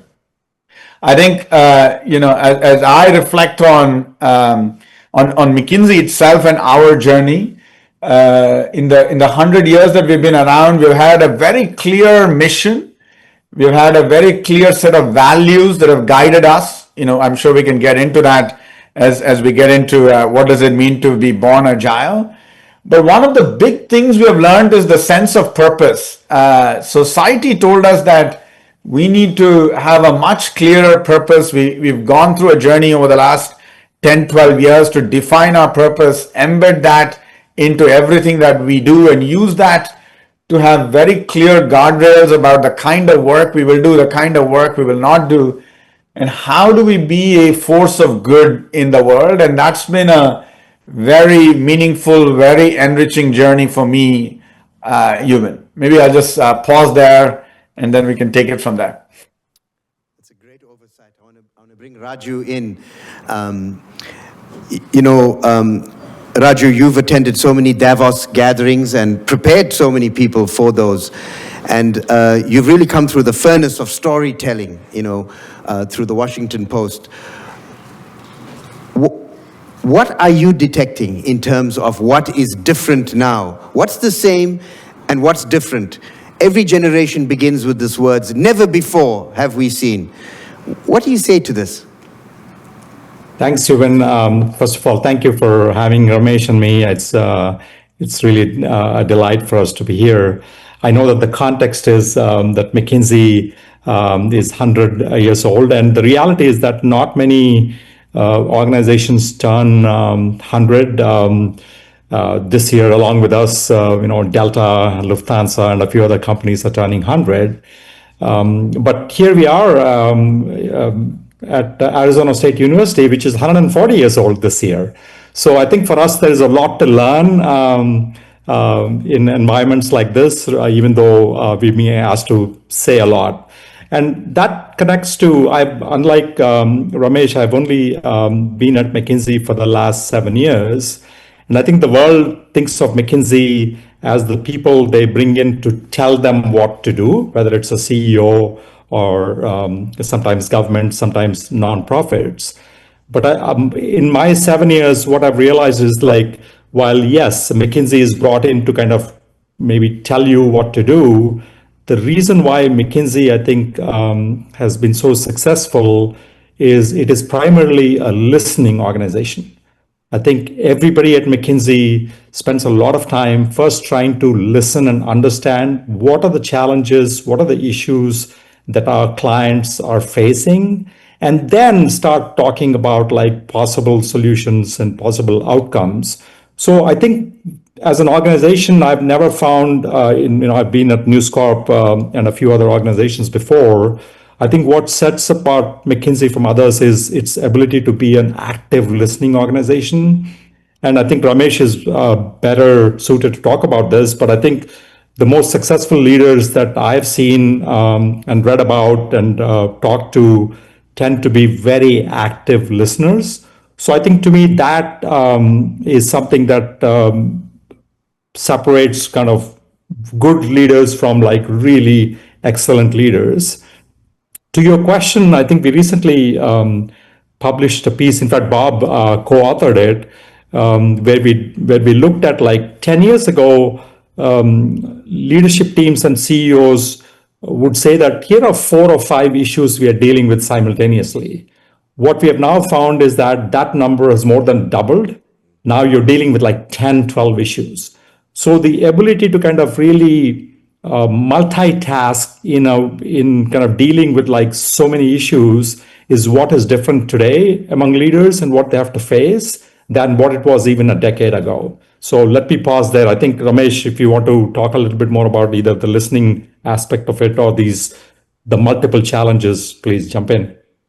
No, I'm with you, Raju. The complexity for CEOs and leaders has definitely gone up. And I think as a leader, it's much even more of a 24/7 job. Social media, as you advised us and many other leaders, has made things even more interconnected across the world. And like I said, the geopolitics and the technology, all of these have added to the complexity of a leader's task. And I'm 100% with you on the active listening part. In fact, the book, the Journey of Leadership book that we have, as you know, chapter 1 of the book is You're Not the Smartest Person in the Room. And I think what we have observed in these 700 leaders, the most successful come in with that mindset. And before they one of the micro practices they follow, and micro practices we define as things that people do in every meeting, every day, every week, is before they speak, first hear the rest of their leadership team and understand what's going on, what are the challenges they're facing, and often are the last person to speak. So 100% agree with you on both themes, Raju. In terms of the advice to our young leaders in the room, consulting remains one of the top choices amongst the various options that many people here have across the range of consulting companies. Talk to us about the DNA, not particularly for the firm, but just in terms of the skill set you think is going to be valuable for this new generation.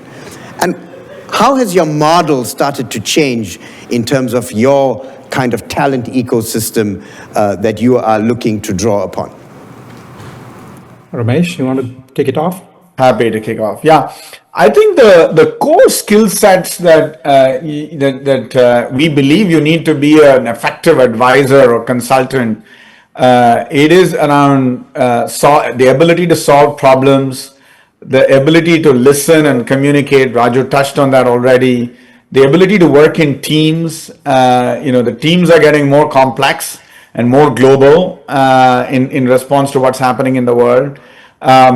And the ability to make judgments, professionalism and manage risks. The character is becoming even more critical. So these are some of the attributes that that we've always looked for. Many of these are timeless. I would say in an age of AI, the importance of problem solving, and within that, critical thinking, judgment, creativity, we actually think have become even more important. We also think in a changing world, the importance of learning, being able to accept feedback, learn from feedback, grow based on that feedback has become even more important. So part of what I do nowadays in my recruiting, interviewing, especially if I'm early in the set of interview rounds, I actually give feedback to the people I'm interviewing, because I come in with a view of unleashing potential of people in the world, which is my own purpose. And what we look for is, are people able to receive that feedback, learn from that, and respond and grow. I think there's notion back to what you said, Euvin, right at the beginning, that learning never stops, that you never graduate. I think that is true even at a micro level, that you need to look at every moment, every day as a learning moment. And if you stop doing that, you cannot be effective in the world. So it's really that the learning orientation is another new dimension that has become much more critical for us. As you may remember, feedback was always an important part of McKinsey, but I think the importance of learning orientation, I would say, has also increased a lot in the recent past. Raju, what else will you add? And even because we are McKinsey, I will have three things to say here. I think one is, and something this is, whether it's at McKinsey or even my previous news world where I would do some recruiting and hiring, I think finding people who are curious about the world is fundamentally critical to how successful you will be, because this questioning spirit and kind of like wanting to understand the why of something is often on top of your, either you have a tech skills or your business skills or any other skills. I think I tend to kind of assess for curiosity of the candidates that I'm talking to. Two, I think, as Ramesh said, in this age of AI, I think maybe 10, 20 years ago, you would look for people who may have a lot of answers. I think these days we need to look for people who can ask the right questions. So I think that's becoming a really kind of interesting skill that we need to kind of ask for and test for, are they thinking on their feet? Are they be able to ask the right questions of either it's a problem solving or a case study?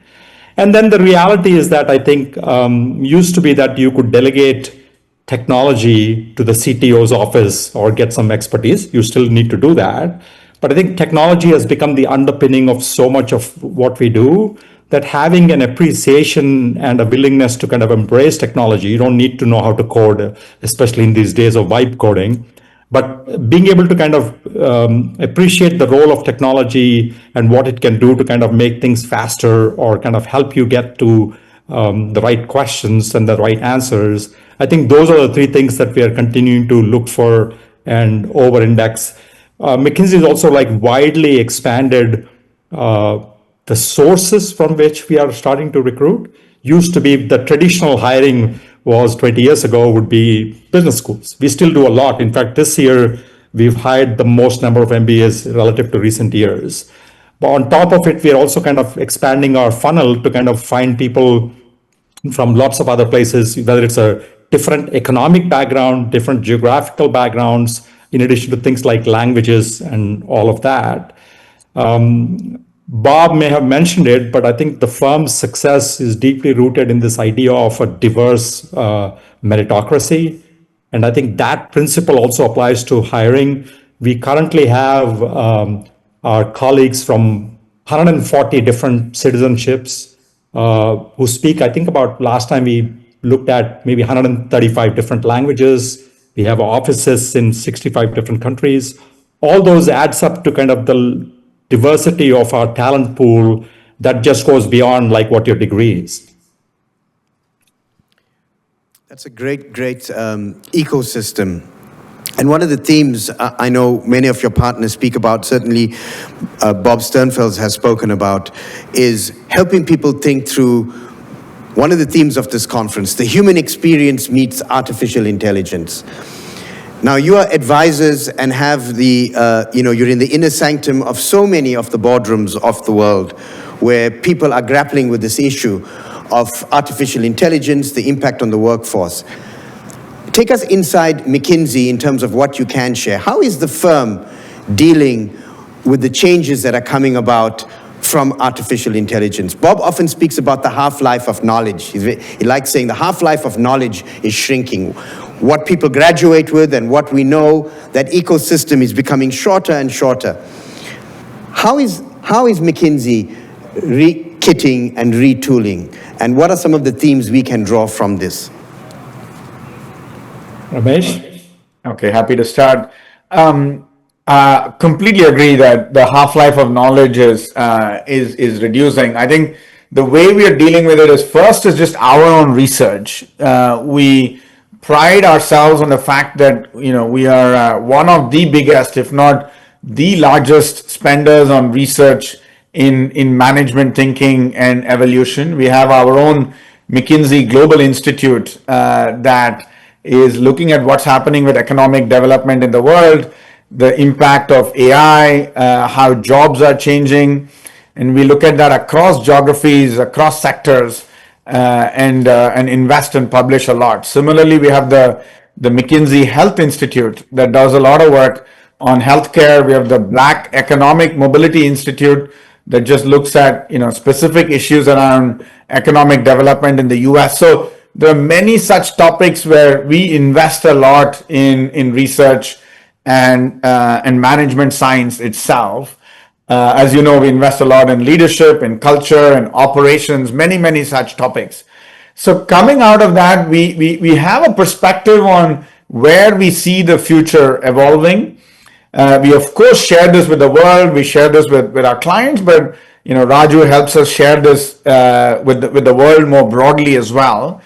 And we often say McKinsey is client zero for us. So for every one of these ideas that we are exploring, we then use McKinsey itself as a place to test this. So one of the concepts that Bob has talked about is the notion of leadership factory, and we very much see McKinsey as a leadership factory where we invest in growing leaders and in generating and growing leaders who are going to be future ready or even future proof. So I think in the whole space of AI, we're doing the same thing. We have our own proprietary tool called Lily. We've talked about that quite publicly. Bob has talked about the number of agents that we have, along with the tens of thousands of people that we have at McKinsey. Each of us is getting reskilled Raju touched on the AI technology, being technology proficient, technology fluent. We are investing a lot in that. Incidentally, I myself am a computer science engineer. I came a long way from that to becoming a student of leadership, but this new environment has pushed me back to my roots a little bit more, and I do enjoy my time going back to my computer science roots and tying that back to all my leadership lessons. And like I said, I think in this world of AI, beyond the curiosity and critical thinking that we touched on, being able to collaborate, learning about empathy, deep listening, connecting with people, collaboration, these are all skills and behaviors that we are learning continuously and teaching our people. So that's the way we are responding to the shortening half-life, both investing in this knowledge, sharing that with the world, but treating McKinsey as client zero to test and experiment and learn, Euvin. And a couple more things here to kind of build on what Ramesh has said, Euvin. From the very beginning, McKinsey has believed that Gen AI is a co-pilot, the lowercase c, and not the pilot. As in, human in the loop has always been our belief that we tell clients, but also we believe internally as well. And I think what we tell through Ramesh and all of our client-facing side, which I'm not, is I think the biggest gap that we find, and we are also kind of living through it, is that a lot of people think of AI like it's a software upgrade, but the reality is that it's an operating model upgrade, right? Meaning that you have to fundamentally, for it to really work, you have to fundamentally change how you do your business rather than kind of thinking of it as like a technology that you can put it on business as usual. And I think that we call it rewiring.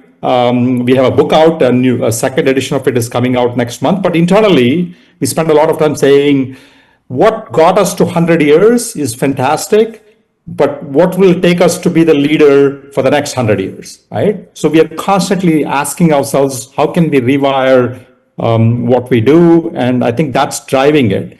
But what is not changing is that, listen, I mean, technology has great value, but it doesn't automatically come with values. So I think the importance of like values and kind of believing that trust is the product and not the byproduct of what we do, right? Fundamentally, trust is what makes McKinsey something that people turn to. And I think that belief and like saying that like the values that we apply to technology really need to kind of really be strengthened is something that like is constantly reinforced. Raju, great point. And maybe one nuance I would amplify there is this notion of rewiring and operating model change. For every dollar or erg of energy invested in technology, there's probably like a couple of ergs of energy that companies, including McKinsey, need to invest in, like process redesign and workflow change, and at least a couple of dollars or ergs of energy in the change leadership and all the human qualities that people need. So that's the mental model that we've been following and we bring to clients, Euvin. Wonderful. We're coming to our highlight, which is to really spend the bulk of our time with student questions, really your time to enter that rarefied air of engaging with thought leaders. I'm going to ask our volunteers to come and grab the microphones. If you can get some of them to please grab some microphones. And if you have a question, start putting your hands up. I will tease some time while we are doing that and the microphones are going. On this team of McKinsey Born Agile, I first raised it with Bob a while back and he loved it. This concept of the firm being adaptive. And I remember in 98, first meeting Bob, when I saw him now, we hugged and we spoke about how we grew that office because it was in the days when an entire region was evolving. But concepts back then in the agile mindset were the right to dissent. This was a really important, anybody in the organization had the right to dissent. MISI, mutually exclusive, completely exhaustive, or mutually exhaustive, completely exclusive, right? These kind of things that are built into young McKinsey consultants that we grew up in. What's some of that DNA that has remained? What has evolved in your ecosystem, particularly to a group that's very interested, a large percentage of entering that world? What is the agile mindset, and what does that mean for McKinsey in the 21st century? As you're doing that, we'd like to get the hands and put some microphones in the hands. Perfect. But let's tee that up as they build up to the questions. McKinsey, agility in this age, how are you interpreting that? I think, Euvin, just a couple of quick points here. You're right in that the right to dissent is a very core principle, but there's a second half to it at McKinsey, right? Which is that it's the right to dissent, but also the obligation to engage. Meaning that it's totally fine to there's no positional authority at McKinsey. I can't just say, I'm the publisher, this is how it'll be. Anybody in my team can ask me, but why is that better? And I think the onus is on me to convince that this is the reason why it is, and do a bit of syndication and make sure that we're coming along. But the reason it works is it also goes with the other half, which is once we all debate and we agree and we syndicate and we get to a consensus, if you will, then the obligation to engage implies then the organization is moving in a cohesive way in that direction. I think a lot of organizations have some ability to dissent, but they forget that it needs to be paired with this ability to that you all have to engage once we agree on something. So I think that's one of the key, uniquely successful aspects about McKinsey that may not be very obvious to outsiders. Ramesh, other things? No, I love that. The complementing the obligation to dissent with the obligation to engage. I absolutely agree with you. I think in terms of at a direction level, I already touched on it. We've had a great mission, great set of values that have stayed the same. It's our purpose that we have added, Euvin, over the last 10, 12 years. I think as I think about our structure, we continue to be a network of empowered teams, client service teams that can really do the right thing for clients. I think those teams have become bigger and more complex. And absolutely, there's an element of technology that's at the core of what they do. So our project managers have had to deal with much bigger teams than what we used to have in the past. And I think keeping with that, the whole process and governance also, we've modernized a lot. And, we've had to really strengthen our own risk management processes to deal with a more complex and in this world of geopolitics. We've had to be very, very thoughtful. We have a framework called the CTO framework, which is, which drives our thinking and decision making around which countries, which institutions, what topics we work on, etc. And so those have been some of the evolutions that we have made while keeping the core construct still the same, Euvin. Perfect. Well, let's enter our Q&A time. To all those with microphones, please stand. We're going to do an exercise in agility. You're going to self-organize. You're going to introduce yourself. Keep your questions punchy and agile. And when you are done, hand your microphone to someone else. Let's see how many rounds we can do. We're going to start with voices we may not have heard. So please go ahead. Hello. I'm Yushan Lee. I'm currently a master candidate in Thunderbird over here. And my question is, in all those large organizations, incentive system often reward individual performance, while agile transformation requires collaboration and cross-functional ownership. And in your experiments advising companies, what structure most commonly cause agile transformation to fail? And when you face those incentive systems, what principle matters the most to avoid those fails, and what helps to success the most? Did you get that, or any points to repeat? Good? Good, we got that. Fantastic.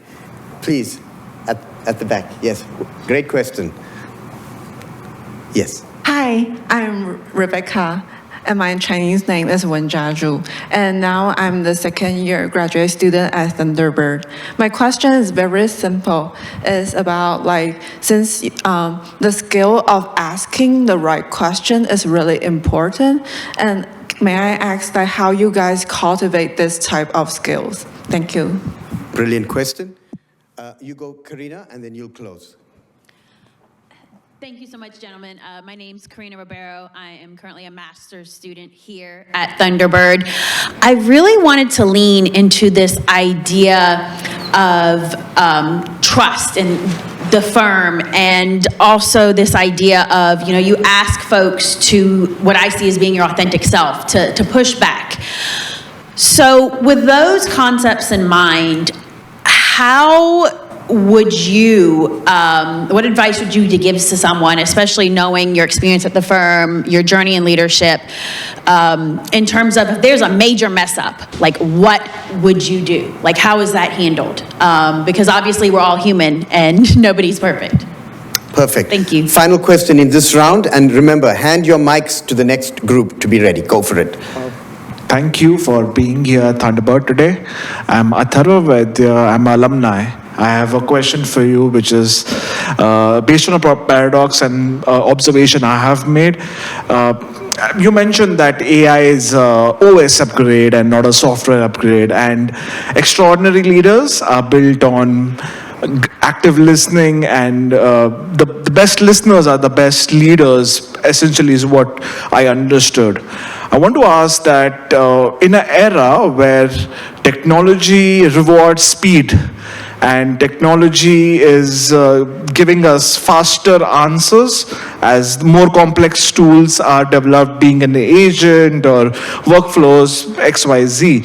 But how do you keep the listening muscle and the DNA of McKinsey when it comes in this era where speed transients over the human aspect? It's going away bit by bit. You must know, you are client facing, you know it very well, better than I do. But complex the tool, faster the answer, the slowing down people to ask the right question, it's very difficult. How do you tackle that? I want to know that from you, sir. Thank you. Wonderful. In any order, please, and share. Great questions. Raju, should I kick off? Maybe I'll start with the last question, and then maybe you can take the trust, and then we can take it from there. So I actually think, I think speed and listening can be very correlated. When you look at a quarterback throwing a football, right, take Tom Brady or take anybody else, yes, they need to act fast, there's pass rushers coming at them. The biggest attribute for a leader is how do you, in that moment, still slow down and listen and have the perspective and be able to see everything that is going on. Bob is a great example. Bob is very decisive, moves with speed. What you see is what you get. He makes a call, and yet he's really listening to so many voices at the same time. He came to ASU because he thinks you all do something over 140 years of driving excellence with access. So there are things, as Raju said, we think we can learn from you, and that's why he was there and learn from all of you. So the challenge for leaders, it is a challenge and it's not easy. And my thesis would be, you can still listen. And of course, you'll need to shorten even that listening time. You may need to prioritize the voices. You may need to have your own filtering mechanism. And in that time, wait as much as you can, but then you absolutely need to act. And you're right that there's no time for just for leaders to wait around. You got to keep moving and you got to keep trying. So that's how you need to square the circle. And I think just to again start with Ramesh's point, I think one of the reasons people have turned to McKinsey is that I think our firm provides structural approaches to speed. An example of this, we have this very foundational approach called Control Tower, right? Where you suggest to clients here is how you can create an environment or a structure that allows you to move at speed, but do it in a structured way. So I think that those are the kind of things that allow you to kind of not speed up without the operating model always playing catch up, but to create something like a control tower that allows you to really make decisions very fast because you've created the conditions for you to act quickly. To the question about trust and how do you allow for people to kind of thrive at a time when making mistakes can be costly, I think the goal isn't a world without mistakes. I think it's a world where mistakes are detectable, correctable, and I think one of the ways McKinsey does this very well is there's a lot of psychological safety at McKinsey because I think it's designed for the ability for the youngest or the newest colleague to the most tenured colleagues to say, I don't know. And then be able to kind of talk to several people to get to the right answer. The expectation is not that you will have an answer to everything that you're seeing. So I think providing that psychological safety and then being able to, for example, we have an internal database where if you are putting together a project, you can look up actually who are the experts on certain kinds of things and just simply turn to them, saying that, hey, I'm doing this project. I understand that, like in my case, I often get a call saying that we are thinking about a digital transformation. It involves messaging and how do we change our content and communication. We understand your background in this. Do you have any thoughts on how you can help us? And I think that culture makes it a lot easier to both say, I don't know, and also ways to find out who has the best answers. Yeah. On your question on how to cultivate the skills to ask the right questions, I actually think, we actually have learning programs which are just about learning how to ask questions. And, I used to lead partner learning for McKinsey, and we would bring people to a program called the Client Leaders Workshop, CLW. And we would train people in asking questions. And we had different types of questions: situation questions, opportunity questions, goal questions, reality questions, implication questions. So we've actually structured how to ask questions. We train people in how to ask questions. In fact, nowadays, after 32 years at McKinsey, when I go into a meeting with a CEO, I typically have one idea. Maybe I'm still not as confident in my questions. So I typically have one idea that I want to bring up, but I have 5 questions. So my ratio of ideas to questions typically is 1:5. And like I said, I'm still learning. Maybe someday I'll drop the ideas and just go with the 10 questions. But it is a skill that has to be nurtured, and I think it's something you can learn. And by the way, there are good questions and bad questions. So we also give feedback to each other on, hey, that was a great question. That one could have been improved. What's the level of how open-ended you want to be, how close you want to be. So I think the art and science of asking questions has to be nurtured and developed over time. Maybe Euvin, you can set up a course someday around asking questions and listening at Thunderbird. It's built around that. Ramesh, can you double click on these questions? Can you give us, you mentioned there are good questions and not so good. What's your high level view of what to you is a good question? A good question is something that makes the other person think. An implication question, what if this turned out much better than you thought? Or what if this industry actually evolves much faster than you think? What's that going to do to your business? What if this competitor launches this product that you're not expecting today? What if the regulatory environment really fundamentally changes? Those are questions that are what I call implication questions that really make a person think. The other kinds of questions that I like is questions that tie the business reality to the personal reality. What is your deepest fear? If this goes wrong, what are you most afraid of? Questions that tie the direction with a fear inside the individual. Those tend to be also very powerful question. Again, just a couple of quick examples, Euvin. And Euvin, I want to tie this to parochially to McKinsey Publishing and the insights we publish. If you read most of McKinsey's insights, unlike a lot of others, we are not prescriptive. We don't go in and tell you, here's the answer. Most of our insights tend to be, here are scenarios, because we don't know what your exact problem is. So when you read a McKinsey piece of insight, we want you to kind of think about like, how do I apply this to my own problem? So we often give a lot of scenarios and then say, if this scenario is applicable to you, here are possible ways to think about it, right? So I think that frame continues through everything McKinsey does. We don't go in and give you the answer. We kind of want to kind of listen, but also give you the ability to kind of apply it to your situation, because none of us know what your exact problem is going to be, right? So I think that's a quality. And then I just want to give you one anecdote about our century.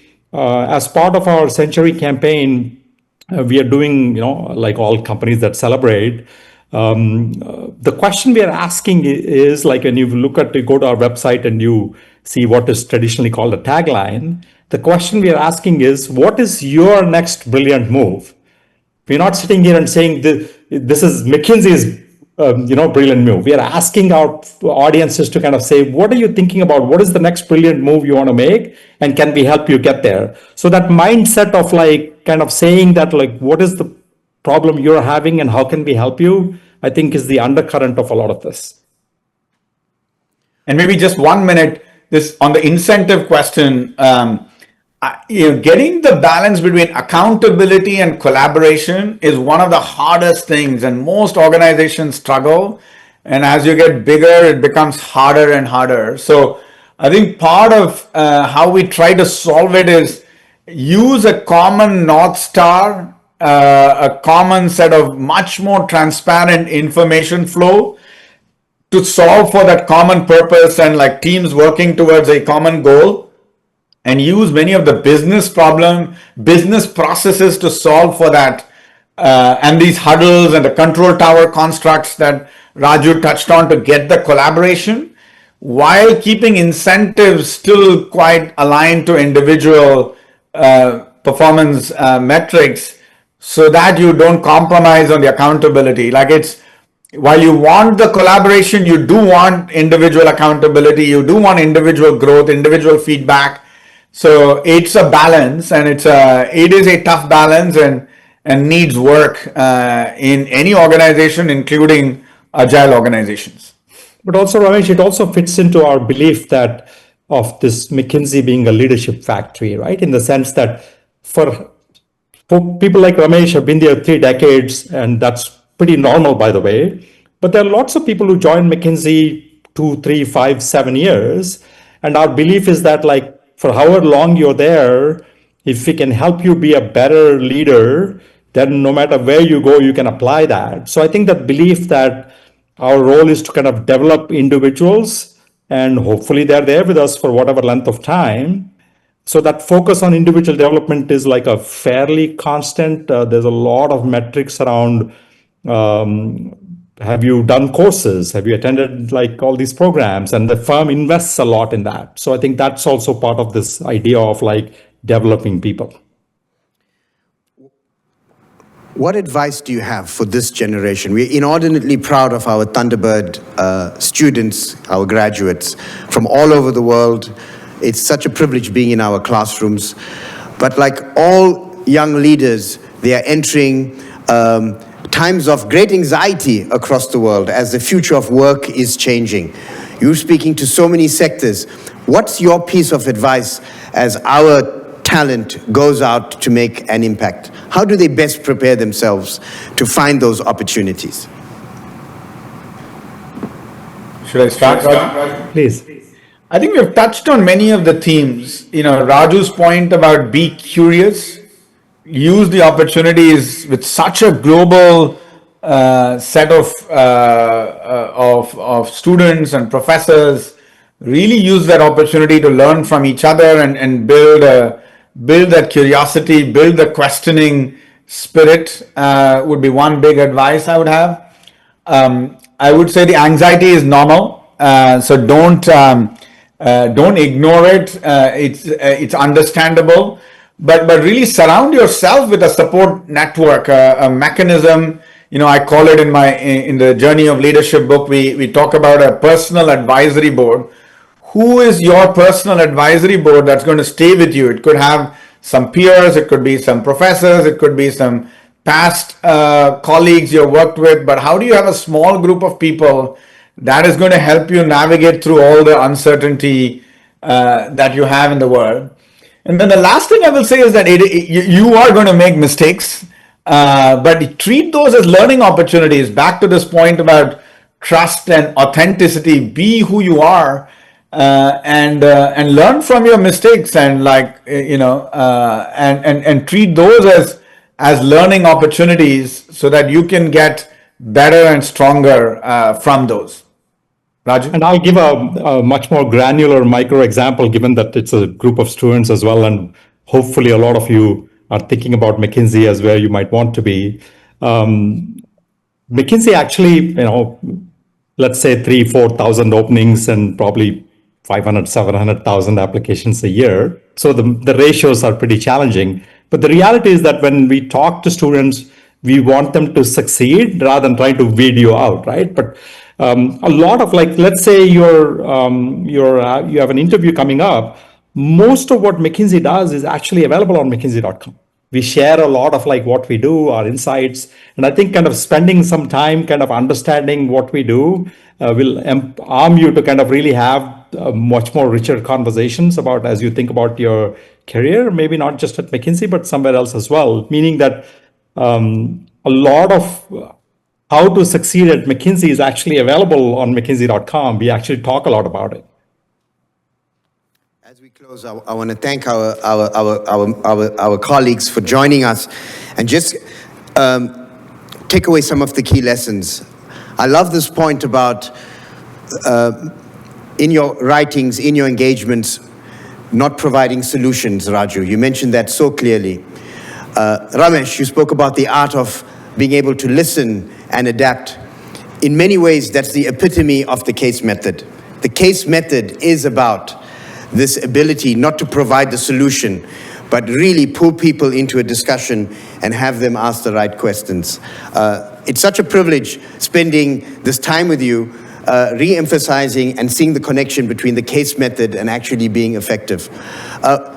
As we close, we can't but notice Ramesh's books behind you, Ramesh. What are you reading? What's on your mind? And we're going to close on this point. What are you reading? What's top of mind? And Raju, we know you edit a lot, but we also want to know what you are reading. And then we're going to say farewell and thank you, and we'll give you a proper thank you. But please share with the audience. I'm actually reading, two books right now, but one is a fictional book set in Nigeria that is, about the story of families who had gone through some of the tough periods of civil war in Nigeria. And then I'm reading a lot about economic development in India, what works, what doesn't work. I sit on 4 nonprofit boards in India, primarily in education. So I've been thinking a lot about how do we prepare people from India for the future. So those are the 2 areas that are top of mind currently for me. Raju?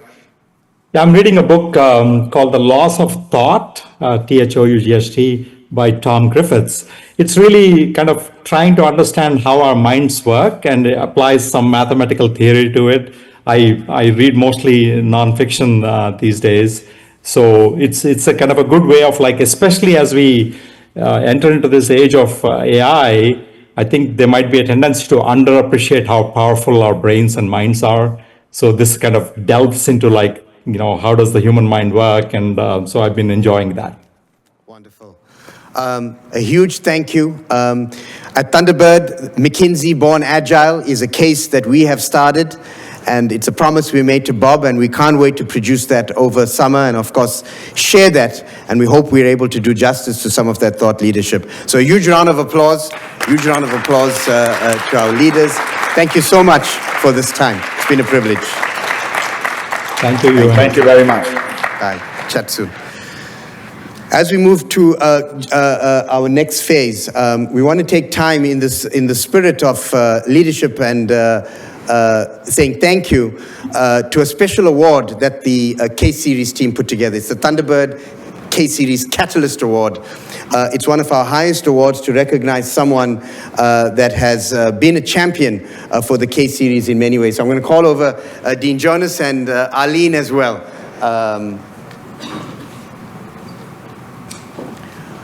We have someone who has always been a friend to the Case Series, available late at night, in the evenings, on weekends, and more importantly, brought research budgets into this ecosystem in a big budget that could have gone many ways, thinking of being a champion for this. Words won't do justice, but I'm going to call Dean Jonas to also say a few words of thank you. Yeah, thank you so much.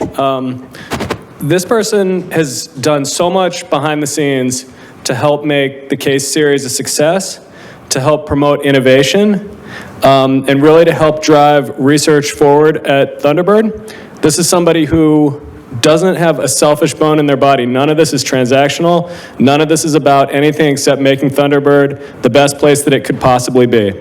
I don't think there's hardly anybody that I can think of at Thunderbird who has pushed harder with nothing on their mind except making Thunderbird the best place it can possibly be. Kelly?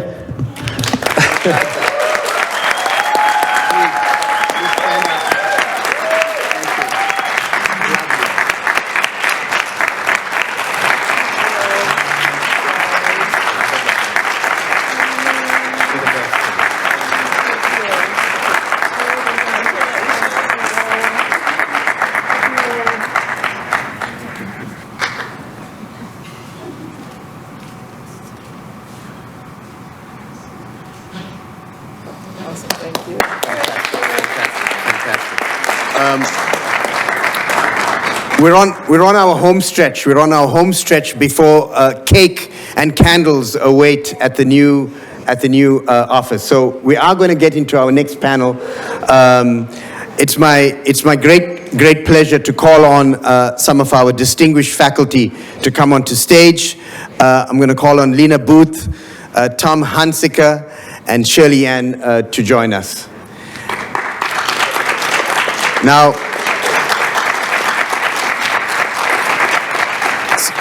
someone who initially was on the original phone call to join us as a distinguished professor on stage, Professor Chris.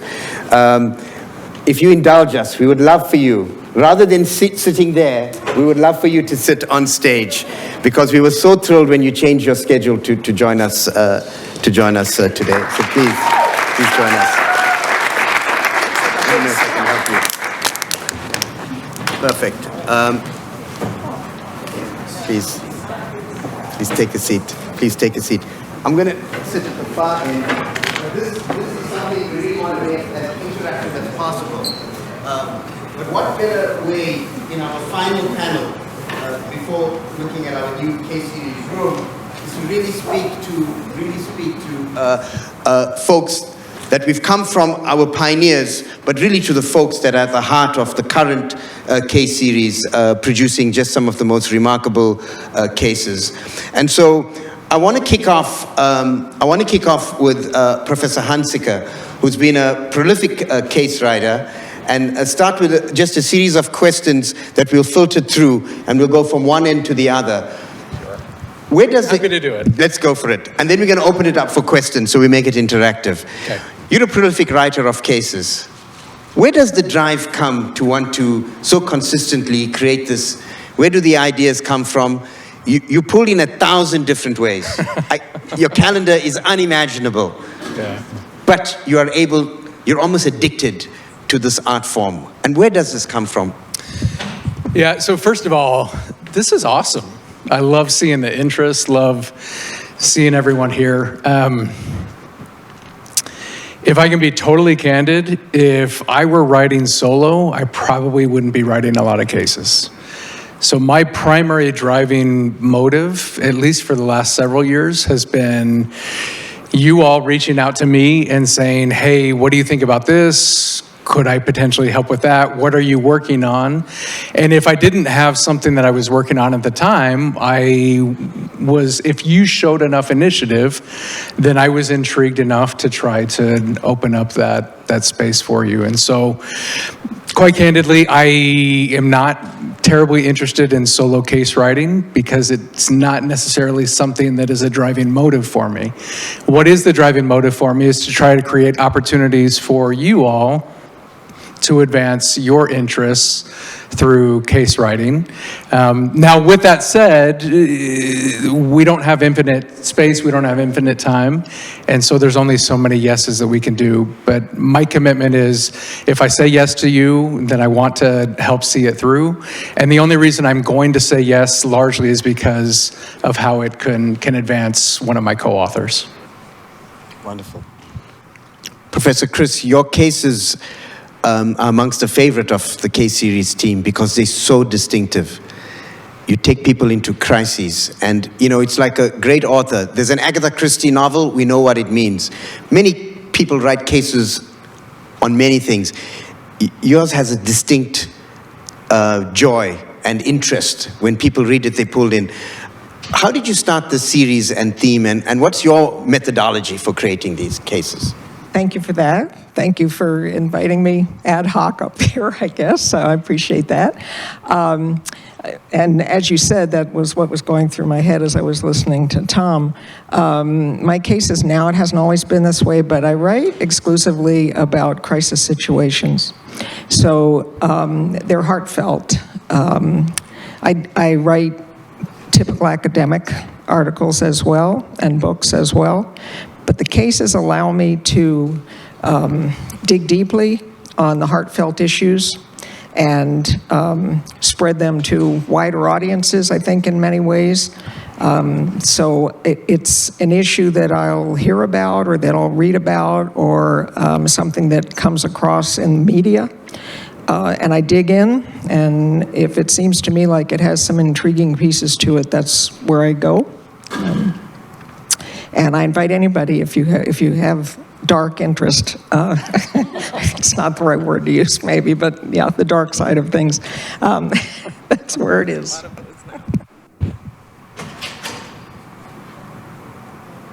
Our first time, and certainly not last, because you've already got your second case in, Professor Shirley-Ann. Talk to us about where the idea came from, and you chose such a topic that really pulled the Case Series team into the story. And you wrote about an area that's not often, that's not, usually it's Silicon Valley and Wall Street, and you brought such rigor and discipline and light to this particular ecosystem. How did you begin? And initially, it wasn't easy. When we first spoke, you said, maybe no. And then somehow we managed to get you into this case writing ecosystem. Yes. So first of all, thank you for having me here today. Cases, I think Professor Grosse mentioned earlier, are not necessarily prioritized for tenure-track faculty. We don't get rewarded for it. So when Professor Naidoo asked me about a case, it was a no. It doesn't get rewarded. Why should I invest in it? But then I kept having students approach me. So in fact, before this case that you see today, one of my students from last spring approached me about writing a case, and there was obviously the case fever going on at Thunderbird. And she had this interview set up with an organization in her home country of Vietnam, and she wanted to write on this because it was about sustainability. And I thought, okay, well, since you're doing most of the work, it's fine. And I sort of worked with her in that. And then at the same time, the PI grant came about, and that was that principal innovation funding to allow faculty to work in the space of PI, not just in academic articles, but on cases. And I saw this as a sort of win-win, because I'm already collecting data for the academic article. I might as well do a case, right? And my co-author, who's not here, Melissa, is the RA who worked with me on this. And we had a wonderful time collecting data over in St. Lucia, where I'm from, most of you know. And I thought of this as a case that should be written because you guys know the cases out there. It's all a lot of the big names, big companies, but we're from different places around the world, right? Where we see smaller businesses survive or grow or push through crises and have leadership that we just don't see on the center stage. And this one was an example of that. And there was this one young woman who saw that the system needed changing and shaking, and she stood up and did it. And that is what we wrote about. And so it's just such a tremendous story of leadership, entrepreneurship, developing country, dealing with climate crises, you name it. And so the story was a very easy one to write because everything we needed was in there. Talk to us a little bit about the relationship with Melissa. Incredible student. There are many here contemplating partnering with a professor. Any tips? What's the magic that made it work and you produced a case? Yep. So Melissa, if you guys don't know her, is a data science student. So, she wants jobs in data analytics. And she signed up to work with me on this entrepreneurship quasi-sustainability / innovation / developing world something.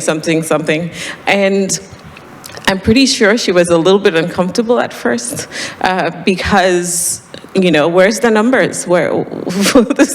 This is what she wants, the numbers. And then what happened along the way was Melissa, who happened to have an entrepreneurial background herself, saw her own self and her own country's struggles in that story. So we actually traveled to St. Lucia last year to interview a bunch of entrepreneurs across the island. And in those interviews, she kept bringing, and in my country of Colombia, and I had this experience. And then all of a sudden, it was that sort of real, I connect to the story that came about. And since then, she's now in the job market, and she's not just looking at data analytics jobs anymore. She's also looking at sustainability-related professions, working with entrepreneurs, sort of expanding that profile, because I think honestly, this case and this experience has reawoken something, right, that you didn't necessarily think as a path forward. And I think that this is such a rich experience for students because, in the class, we can only teach one-dimensionally, right, to an extent. The two-dimensional, three-dimensional stuff, you need to be out there, experiencing it, seeing what people go through and the issues that they have to deal with. And it's only in that complexity that you find that richness in learning. And so for me, this case experience was great because I had a student who was very open to being molded by the case and the experience. And for her, I think it also just, she reimagined, what her future could look like. And I'm saying all of this, Melissa is not here, but I'm assuming that half of what I said is an assumption, but I assume it's true. Wonderful. We're so thrilled to have Deputy Dean Lena Booth here with us, and Alakeel, has been such a successful case. But we know you have written so much more, and we keep coming back to that case, but particularly because it's such a loved case. Dr. Booth, being eternally humble, will always say she has so much to learn from the panel. But your case is the award-winning case, and we want to hear from you. You have so many lessons from Alakeel, particularly around the length of the case, and it's an analytics case. What do you think has made it such a success?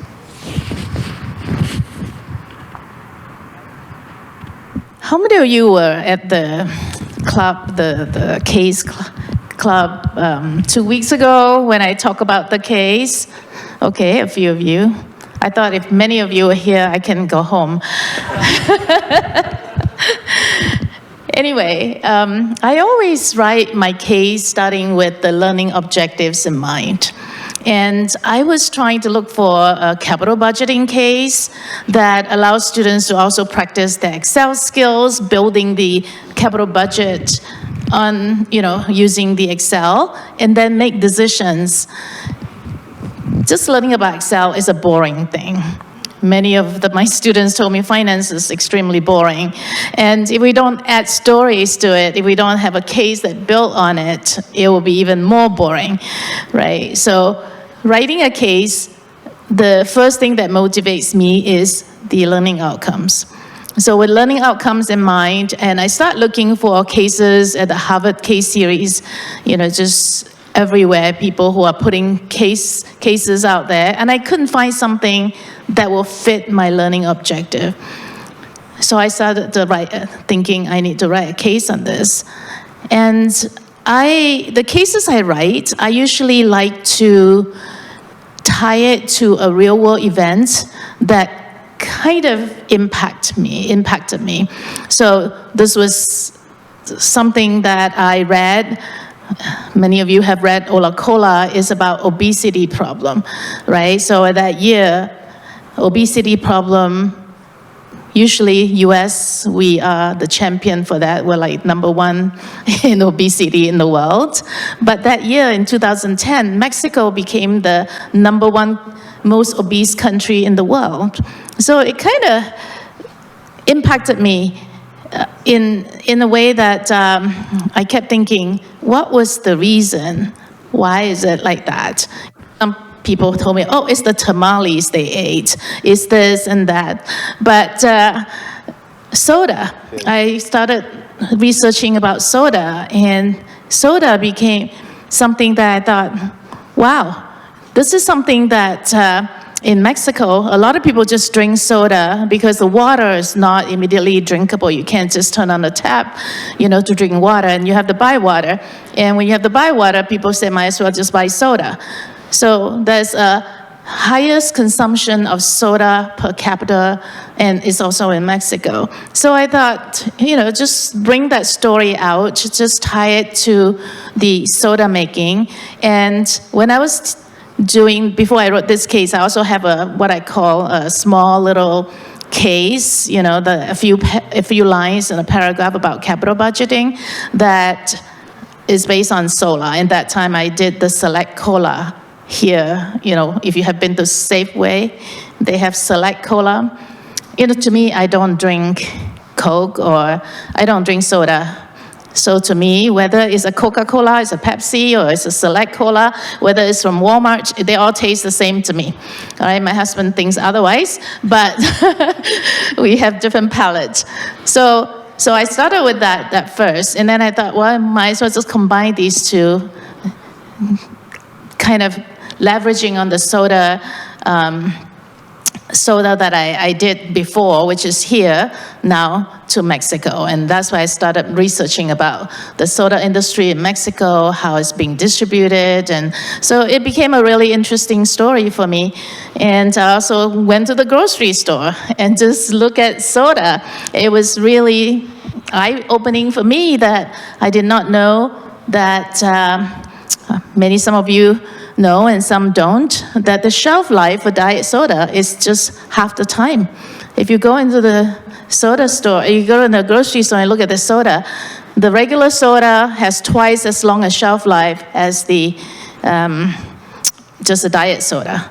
So this case is about diet soda, whether they should invest in it or not, and the protagonist is thinking about how they can reduce the obesity problem by putting this out there as a capital investment.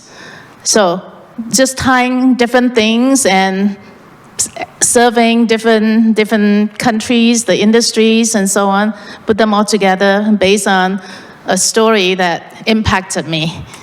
that's how I put the case together. It's such a representation of the power of the case method that you could very easily have done an entire class on CAPM or any of the DCF. But the moment you situated it in an adventure, in something where people said, wow, the half-life of soda could change, you've pulled them in. You also managed lengthwise to make sure, because as you said, finance, accounting, it turns, you want to, I think the 2 pages or 3 pages, how long is the case? And tell us how you managed to do that. What was the architecture? Was it intentional?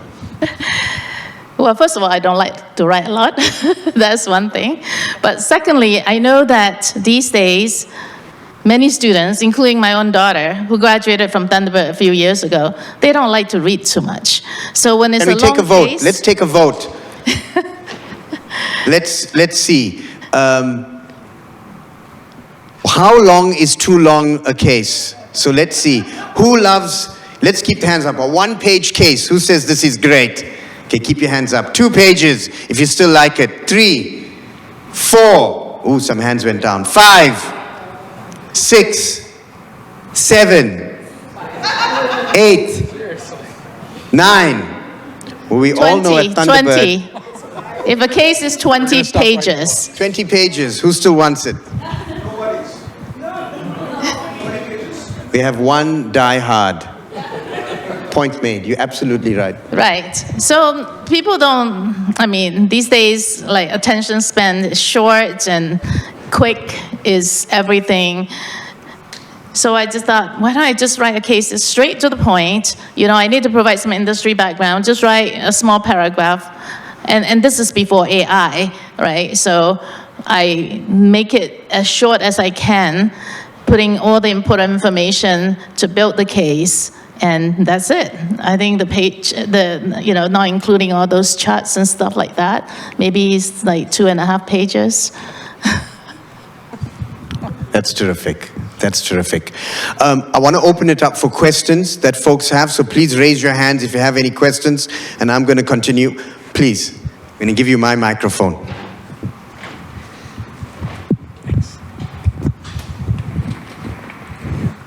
Thank you. My question is, how can we use the cases that we create while we're here as business students to differentiate ourselves in the job market?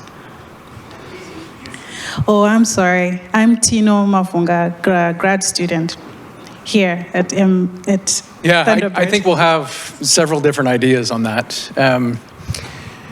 One of them is, how many of your peers are actually published case authors? So just by virtue of publishing, you're already differentiating yourselves. I think another thing is really consider where you want to go, and then find a mentor, find a faculty member, find somebody who can help you to craft a case that puts you in some sort of position of a budding expert in that field. I'm currently working on a case that has a recent graduate, and then it has an undergraduate as part of it. Both of them are very interested in the VC world. And so they came to me and they said, we've heard a lot about the PayPal mafia, but we haven't seen anything that really unpacks how it came to be, how it started to influence some of the next generation networks within Silicon Valley. And frankly, we'd love to be able to position ourselves as having unpacked that a little bit. It's a topic that's interesting to me. They have a clear focus of what they might want to use it for. And so they've already thought about how they can connect those dots, create those connections. And then the case simply becomes that means or that mechanism to help connect those dots for them. I want to add that, it depends on what kind of case that you write. If you write what we call a field case, right, versus a library case. If you have a field case, let's say you have a company, an organization, and you're interviewing them, you're working with them, and that built the relationship, between you and that organization. And later on, if they have any openings, they have worked with you already, you already built that relationship, that also will help with your job prospects.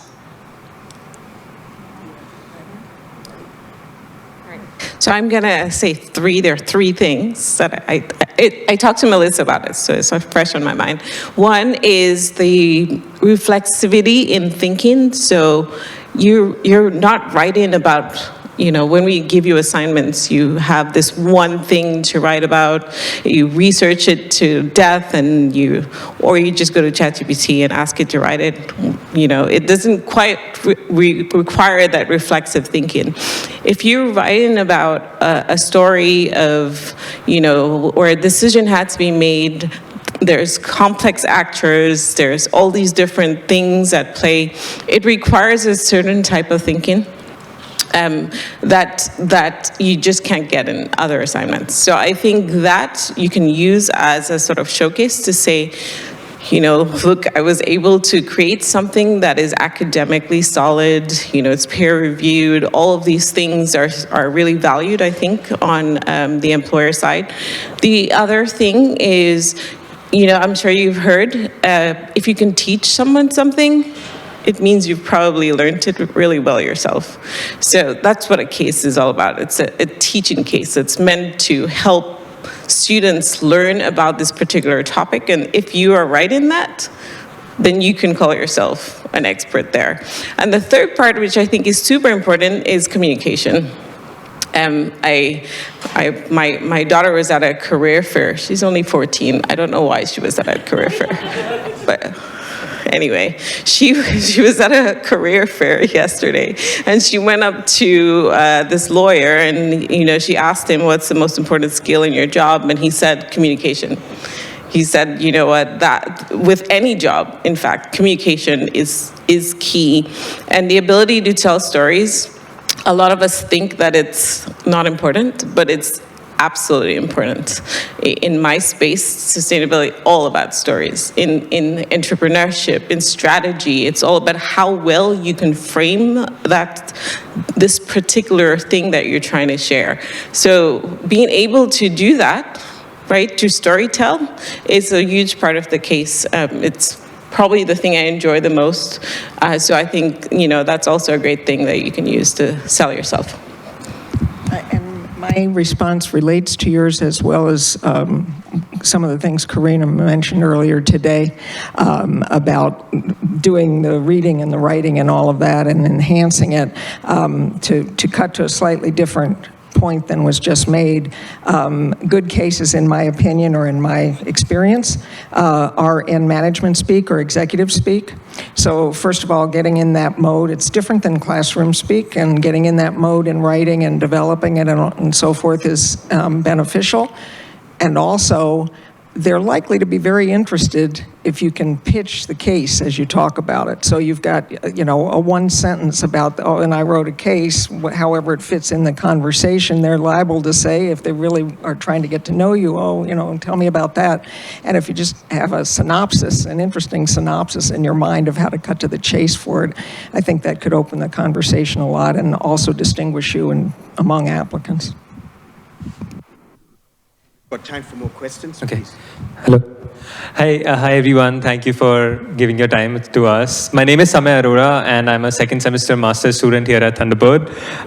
My question is to all that you all have worked with a lot of students who have helped you, in collecting data or in some other ways helping you with your cases. So what is one or two skills that you expect your maybe the students who are with you to develop and help you with, so that you can write a good case? I mean, maybe a best-selling case or a good case. And I personally am a huge promoter of AI.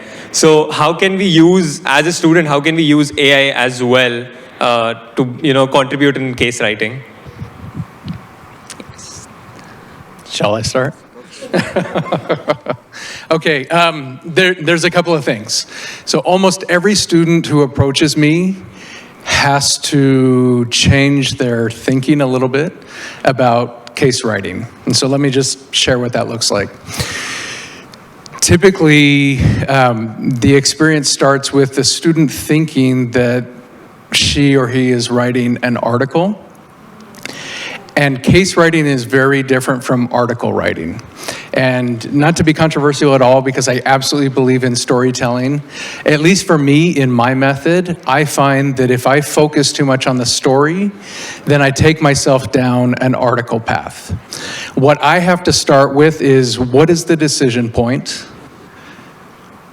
Quite simply, literally, I start with one sentence, one line, and then I start to flesh out the context around that decision point, and then that starts to frame up the story from there. Obviously, AI is hugely beneficial in that. It can power a lot of research that otherwise takes a lot of time. There are times in certain cases where I'll tell a student, you know what, we need to bolster this area a little bit.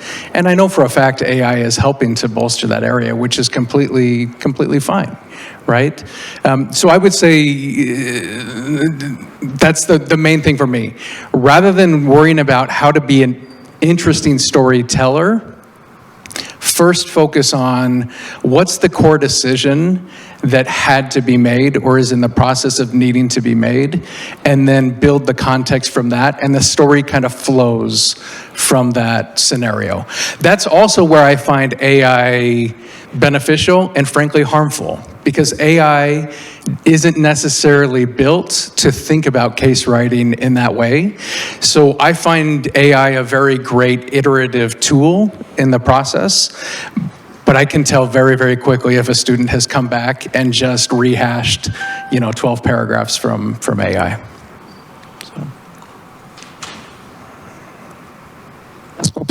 This will prove my point.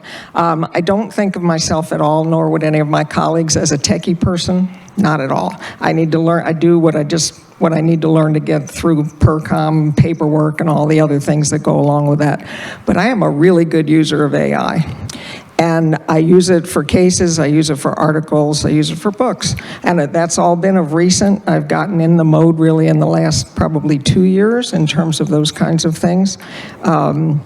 I find when, to your more general question, when I'm working on the case, I look at a lot of crises that are organizationally based or in which organizations have a role. And when I start to think, I don't think about it, it finds me really in terms of cases. Something will just hit when I'm reading about it. There's got to be an interest point. Global helps in terms of what I'm thinking about, and where I am in terms of my research side helps in terms of what's appealing to me in potential case situations. But it's a hook for me so that it's either so devastating, made on such a stupid decision, or it is a situation that you would never predict would have ended up well.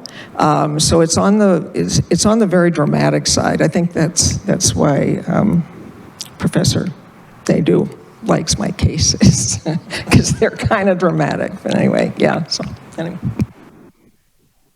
Some of your question was student skills, right?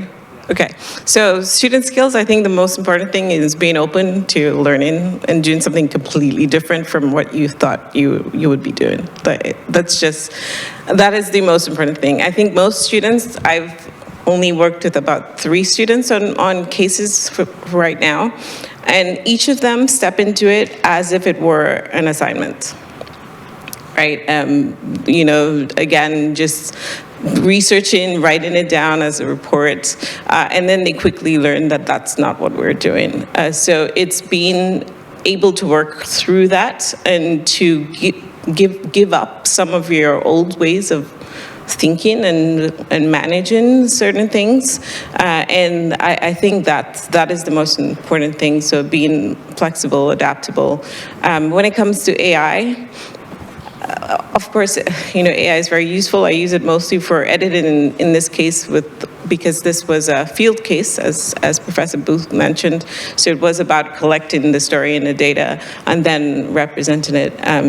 I think we've utilized AI to help with building the story into more of a dramatic thing, because not all of us have dramatic faces. So you could use AI to help build that story and to build it into a more, to get that hook, and that's where I think it might be useful in this case, especially for field cases, because of course you do have to collect it in an academic way, and then you build the narrative around it. So I use AI for a lot of different things, but for cases, I've actually done it once. I was teaching in Saudi Arabia, and I have all my lessons planned all laid out, but then the day before, the participants of this is executive education, no, actually it's a custom program, that they said they want to learn about valuation for startups. And I don't have that prepared, right? It was not a topic that I was going to put in.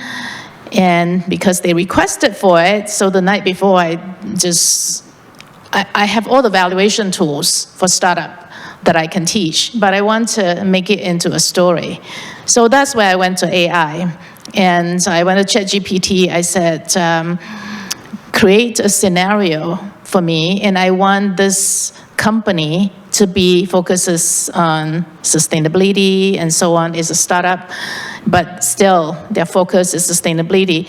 So I put in that prompt into ChatGPT. I said, create a story for me, and I also give me the industry background. What are the companies which are in this space that this fictitious company I'm going to create compete in? Because every time there's always an industry landscape, right? There's always the industry you want to compare this company with, how well they do, how, or not well they do. So AI was able to give me that very quickly. And of course, they give me a bunch of stuff, like so many of them. I just cut.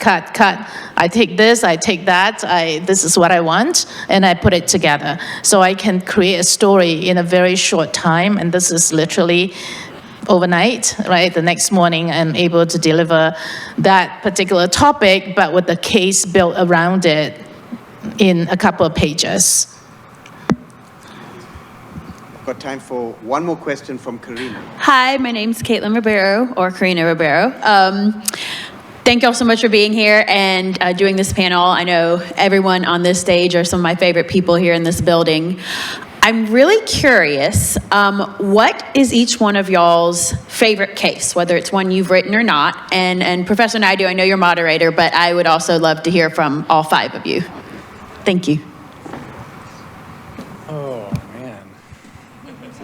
No, jump in, please, Chris. No, I'm like choosing between the children. Then I will go. Go for it. I'm going to go, Tom. Yes, thank you. I'm just going to Save step me. up. All right. So I will, this is fresh in my mind because I just taught it. So in my 586 class, this is a pretty weird case in that it's not a case, it's based on a story. So for those of you in 586 right now, it was the week that we talked about norms, and it was that story of dead man's path. Anybody remember? Ishe, you have to remember. So, if you guys don't remember, we're gonna have a test on Monday. Tell us about it. Can you tell me about yes? Tell me what you learned. But this was this was an unusual case in that it looked to a story, and this was a story written in 1960s. This is in post-colonial Nigeria, and it's about so many different things. There's complexity in thinking. There's sort of modernism versus traditional behavior and customs. There's leadership. And there's all sorts of different lessons in that one story. And it's a fictional story, but of course there are some elements of truth that it builds on.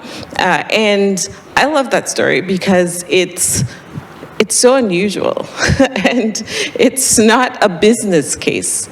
There's no business in there, but the learnings and the lessons are extremely relevant for any management student. And so I love that it's out of the box, but it gets at exactly what we need to, and it really brings that sort of ethical decision-making and moral decision-making into the classroom.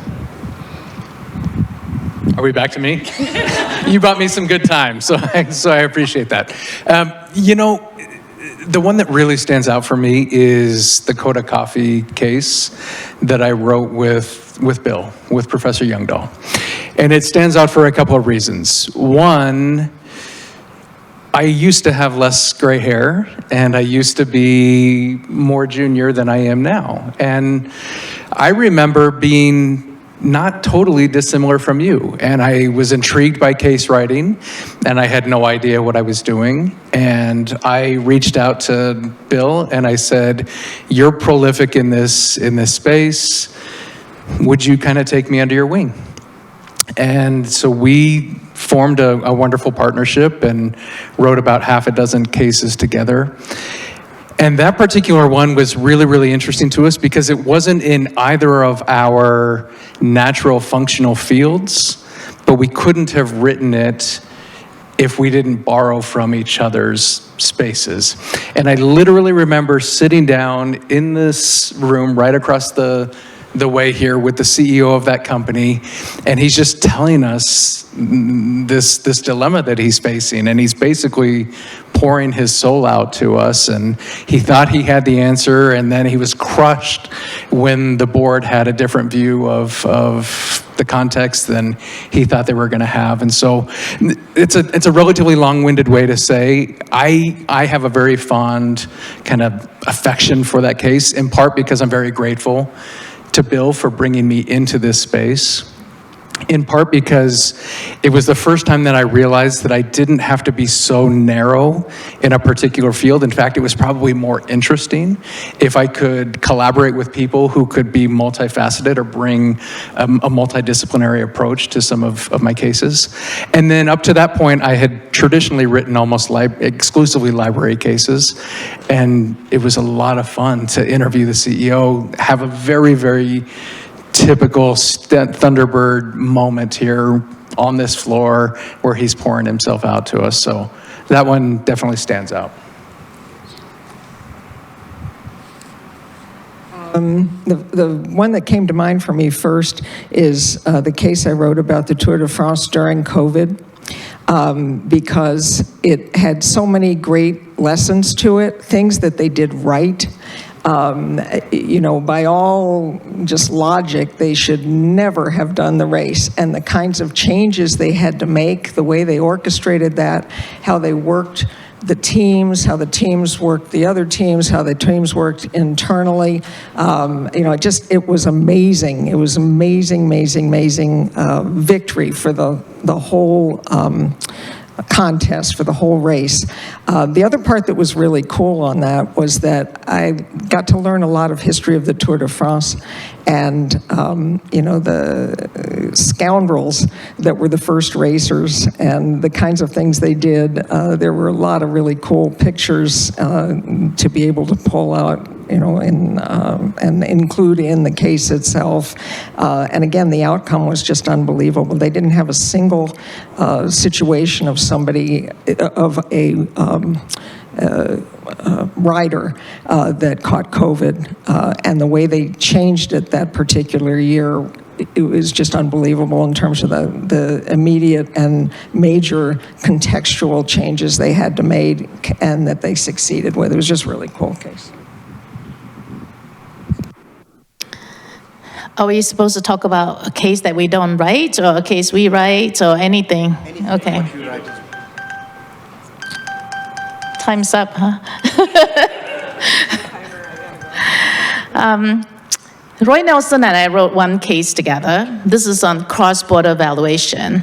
And I want to do cross-border valuation from a finance perspective, but I know that when you invest in a foreign country, you have to think about the political situation, the regional business environments, and so on. And this is what makes Thunderbird unique, right? In 2015, January 1st, we became part of ASU. Before that, we were independent. So we had already had a business school at ASU, WP Carey. They always constantly ask us, how do you differentiate yourself, right? When we first came here, we were not even allowed to use the word finance in our course because they said they already have it, right? So we have to think about creative ways to differentiate ourselves from WP Carey. And we always emphasize global. This is what we do best. We train people to be global managers. So every time somebody's making a decision, it's not only in that functional area, like in my case, finance, or in strategy, or in leadership, but is practically involving regional business environment, trade agreements, involving political economy, right? All these are the trademark of Thunderbird. That's why you see that at Thunderbird, we have not only the functional professors, but we also have professors like Jonas Gemso here. We have professor like Professor Nelson, Roy Nelson, global studies, international relations, global political economy, all these are basically baked into our curriculum. So when we write cases, this is what we have in mind. And the case that I wrote is called 3P Turbo, Cross-Border Valuation, and is evaluating a company investing in Brazil. And Professor Nelson is an expert in Brazil, so he knows all about the political environment. And I wrote the more finance, more technical side of things, and he wrote the political economy side of things. And it's always a great case because every time I teach this case, students will just have so much discussion because it's not only just about investing, it's about all these different things which people in maybe WP Carey don't teach is the political environment part of things that I feel what we train our students, this is what makes Thunderbird courses unique. So that's, I would say, a case that I'm really proud of, to integrate interdisciplinary, different kinds of political environment into the case so that when you make a decision as a global manager, you don't just do the technical side. Decision making has involved all sorts. And it's a great case to show off Thunderbird uniqueness.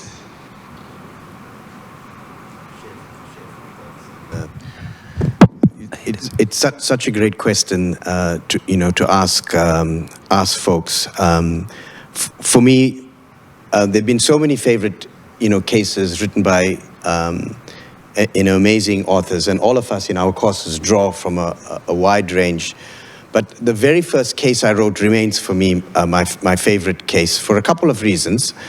The first is I was a student, and I had an incredible professor whose course made a huge impact on me. Rosabeth Moss-Cantor leads one of the most prominent managing change programs, and for several decades she's been doing this. I did a course, and post that I got this email saying, I'd really want to write something with you, and I have a few ideas, let's meet.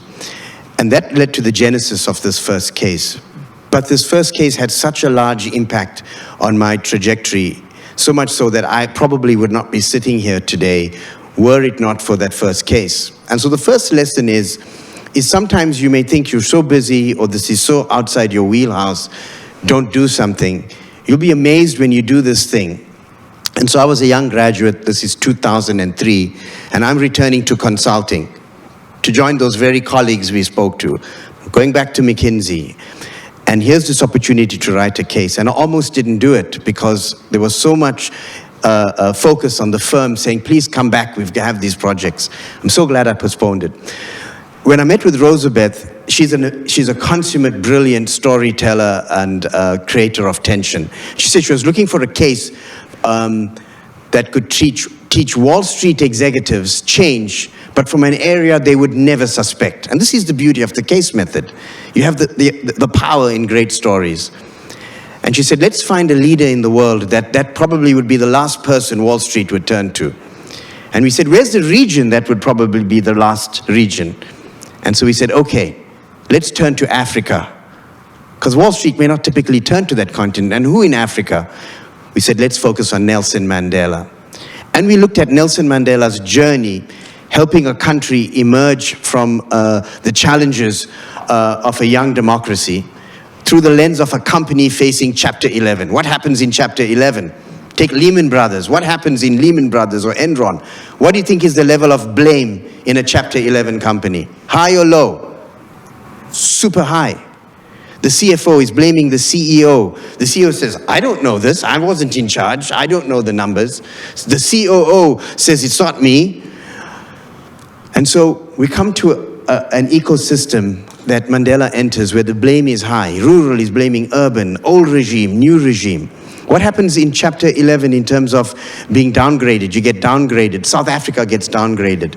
And so we go through the story of what does it take for a leader to muster people around a vision from different parts or different, and the case gets created. I'd never written a case. In those days, she's like, here's a few sample cases. Go off and write it. And for 1 week, I walked around in silence until my wife said, why are you so silent? I grew a beard. She says, I don't know where to begin. And so the advice you all gave us, I just started. Long story short, we produced the case. We test drove it with the then, I think, senior leadership of GE were coming in. And they were silent after we first taught this case. And in the end, they just started clapping. And then we knew we had something. Roosevelt was very kind to me. She called me her chief collaborator. She put it into her book, Confidence, which became a New York Times bestseller. It says the capstone chapter was the Mandela chapter. For me, it changed my trajectory. I saw the power of what stories could have in completely different sectors. During that case, I interviewed the senior team of Standard Bank, one of the leading Southern Hemisphere banks. Roosevelt did it. And when I met those executives, they were the ones who first said, where are you from? They said, your accent is interesting. And that was the connection. It led to me having my first foray outside consulting where they said, why don't you come and join us? So not only did it teach me storytelling, it created this first hook. A highlight was when we presented the case to Mandela. He had his centenary. He invited 100 people to open his Center for Memory. And what a joy. And the feedback we got on the part that was enjoyed the most, because a case is not a puff piece. It has to be critical. It has to be neutral. And so how do you write for one of the world's heroes where you have to balance it, the challenges they had with succession and all of the challenges every leader has? And so that led to me staying in touch with my management school and business school, and years later being called back and led to this story. What's my message to you? You may not have the same journey in a case, it may not lead to the same stuff, but when Mary Teagarden and I first started this experiment of how do we get students involved, the motto was, how do we move you from being a job seeker, where you are the one searching for a job, to becoming a job magnet? That case changed my conversation with bankers. I was not the one saying, please, may I have this opportunity? I received the call saying, we really like your mindset. And this is the dream we have for each of you, this mindset of not being a job seeker, but being a job magnet. And we're going to hear from Mary at the end why that summer case series started with the course on how to write and how to connect. It was, for us, the way for you each to enjoy the journey, but enter this world of being a job seeker. That's our hope. The rest is up to you. A bit of luck, a bit of timing, which played a lot in it. With that, I want to thank our esteemed panel and thank each of you. And we're going to come to our final bit of the program as we build up to this. Thank you. Thank you for having us. Thank you. You're welcome. Thank you for staying on a Friday afternoon. This is awesome. In this mode, the highlight is to call upon our students to close. Our students are going to close. I want to build on this theme of each of you being pioneers in your destiny. So I'm going to grab my pen and my phone.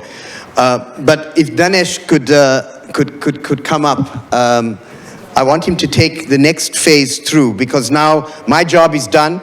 We're going to hear from Mary Teagarden at the end. But the real force behind what you experienced, as you could see, is our student. So I'm not sure if he's around. Over to you. Over to you, my friend. You got the clicker? There we go. Should I use this? You can use it. As he starts, I won't do justice to thank folks, from our faculty to our guests to our alumni, to our co-chairs who Danesh is going to engage, to our volunteers, but also to Arlene, Jinal, to Aditi. There's so many, to Jonas, to our deans.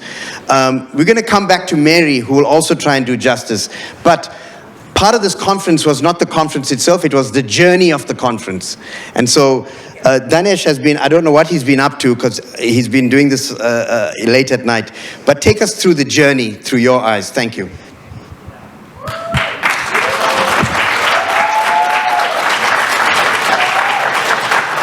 Hello everyone. Good evening. I promise this won't take long. So I'm standing here representing the whole group of student co-chairs, and I'm going to give a quick recap of the journey as Professor mentioned, and the approach that we have put into this whole planning experience. The approach is not at all secret anymore, because we have discussed about agility in a lot of the sessions. So it's all about agility. And I see some of the familiar faces from my Agile course. So you're going to hear some of the familiar terms from our class. So as a team, or as a global management students, we have been taught about consulting. We have been taught about solving problems, deal with crisis management, and I would like to start with learning by doing. So we have had a lot of experiences in the class, and how do we learn more, right? So we learn more by doing it in the real world experience. So that is what we have done with the whole planning over here. So once we sat down with our first meeting, we had a vision of not to just organize a conference, but to build an experience around it. So we started with the moonshot, and as you might have already seen, we have had a couple of videos from the ASU president himself and from the executive vice president. So those were a couple of the moonshots that came true. So we were not trying to make the whole thing better. We wanted to make it more impactful. And getting into the agile terms, as you see, there are different phases into the conference, starting from the pre-launch, the planning, and the sustainable engagement part of it, and final the launch phase of it. So we call it as breaking the whole manageable events into different sprints. That's what we call in Agile. So in short, we have visualized the whole case conference as a product, and the whole team over here is the engine behind the whole process. So if the team is the engine, what's the fuel behind us? It is the Agile approach. So moving together as whole team. So I would like to touch upon this proverb. I found it very interesting. This has been used by famous people like Warren Buffett and a couple of Nobel laureates. So if you want to go fast, you go alone. But if you want to go far, you better go together and stick together as a team. So we have had our Agile coach, the professor himself, and we made sure that we connect every weekdays, daily at around 8:30 a.m. We have had a stand-up call for 15 minutes. No matter where we are, some of us would be driving back to the workplace, or some of us would be in shuttles. And professor would be literally jogging onto his class because he has a class at 9 a.m. But we made sure that we connect on a daily basis and clear the to-do list, and we don't have the baggage of yet to be done on our checklist, right? So we clear the roadblocks. And on the journey, we have realized that we have had a lot of teams with us, which we see as squads. That's the Agile term again. And be it marketing or the student clubs or the logistics or the tech teams. So these are all not separate islands. So we came across as one single team going towards the goal line. We call it rugby approach in the Agile nomenclatures. So what made us realize was it is the outcomes which is over outputs. So if I have to borrow words from our professor, what is the definition of being done? When do we call something being done, right? So in our case, we have to do a lot of tasks, which are the outputs in our case. But what's the value behind all that outputs? It's not about sending a lot of emails or creating a lot of social posts. So I would say it's the quality over the quantity. So we consider this as a living case. For example, we have to generate a Zoom link for our guest speakers, right? So is the definition of being done over there? No. So after creating the link, we have to make sure that we have shared the link with the right segment of people, the guests. And is it done over there? No. We have to set a constant reminder saying that this is the link, and you have to join like 10 minutes earlier, and we have to keep reminding them about the proper channel, how to join for this whole session. Do you consider that as done? No. Finally, we have to do a trial run and make sure that the link is working, right? So you need to have constant iterations and consistency in the whole process, and we have to make sure that everything is in place. Yes, sometimes it can go off the wire because that's how the tech works, right? So throughout the whole journey, this whole event is not just about ticking the boxes. It was all about the outcomes we're trying to create out of it to each and every one of you sitting across over here. And when you go out of this place, and as management students, right, what are the key learnings that we take out of, because we have spoken to a lot of interesting guests, we have had amazing interactions over here. How is it going to shape up our life ahead in our professional journey or in our personal growth? What's the value that we are going to create in our life ahead? Because we are all agile leaders in the making, right? So that's the overview or the better picture for us. That's what we are trying to achieve over here. Thank you.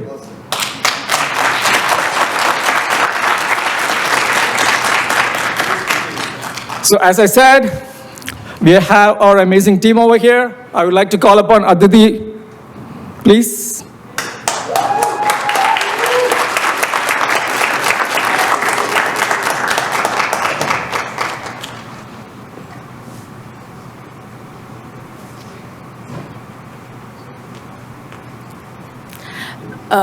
First of all, I'd like to thank every one of you who has attended today. You guys really made our day. This is the output of all our hard work that we as a team put in. And also, this whole experience was really special and personal for me. Being a GSA for Thunderbird Case Series as well as Co-Chair, this thing has taught me so much more. And I got to see everything behind the scenes. And this has been the most special part of my whole journey of Thunderbird. Thank you so much. Thank you, Aditi, for all your help with all the social posts. You're managing this LinkedIn page and Instagram page for us. Thank you so much. I'd like to call upon Jinal. By the way, Jinal is the backbone behind the whole deck that you're seeing over here. Thank you, Danish. Hello, everyone. I'm Jinal Patel. I'm serving as both student co-chair as well as GSA today. This experience has been more than just managing tasks. It's like it's about learning, growing, and most of all, being trusted with responsibilities. I'm truly honored to be a part of this case series team and to work closely with Professor Naidoo, Professor Arlene, Professor Mary, Arlene, and my wonderful co-worker, Aditi Sharma. And I would like to thank you all who presented here with us today and who have supported throughout this journey from planning to executing. Thank you. Thank you, Jinal. Vikram, you're here.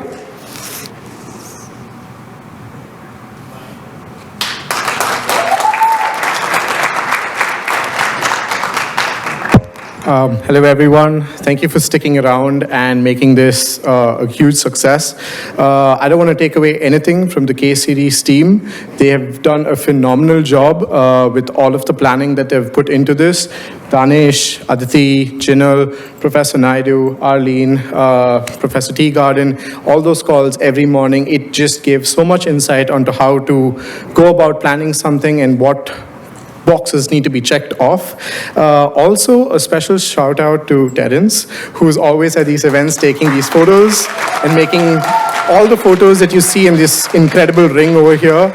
And to the tech team at the back, Torsten and Mike, they've worked insanely hard to make this go really smooth, and this wouldn't be possible without them too. So thank you, everybody, and see you soon.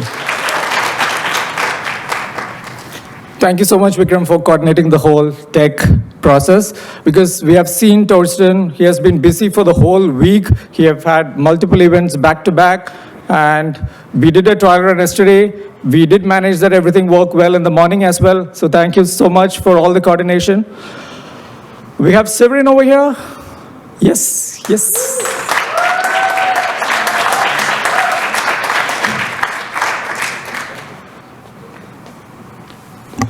All right, so on behalf of the Case Scholars Club, I would once again like to thank y'all for showing up, thank the Case Series and all the other clubs involved in organizing and hosting this event. It's been great.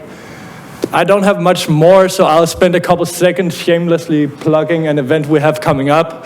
End of year in April, we're trying to throw a big event, a 24 hours case competition, not case writing. Everybody will be trying to solve the same case. We'll do big presentations after 24 hours.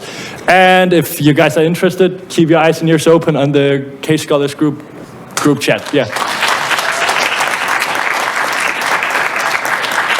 Thank you so much, Severin. And that's me over there. We have Ashwin. Ashwin is, unfortunately, he is on another event representing Thunderbird. So Vikram is over here on his behalf. Yeah. And Sarah, could you please come forward?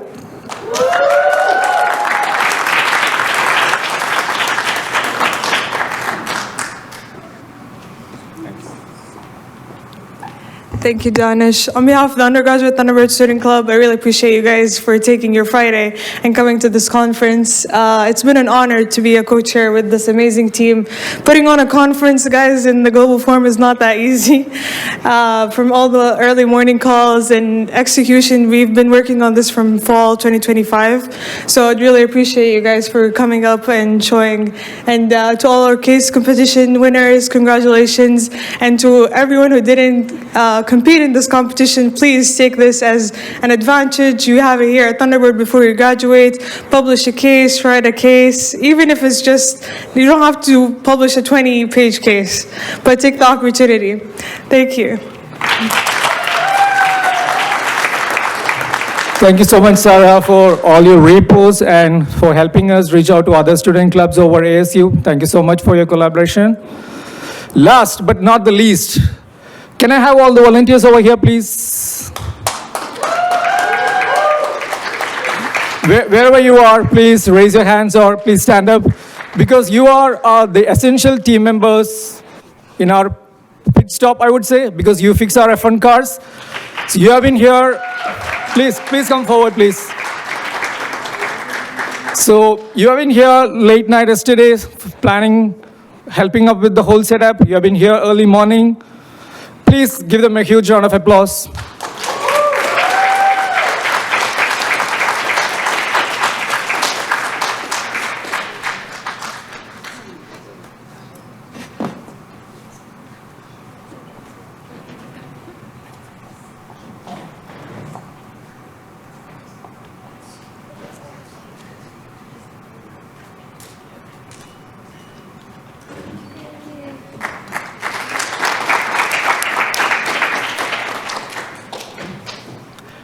And we have a special guest over here, Sarah. Thank you so much for visually documenting the whole event over here. Thank you so much. Please give him a huge round of applause.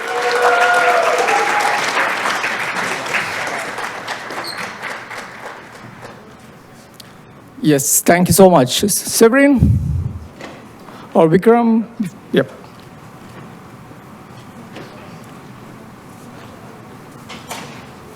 Okay, yeah, this is going to be the last time I get on the mic. So, if you like this event, exactly a month from now, on the 27th of March, we're going to have the annual AI conference happening right here at the Global Forum. This is going to be our third year running it, and it's always been a huge success, a great networking event, and everyone walks away learning something good. So please do join us for that too. And also, we're going to be having a first of its kind AI case hackathon that we're working on designing as part of the event. So all of you, please do show up, and yeah, we can take this conversation forward, but please register on this link, and we hope to see you there on the 27th of March. Thank you. Thank you so much. We did it. Thank you.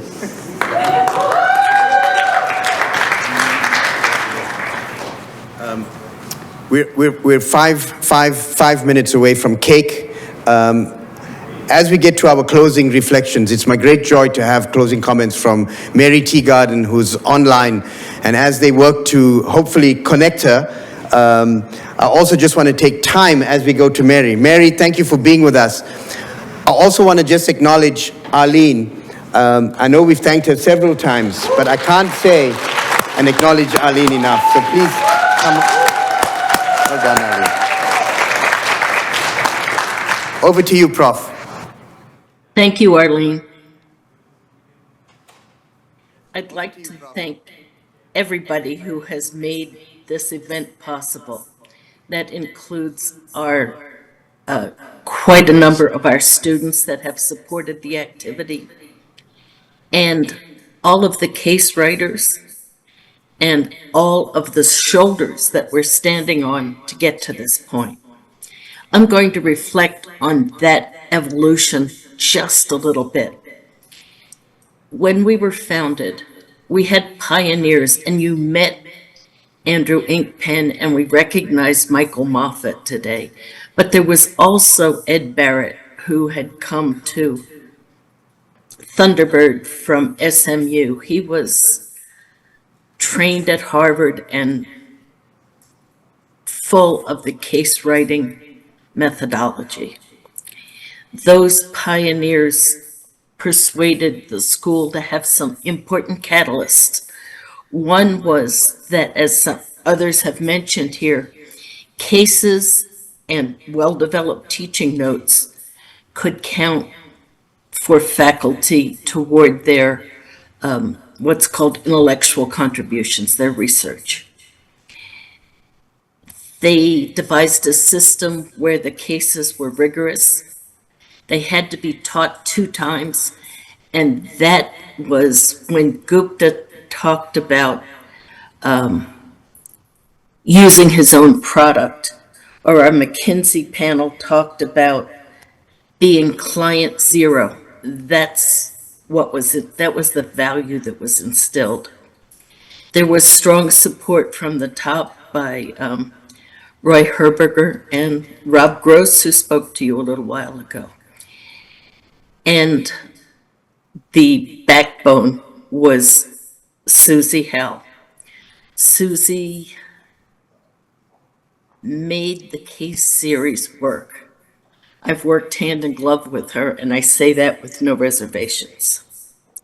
But in those early days, we had pioneers who implemented catalysts to start the system growing. And we also had builders. And I would put Professor Inkpen in the builder column. There were obstacles to growth. We had a very small core of Thunderbird case writers. They were superb. I would say we were superb, but not enough to generate a volume of case studies that was sustainable. Outreach, I thought it was very colorful of Professor Inkpen talking about carrying boxes of paper cases. I can see that so clearly. But the challenge there is you have limited impact. And he worked very hard to persuade our dear colleagues at Harvard to enable us to participate in their series. As we progressed with the building phase, we had retirements, and that was a challenge. I was asked to step in as basically a placeholder. I continued the work that Inkpen and Moffat structured and implemented until we had the benefit of hiring Professor Naidoo. And I would characterize Naidoo as a visionary, as a magician. And under his watch, we saw Thunderbird Case Series rocket in terms of rankings. And some of the pieces that he implemented very much, and I could not agree with him more, and was his partner in crime as much as I could be. We needed inclusion of our students. We needed to provide opportunities to help our students get jobs and to help our students accomplish many of their personal goals. So part of what we saw was the inclusion of students in case writing. And for that to become reality, Professor Naidoo and I offered courses in the summer to teach students how to write cases and to teach them about the agile methodology. And some of those students have gone on to not only write, but write and publish cases. To support faculty ability to write cases, we started workshops. And those workshops, first we started inviting Thunderbird faculty and then ASU faculty. And now we're contemplating opening it up to a larger pool of faculty. In terms of resources, you heard, I believe it was Professor Hunziker talk about using convenient samples to write cases. But what we've seen now with other cases is there are resources to write field cases to actually go out and collect data and do the cases. In terms of cases themselves, we've evolved from written on paper cases to options like living cases. We're experimenting with pod cases, and we're using simulations. That evolution is very powerful. It grows the pie. Our early cases were predominantly local or North American companies, and now they're very global.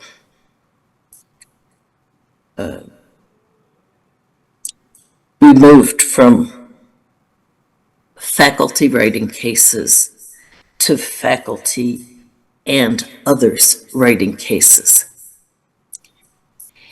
So our evolution has been dramatic, it's been powerful, and it makes me very, very happy.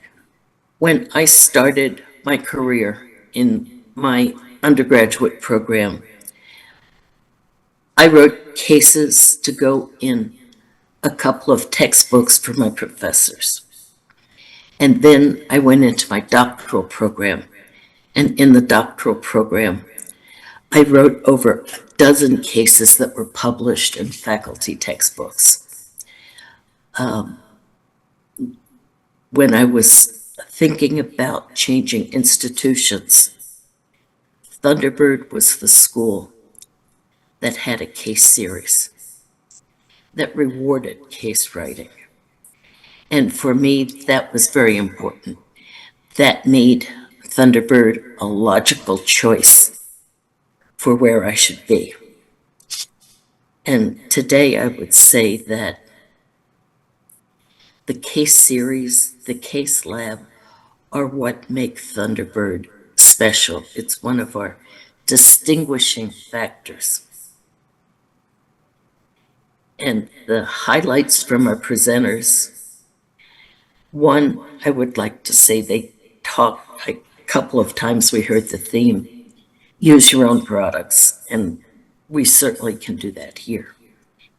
And when the question came, and the importance of trust, and when you're writing a case, it takes trust from the protagonist for them to really tell you what's going on. When one of the questions about interviewing that I had answered early on by one of my professors, he said, when you're interviewing, if you want to stop the interview, look over your glasses and say, that's very interesting. Please tell me more. And they'll spill their guts. And the last comment I have comes from Mick Jagger. About 45 years ago, I was sitting on my sofa watching late night television. It was the David Letterman show. And I was folding diapers. I had a baby. And David Letterman asked Mick Jagger, Mick, how do you know when a song is finished? And Mick looked at David Letterman and said, David, it's never finished. You just abandon it. And that has become some of the guiding advice that I have used in writing cases. And again, thank you to everybody who made this possible today. It's been my pleasure. And with that, I think we can wrap. Happy to take questions. I think Mary, you have time for one or two questions. Is that? Yes, I'm happy to. Please, let's honor our stalwart Mary Teagarden. If anyone has any final questions, we'll take one or two. So we're very close to our cake, and we'll do one or two questions.